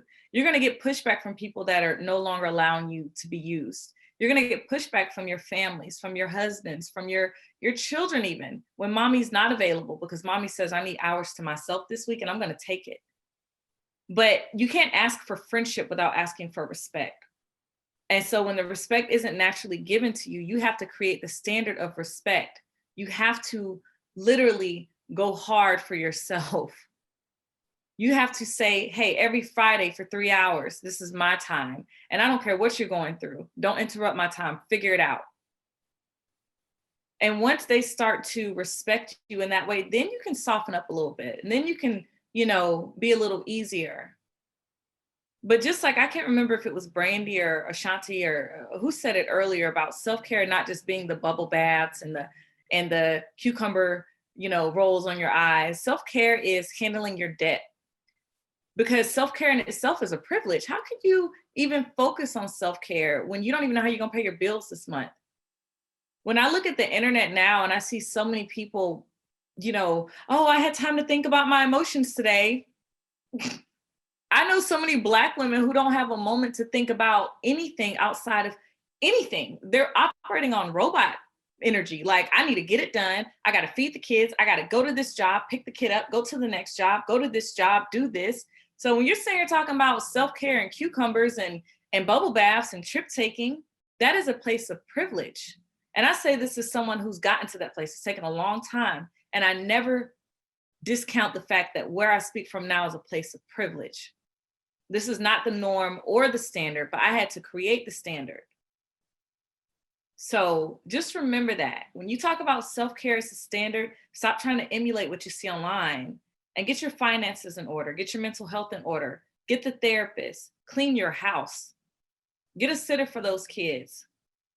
Let daddy watch the kids. I love that y'all had this whole part about co-parenting. Stop being so mad at that man and let him take the kids for a week. Please take them, because you know what I'm gonna do while you're gone? Enjoy myself. Stop being mad at dad. A lot of us are 20s, 30s years old. You got another 70 years in front of you to find somebody you wanna be with. Let him go. Love yourself. That's how you create the standard. Stop being mad because he don't wanna be around. Or if he does wanna be around, you mad because he got a new girlfriend. So what? So what? That's how you set a standard for self-care. You have to forgive yourself. You have to forgive those around you. And you have to start loving yourself. And loving yourself does not look like being mad at everybody because they let you down. Forget them. Go find some more people. It's 1 billion+ people in this world. Go find somebody else. Right now, we virtual. Find them on the internet. Okay? That's what you go do. Anyone else want to comment on that? It's not necessarily on that, but something, you know, about asking for help. And unfortunately, a lot of women, as we mentioned, you know, a lot of us do have some privilege, but a lot of women don't know where to seek help or where to go, or even when they are, oftentimes they're criminalized for seeking help. You know, we have a system that punishes Black women for seeking help. And no one wants to say the R word, and I was glad within this panel that we are able to talk about racism and how racism has led to these misdiagnoses, but also this unfair treatment and incarceration of our women who are trying to seek help, who police arrest when they're calling, or Child Protective Services take their kids away because they deem our women to be crazy. And so I think, it takes, and I know people are like, oh, well, she's the researcher, she's gonna always talk about research, and there's one standard of care, but then when it comes to practice, and I'm not a psychiatrist or a psychologist, so my colleagues can talk about that, but developing a standard of care on how to help women who have maternal health challenges requires research, and requires great organizations that are doing work to make sure that we document what we're doing, that there are numbers to back it up, and that we're working in tandem with one another, because it's, as everyone mentioned, it's going to take a village to get through this, and to get through these systemic barriers that we're facing every single day. And may I say just one thing? Because this has been phenomenal, and I feel so activated by this conversation. And I also know that there are people who are providers who are a part of this conversation right now. And so speaking to them, I think that it is bringing in this and taking a community engaged approach to birth equity and to maternal mental health, making sure that you're reaching out to and making space for and really elevating the voices of Black women to serve our community, and putting your money where your mouth is as well. Like making sure that this work, if we're committed to it, we cannot continue to do it in the margins and scraps of time. And so speaking particularly to the providers, bringing in and being able to recognize the need for cultural competence training, not just as a one-off, but as an ongoing thing, partnering with Black researchers and being able to continue to create the funding that sets the standard of care. The NIH is going to fund the people who set the standard of care. And if we don't have that access to be able to get the data to support, because we have people who are doing amazing stuff in the community who are saying, working and being able to create that change in individuals, but at that systemic level for those providers, making that an emphasis and knowing that the work will be hard, like that it's going to be hard, it's going to be messy, and it's going to take ongoing commitment. And so we are wrapping up, but any final thoughts from anyone on the panel that you want to share? This has been such a rich conversation. The chat has been great. Any final thoughts? Yes. I've got definitely a final thought, and I'm not going to make it long because I am feeling all the way energized from this conversation, from all of you ladies, from sharing your stories, I've got chills, to be honest with you, thinking about just what needs to happen going forward and how we can take action. And if we're talking standards, we're talking, raising the bar, we're talking what should it be? It should be just period. We're no longer being silent about anything. We're using our voice. That's the standard. That's above and beyond. That's what we're going to do. And that's what we have to do because our lives depend on it. There is no option to say, let me think about it. Let me do a little bit more of this. No, in that moment, you have to say something. And as I talked about throughout my pregnancy and having to advocate for myself over and over again, I had an OB and she was a white woman. And I ended up staying with her because when I first moved, she was my GYN. She was real in and out. And I'm like, for that type of service, I don't need the connection, but you deserve to have the pregnancy experience that you want. But she promised me she would deliver my baby. That was the biggest thing. I wanted that one person not to be bounced around to 18 midwives, 22 OBs, because these practices, it's like a factory. To be honest, it's a baby making factory. They'll have your baby and you keep going. And one thing I want women to know is don't be silent about it. Having a baby is arguably the most vulnerable time we will ever be, especially when they're saying this whole strong narrative of things. I am vulnerable. I am not myself. I am a woman. I am just honestly gentle. I want to be just vulnerable with you. I want to be open with you. But why do I have to go in here armored? Why do I have to have on this armor as soon as I walk through the door? So I want women to know silence is no longer being tolerated. You're going in and you're making some noise. You're challenging the white coat syndrome because it's real. Do your research on these things. They do exist. Now we have Google. We have books like what Shanice has, what she just talked about. You know what I mean? We have access to things to be able to help us. So why aren't we using them? But then most importantly, knowing we don't settle for anything else in life. Why do you settle for a doctor or service that you don't like? Say no. It's okay to fire them. It's okay to break up with them. Use the whole, it's not me, it's not you, it's me. But actually, you know what? It is you. And let that doctor know. My same doctor, I had a conversation with her after because I felt like this. Any woman who's coming behind me, oh, no, you're not going to do them that way. And I told her to her face, I did not like her level of service. I did not like what happened. And she will no longer be my OB, GYN, anything going forward. And I told her office manager, because I think this needs to be talked about. And I want women to feel okay about that. I want them to feel empowered to do that. I did a podcast interview a while back, and the white was a white woman, and she was a doctor. I'm not going to say her name. She said this, and she's very much for empowering and trying not to make it a one-off. She said this: how did you feel okay? Where did the confidence come from to challenge everything that doctor said to you? Listen to that question. How did you feel okay to challenge that doctor on everything they said? They wear the white coats. And I said, you know what, that's an excellent question. I felt empowered to be able to do that because my life was on the line. It's a whole different way you're going to perform and act when you know I have to do this, or I know what the alternative could be.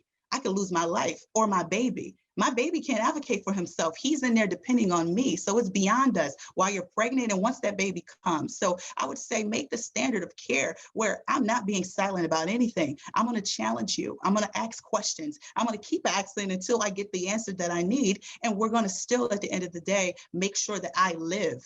Because we bring these babies on the earth side. What about these mamas? These mamas aren't making it either. But that's the whole thing. Everyone says, okay, well, as long as we get the baby here safely. Hey, what about me? What about me safely? Can I make it here too? Can I stay to raise my baby? So I want that to be the whole thing. I want women to feel empowered. I want women to have the tools. I want women to be able to connect with other women. And just like you guys were saying, be so transparent and be okay with letting that guard down. Honestly, that transformed my life when I had my baby. That's what made me be more transparent. I was one of those women where, you know what, I'm a boss, I'm getting stuff done. I don't want to, it's good until you become vulnerable and you like, I need to help people. But God had this happen for a reason. I will not let anyone lose their life again if I can help it. Please let me show you what I did.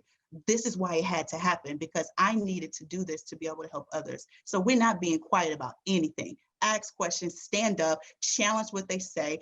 Remember, we're paying them.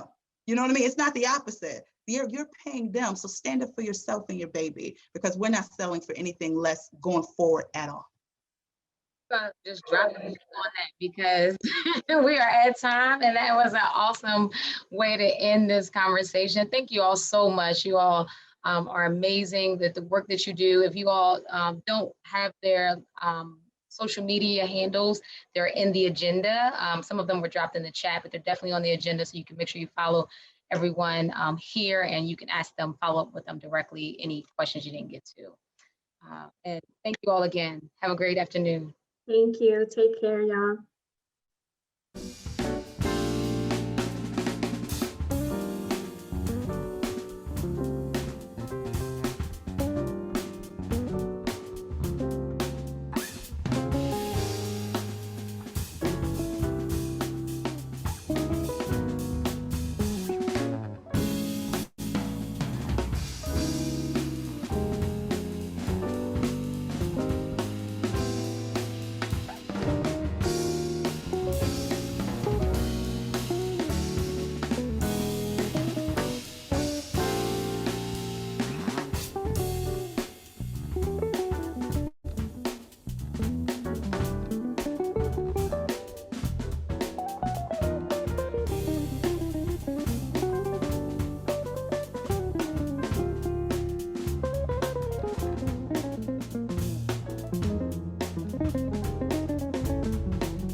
Thank you again, ladies, for that wonderful panel discussion. You know, you have to take a moment to kind of breathe in and just kind of receive everything. It was very, very powerful. And listen, ladies, if you are still in the room, if you could drop your contact information, our panelists, because that was a very intense and very passionate conversation. So if you could drop your websites, your social media handles, so that all of the participants can keep in touch with you. Now it is raffle time. It is my favorite time. Well, I have so many favorite times during this summit, but we are going to pull 4 more winners right now. So we're going to pull up our raffle wheel. I'm spinning it. Here we go, here we go, here we go. And we are stopping on our first winner. Shuba, I believe. Shuba, congratulations. You are our first winner for this round here. Congratulations. All right, 3 more times.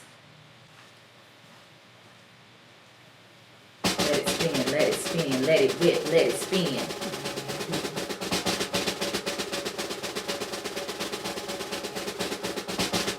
And it is stopping on Sarah Blake. Sarah Blake, congratulations. Congratulations, Sarah Blake. We have everyone's name in there. I know y'all at home squinting like, where's my name? It's in there.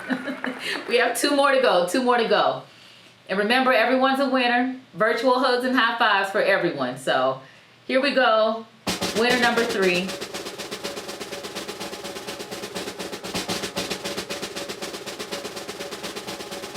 Put some magic on it. And our winner is Keisha. Keisha, congratulations. Gift card coming your way. And we have 1 more spin to go. 1 more spin. 1 more spin.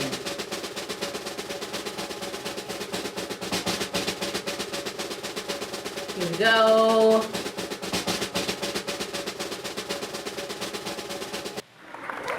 Lauren, congratulations. You must be Chantrice's homegirl, but she over here cheering you on, girl. Enjoy it, enjoy it. Lauren Wright, you are our final winner of today's raffle. So thank you again to everyone who participated today. We still have 1 more really incredible speaker that's coming up. And before we get into that, we have another video presentation.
Welcome back. Before we get into our last presenter, can y'all go ahead and put some hand clap emojis, some hallelujah emojis, and show PSI Georgia so much love for this amazing virtual summit. I've been over here learning so much, and it's been really incredible, and I hope you are enjoying yourself as well. Now, our final presenter is going to help us wrap up the day with some tips on self-care. Michelle Goodlow is a licensed clinical social worker and an experienced project manager, dedicated to helping others develop healthy relationships with themselves and with others. With a professional background in providing clinical interventions, compassion-based services, and statewide advocacy for people impacted by domestic violence, child abuse, and stress-related conflict, the focus of Michelle's career has been to develop and institute accessible and resourceful avenues of support through her agencies, The Essence of Healing LLC and gmichelle.com. Michelle is the owner and psychotherapist with The Essence of Healing LLC, a private therapeutic practice based in Atlanta, Georgia. The Essence of Healing LLC provides individual and couples psychotherapy to adult residents in the states of Georgia and Illinois. She is also the creator of the wellness resource website, gmichelle.com, which offers busy, caring professionals the opportunity to make self-care a practical part of their lives.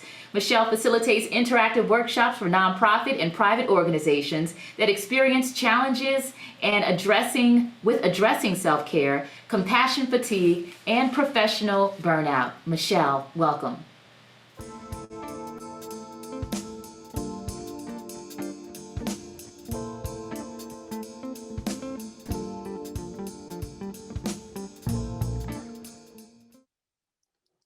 Hello, everybody. Y'all, can we just take a moment and just like inhale together and exhale together? I mean, what an incredible summit.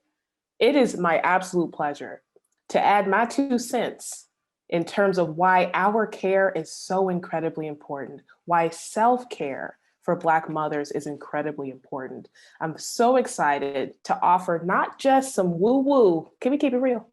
Okay, not just some woo-woo ideas on how to take care of yourself, but some very practical self-care strategies and ideas so that you can show up and do the things that are most important to you. So let's jump right in. I specifically wanted to call this space that we're holding at the end of this incredible summit, Creating Space to Take Care of You. I know y'all have seen all of the messages about self-care on social media and different platforms, and sometimes self-care feels so impractical to Black mothers. It feels like something you have to attain or something else to add on your to-do list. So I want this space to be a space where we really talk about and validate the experience that Black women and Black mothers have in trying to practice self-care, and again, offer some practical strategies, tips, ideas, so that you can leave with at least one idea of how to create that space to take care of you. Let's talk about it a little bit more with the next slide. We're going to talk about why self-care is essential for us, which is going to be some review, okay? I know there's a lot of things that we've discussed today, and instead of really focusing on the really micro components, we're going to talk about some macro components. And then we're going to also dive into how to actually begin your self-care practice or how to commit to it, because I know there's a lot of things that get in between the care of ourselves and actually doing it. And we're going to close with some questions. If you have questions about self-care, I hope I can do my best in answering some of those questions. So let's talk about the actual definition of self-care on the next slide. I like to break down self-care. I'm not particularly attached to any particular definition, but these are the ones that I feel best talking about. Self-care is doing what you need to do to show up as your best self, okay? Self-care is doing what you need to do to show up as your best self. And I love to say, if that question comes up for you, if you're like, well, who is my best self? That is a wonderful place to start. Thinking about what habits, actions, behaviors, boundaries do you need to set, okay, to show up as your best self? So that's the big umbrella term for self-care.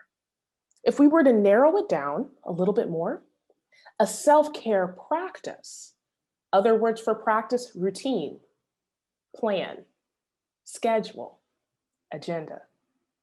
My favorite word is practice because it's not just a noun, it's a verb, and emphasizes that we have to try and do this self-care thing over and over again. We will not be doing it perfectly, but we can progress and practice. So a self-care practice is a routine act of identifying and addressing your needs on a regular basis. So for a self-care practice to be effective, it needs to be done on a regular basis. I tell folks, especially moms, especially Black moms, okay, practicing self-care every once in a while is just not gonna do it. It's not gonna cut it. Okay, I'm gonna keep it very, very, very transparent today. It needs to be done regularly, and it helps to start somewhere, definitely, when it comes to practicing self-care. And those two parts of the practice are also very important because we are ever growing and ever changing. We want to make sure we're identifying what our needs are because some of your needs that you had 10 years ago may be different than the needs you have today, right? So you want to identify your needs so that your self-care practice is reflective of where you are today. And then you want to address those needs. And I know somebody's looking at me like, Michelle, of course we do. But you know, it's important to say that. You want to address those needs after you identify them on a regular basis, and you want to practice doing that. So there's the big umbrella term of what self-care is, and then we narrow it down into a self-care practice. Let's look at some of the major things that very specifically Black women and Black mothers have to go through when we think about things that are impacting our ability to practice self-care. On that next slide. Take a second, if you have a journal with you, a notebook with you, because I know there's been some good notes taken during this incredible summit. And we won't spend a ton of time on this, but I want you to write this down. I love this quote by Maya Angelou.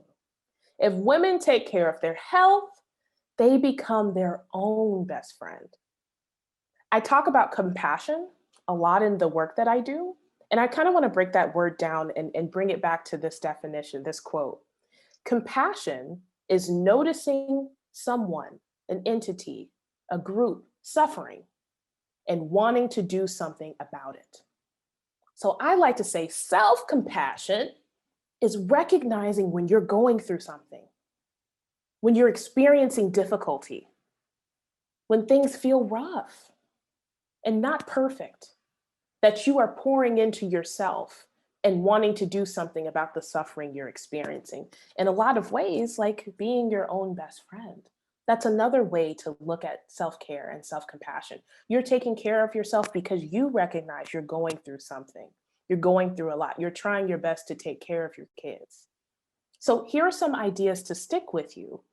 First, just describe, I like to say 3 of your self-care needs. Again, going back to the definition, what do you need to do to show up as your best self? What are 3 things, activities, habits, routines, behaviors, boundaries do you need to show up as your best self? What's come up today, just even in the summit? That amazing panel, okay? What were some of the needs that you thought about for yourself? Another way to look at it, what has been missing from your self-care lately? What's been missing? And there's a lot of different ways to look at self-care. If I can list a few, they've got your physical self-care, your spiritual self-care, your social self-care, right? Your emotional self-care. How are you taking care of your personal relationship with yourself? There's a lot of different ways to recognize and take care of your own needs. There's a lot of different ways. So think about what's been missing from your self-care lately. Those are 2 sticking points we might come back to.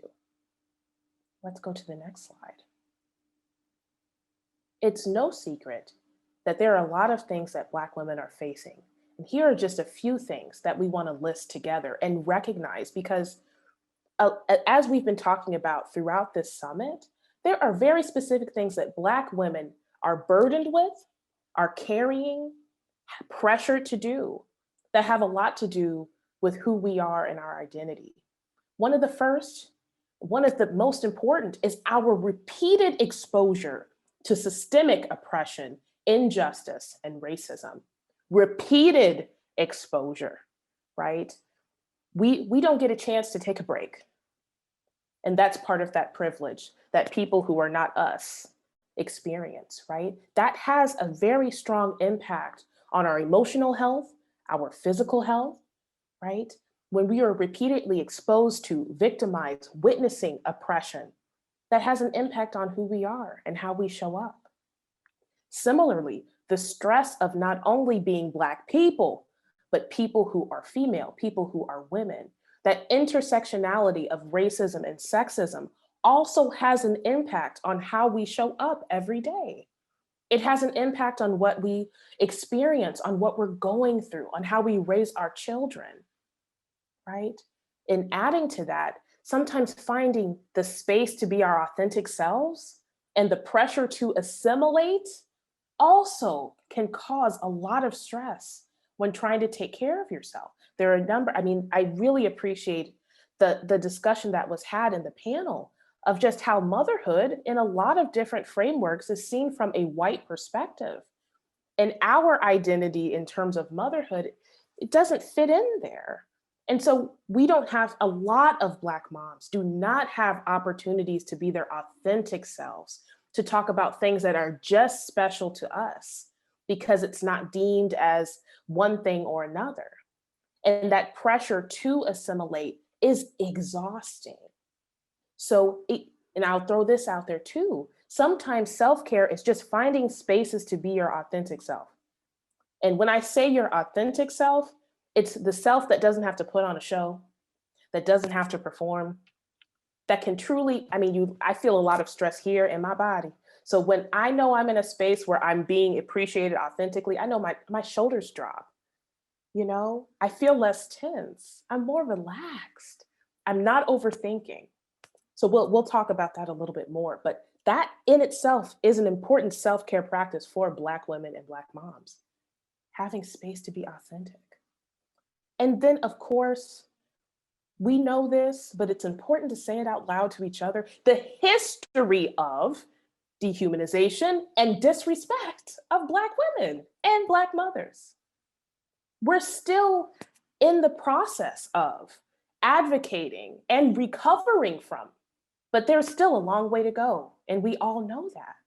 It's important for us to highlight these things and to take care of each other. I loved that discussion in the panel. We are a community. Virtually, we are here, we are connecting. I hear the mm-hms and the yes. I hear all of that, okay? I know y'all are here with me, but that has an impact on us. And again, I heard the panelists talk about this at length, which was amazing.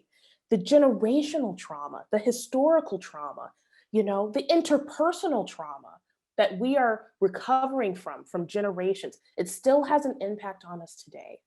And I only share these pieces to make sure that we are all on the same page, that we're not just focused on bubble baths and making tea, okay?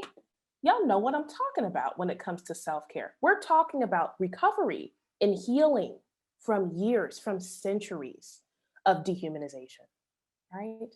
So when we're talking about self-care, we're talking about how do we show up as our healthiest selves, the versions of ourselves we feel the most proud of. And when it comes to parenting, the types of parents we want to be in terms of interrupting these cycles. It's a lot. It's a lot. So let's look at the next slide together.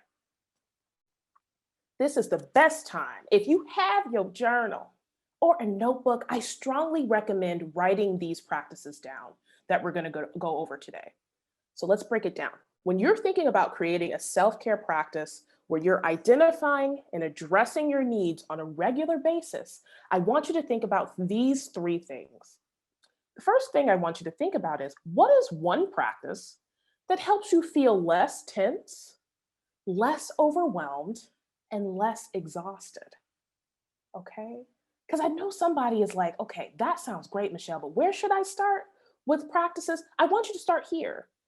What is one practice? Not 3, not 10, not a dozen. Come back with me. Just one.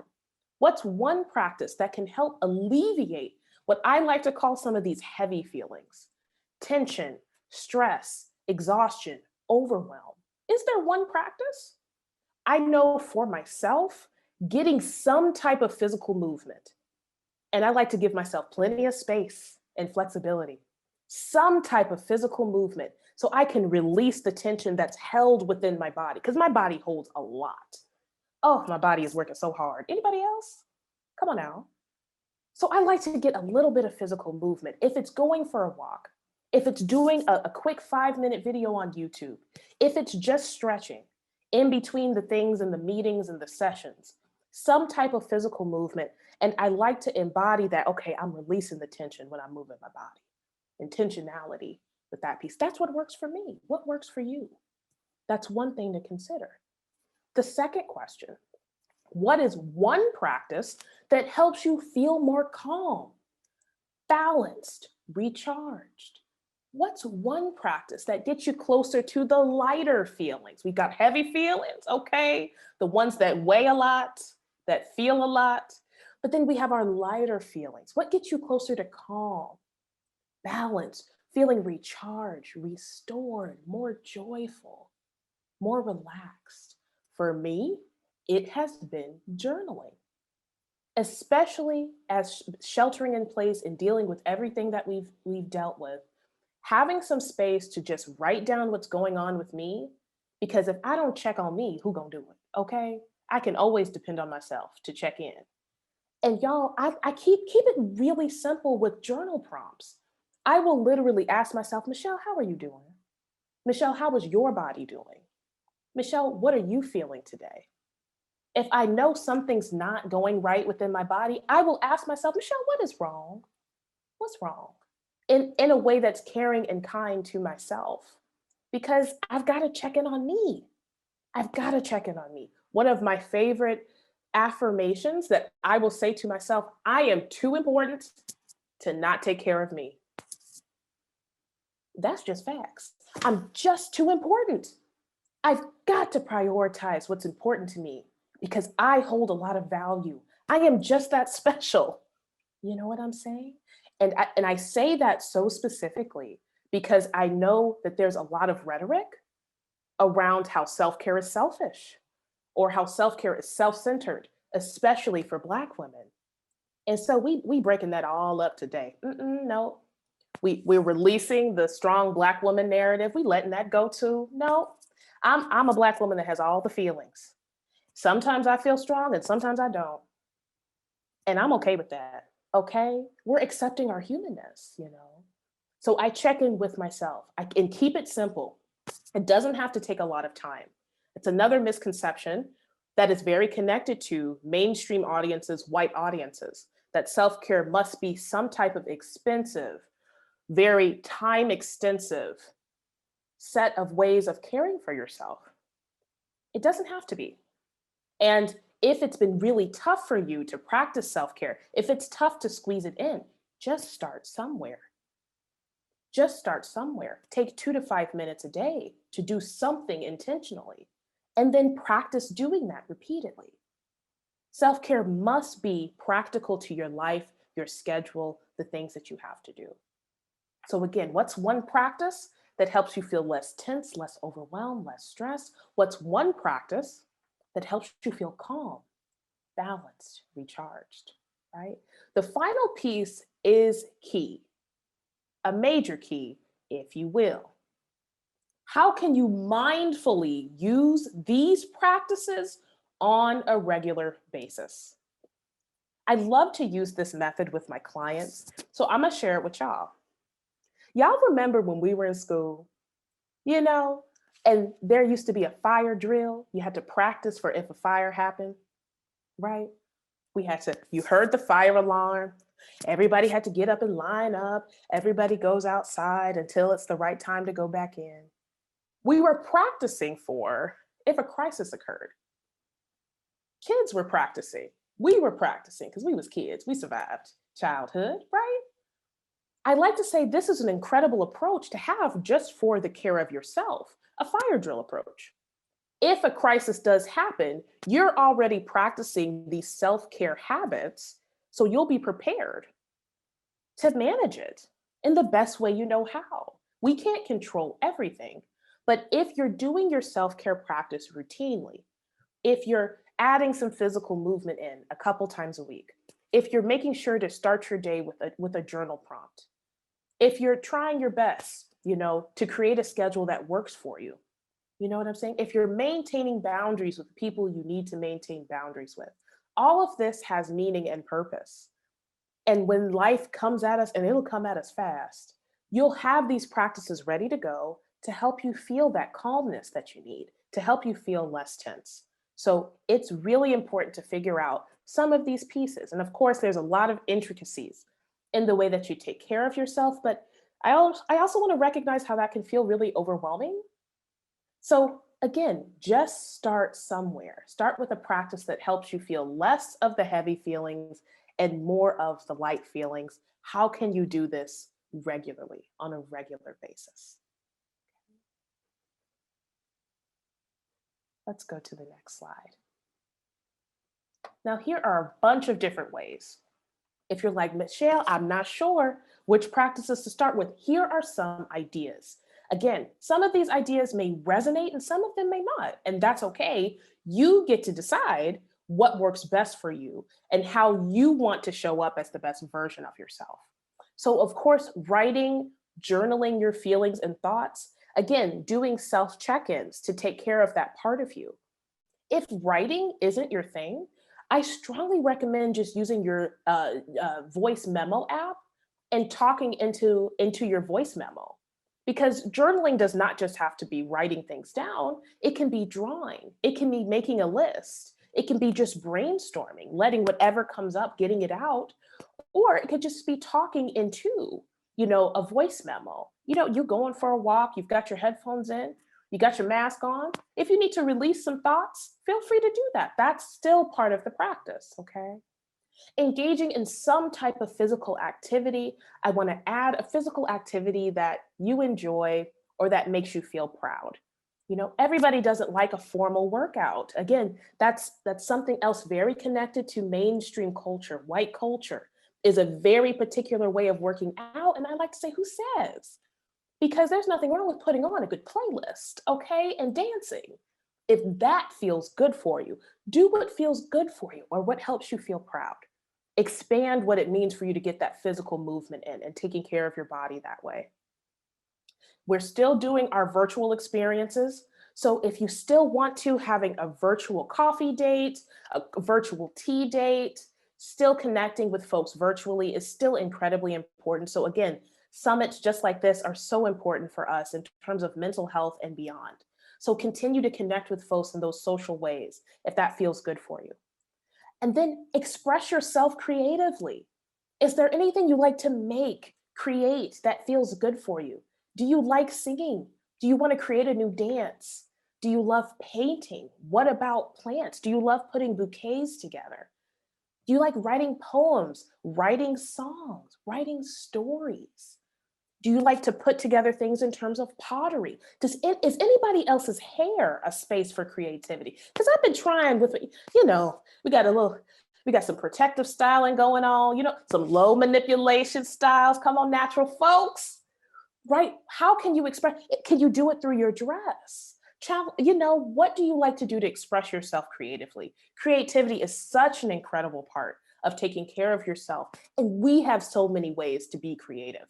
So pick your favorite ones, and do what feels right for you. This one can't be said enough. Schedule some time for yourself. I like to say, busy people don't have time. Mothers don't have time to just randomly practice self-care, spontaneously practice self-care. No. Self-care in this essence must be done in a planful and scheduled way. And we're not saying anything extravagant, but it's like, okay, if the time between 12:30 and 1 is the time that I can have, it's the nap time for the kids, and I know I can get some food and put my feet up. That's self-care. That's self-care. So strongly recommend, if you can, schedule or plan for time for yourself. Similar to that, right? is trying some guided meditation or deep breathing. And I like to say for moms, if your kids are able, if you're noticing you're having trouble with the meditation, tell the kids to come be a part of it. My favorite one to do with kids, especially, has to do with like stuffed animals. So everybody's laying on the floor, if that feels comfortable for everyone. Have your kids lay on the floor too, and have them put one of the animals on their belly. The goal for the kids is, can you make that animal go really, really high? And then can you make that animal go really, really low? Your children will be deep breathing with you as they're doing this exercise. And you only have to do it for a couple minutes. We know attention spans are short, okay? But that can be a way. All right, is everybody ready to do some breathing together? Come on, y'all, let's do some breathing. And what I've noticed too is a lot of kids, they want to have their own self-care ideas too. They want to have their own opportunities to go, you know what, mommy, I need to go and have a minute of breathing. I was having a tough day. It's like, oh my God, children are practicing self-care. That's what I'm talking about, okay? So trying some of that, or trying a guided meditation if that feels good for you too. And these are things you can find on streaming services, YouTube. I mean, there's a lot of different ideas out there. So try one that works best for you. If you haven't tried it before, try it. See if you like it. If you don't like it, what didn't you like about it? This is truly a self-exploration process to see which practices work best for you. And y'all, we talking about this, asking for help. And this has been talked about a lot today. A lot, but that's only because it's important. If you have an opportunity to have help with childcare, with chores, with delegating tasks, planning tasks, automating tasks, come on, somebody. If there's a way for you to receive help, I want you to give yourself permission to put your Superwoman cape down, because we need to do that sometimes. Sometimes we didn't even put the cape on ourselves, okay? But recognize when that Superwoman cape is on it. Do I want to take this off? Do I want to give myself some time and some space? Do I want to tap into my vulnerability with someone who's safe and who I trust to help me with the task? Yeah. If that's hard for you, trust me, you are not alone. You're not alone. Because again, there's some type of rhetoric that says we can't ask for help. And it's like, where did that come from? And how do we let it go? We need help. We need community. And especially if you have folks in your life who are just waiting. I like to say they in double Dutch mode. They've just been waiting for you to give them permission to help you. Go ahead and do it. I see some wonderful ideas in the chat too. If you're able, if your budget allows, getting a cleaning service, even if it's just once a month. Folks are talking about releasing anger, engaging in fashion. Oh, I love that. Fashion as a way to express creativity. Yes. And if you can, and I want to be so mindful with getting kids involved, if you don't have help with kids, and childcare options are limited, yes, invite your kids to be a part of it. Let it be a new activity in the house. Yes, okay. There's so many different ways. That's why the biggest things I want y'all to take with you is doing what feels right for you and just starting somewhere and doing that consistently. That's what we're talking about. So there's a lot of ideas. Let's go to the next slide. Okay. Let's create some space to talk together about self-care and what that looks like for you. What are some self-care practices you're thinking about or concepts about self-care that you have questions about? Let's create this space for questions. Again, seeing some wonderful ideas in the chat, y'all. Delegating housework is coming up quite a bit. If your budget allows, if you can afford it, if you can find somebody and that works for you, feels safe for your family, can you delegate cleaning, lawn work? Absolutely. Laundry? Absolutely. Groceries? Yeah. I'm seeing some other practices, taking a long and warm shower. Absolutely. Does anybody do the eucalyptus bouquets in their shower? I've done it a couple times and I liked it. Oh, wonderful idea from Elizabeth. She says, one thing that can work is trading childcare with friends, and take a walk and you watch my littles and then switching it off. I love that community approach. Yeah. That's great. I'm gonna throw this out here as folks are getting their questions. Oh, here's a great question from Joanna. So it's hubby and I have different work schedules, even working from home, and our main time together is in the evening, but that's when I want to do my self-care. How can I manage doing consistent self-care with quality time with the hubby? Does anybody else have that issue or have that same concern? Absolutely. Absolutely. So here's the best approach to that is just trying your absolute best to split the time, you know? And because I know sometimes after work, we're feeling really tired, we have a lot to do, but I wonder if that works for you and hubby's schedule, if that first 30 minutes or first hour after work is just for yourself, is just for yourself. Maybe y'all can take turns with it of just having an hour or whatever time works best for you, just for yourself, and then reconnecting with him and the family. It's what works for you. I would try and split the time. I would try and split the time because I know it's a limited amount of time. But even just having 30 minutes to yourself, in a space that's good for your home, for you to have some time just for your self-care can be really helpful. Try to split the time. And even if you can't do it every day, it's like, okay, Wednesdays and Fridays, I have my self-care after the kids go to bed. Creating that if that works for you. I see some folks in the chat are talking about this as well. Yes, taking a shower and having your mantras and sometimes having music, turning on some 90s R&B music, having a dance party. That's one of my favorites too, okay? Just play the house party soundtrack. I'm ready to go, okay? Setting aside 30 minutes in between dinner and bedtime is such a great idea, right? Because that's a crucial time, but a consistent time. Yeah.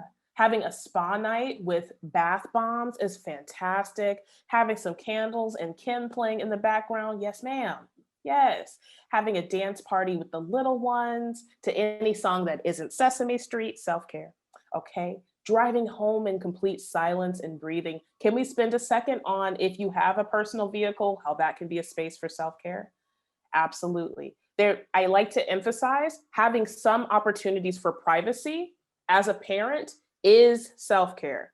Some opportunities because I know it's hard to get, okay? It's like, I'm in the bathroom, what's happening here?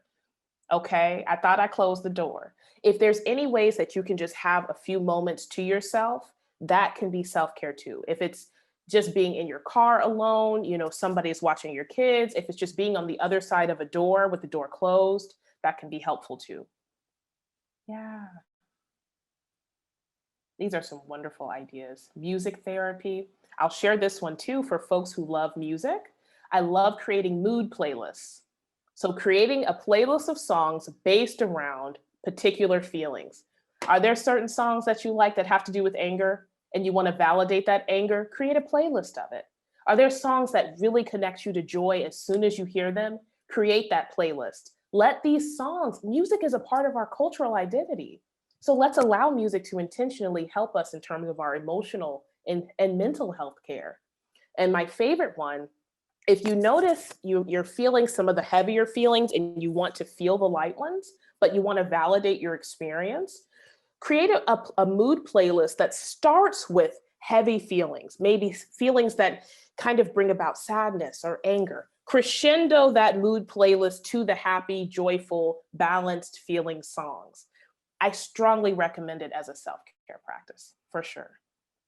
All right, Shayna says, do you recommend including children in your self-care routine when they are 2 and under? If so, how can you include them? Excellent question, and I know somebody else had that question in mind. So when I come back to that definition of self-care, it's doing what you need to do to show up as your best self while we live through a pandemic. So honestly, it's whatever resources and options you have.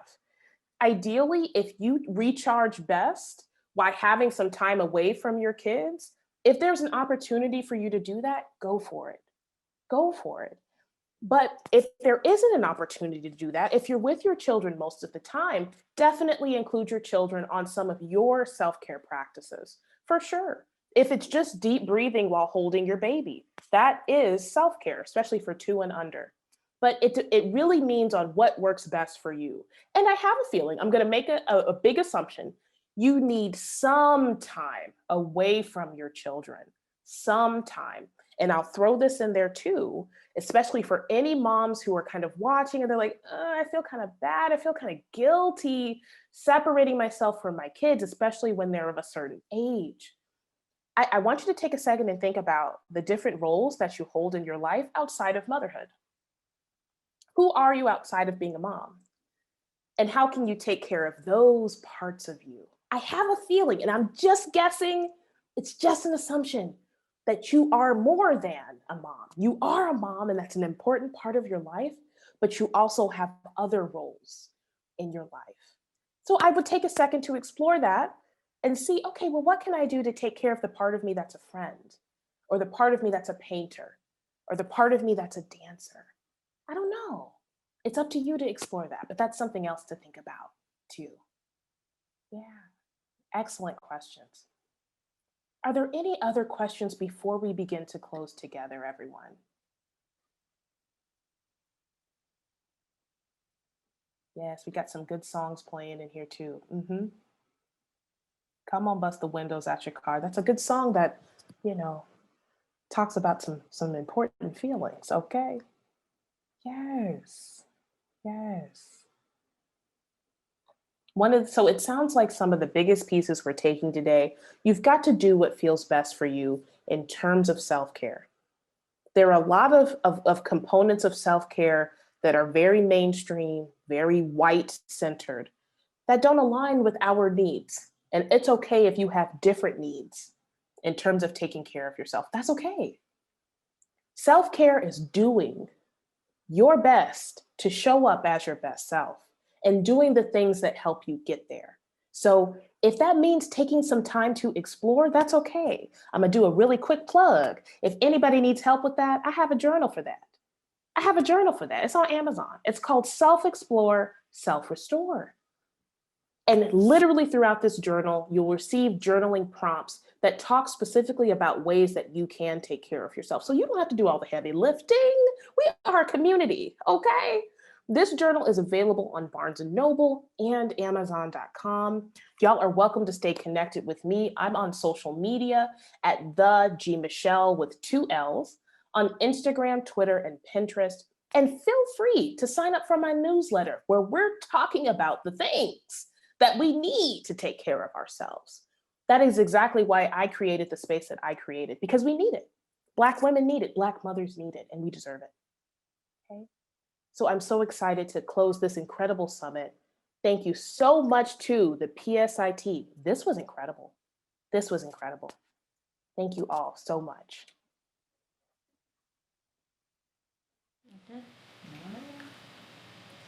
Michelle, thank you so much for that.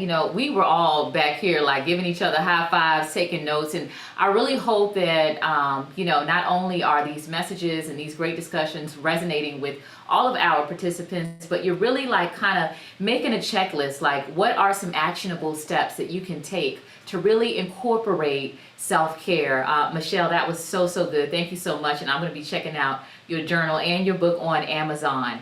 Now, we're about to close things out, but personally, I would love to stay connected with all of you. You can find me on Instagram at Maria Moore.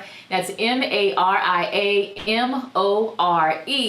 And we're going to have a very special big giveaway that Chantrice Jones is going to tell us about in just a few. And I'm going to be giving away a gift card for you to shop some amazing apparel and even some of my fitness programs. So please give me a follow. Let's stay connected. Let's be accountability partners. How about that? How about we set some self-care goals and be accountability partners? But you can connect with me at Maria Moore. Thank you so much for attending. And again, we have a special message from Chantrice Jones coming up in just a few.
Wow, what an incredible day.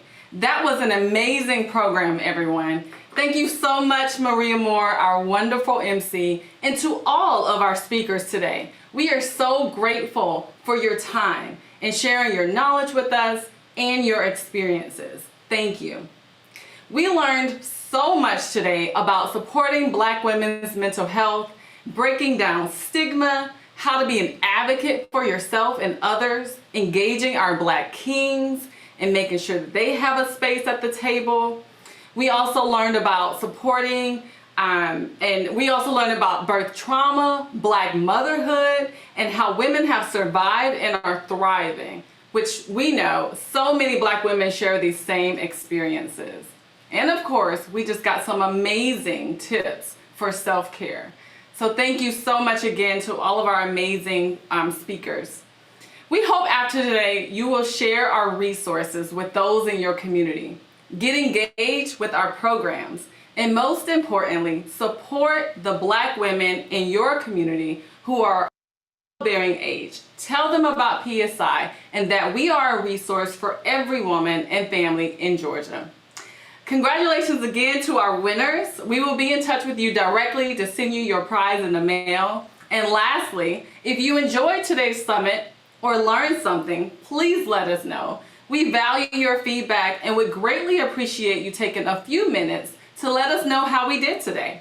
And for those of you who do complete the evaluation, as Maria Moore hinted before, we will enter you into a drawing for a $50 Visa gift card on top of the gift card that you're going to get from Maria Moore. Isn't that awesome? So please complete the evaluation. Thank you so very, very much for spending your time with PSI Georgia. I hope you all have a wonderful rest of your weekend, and we'll see you soon.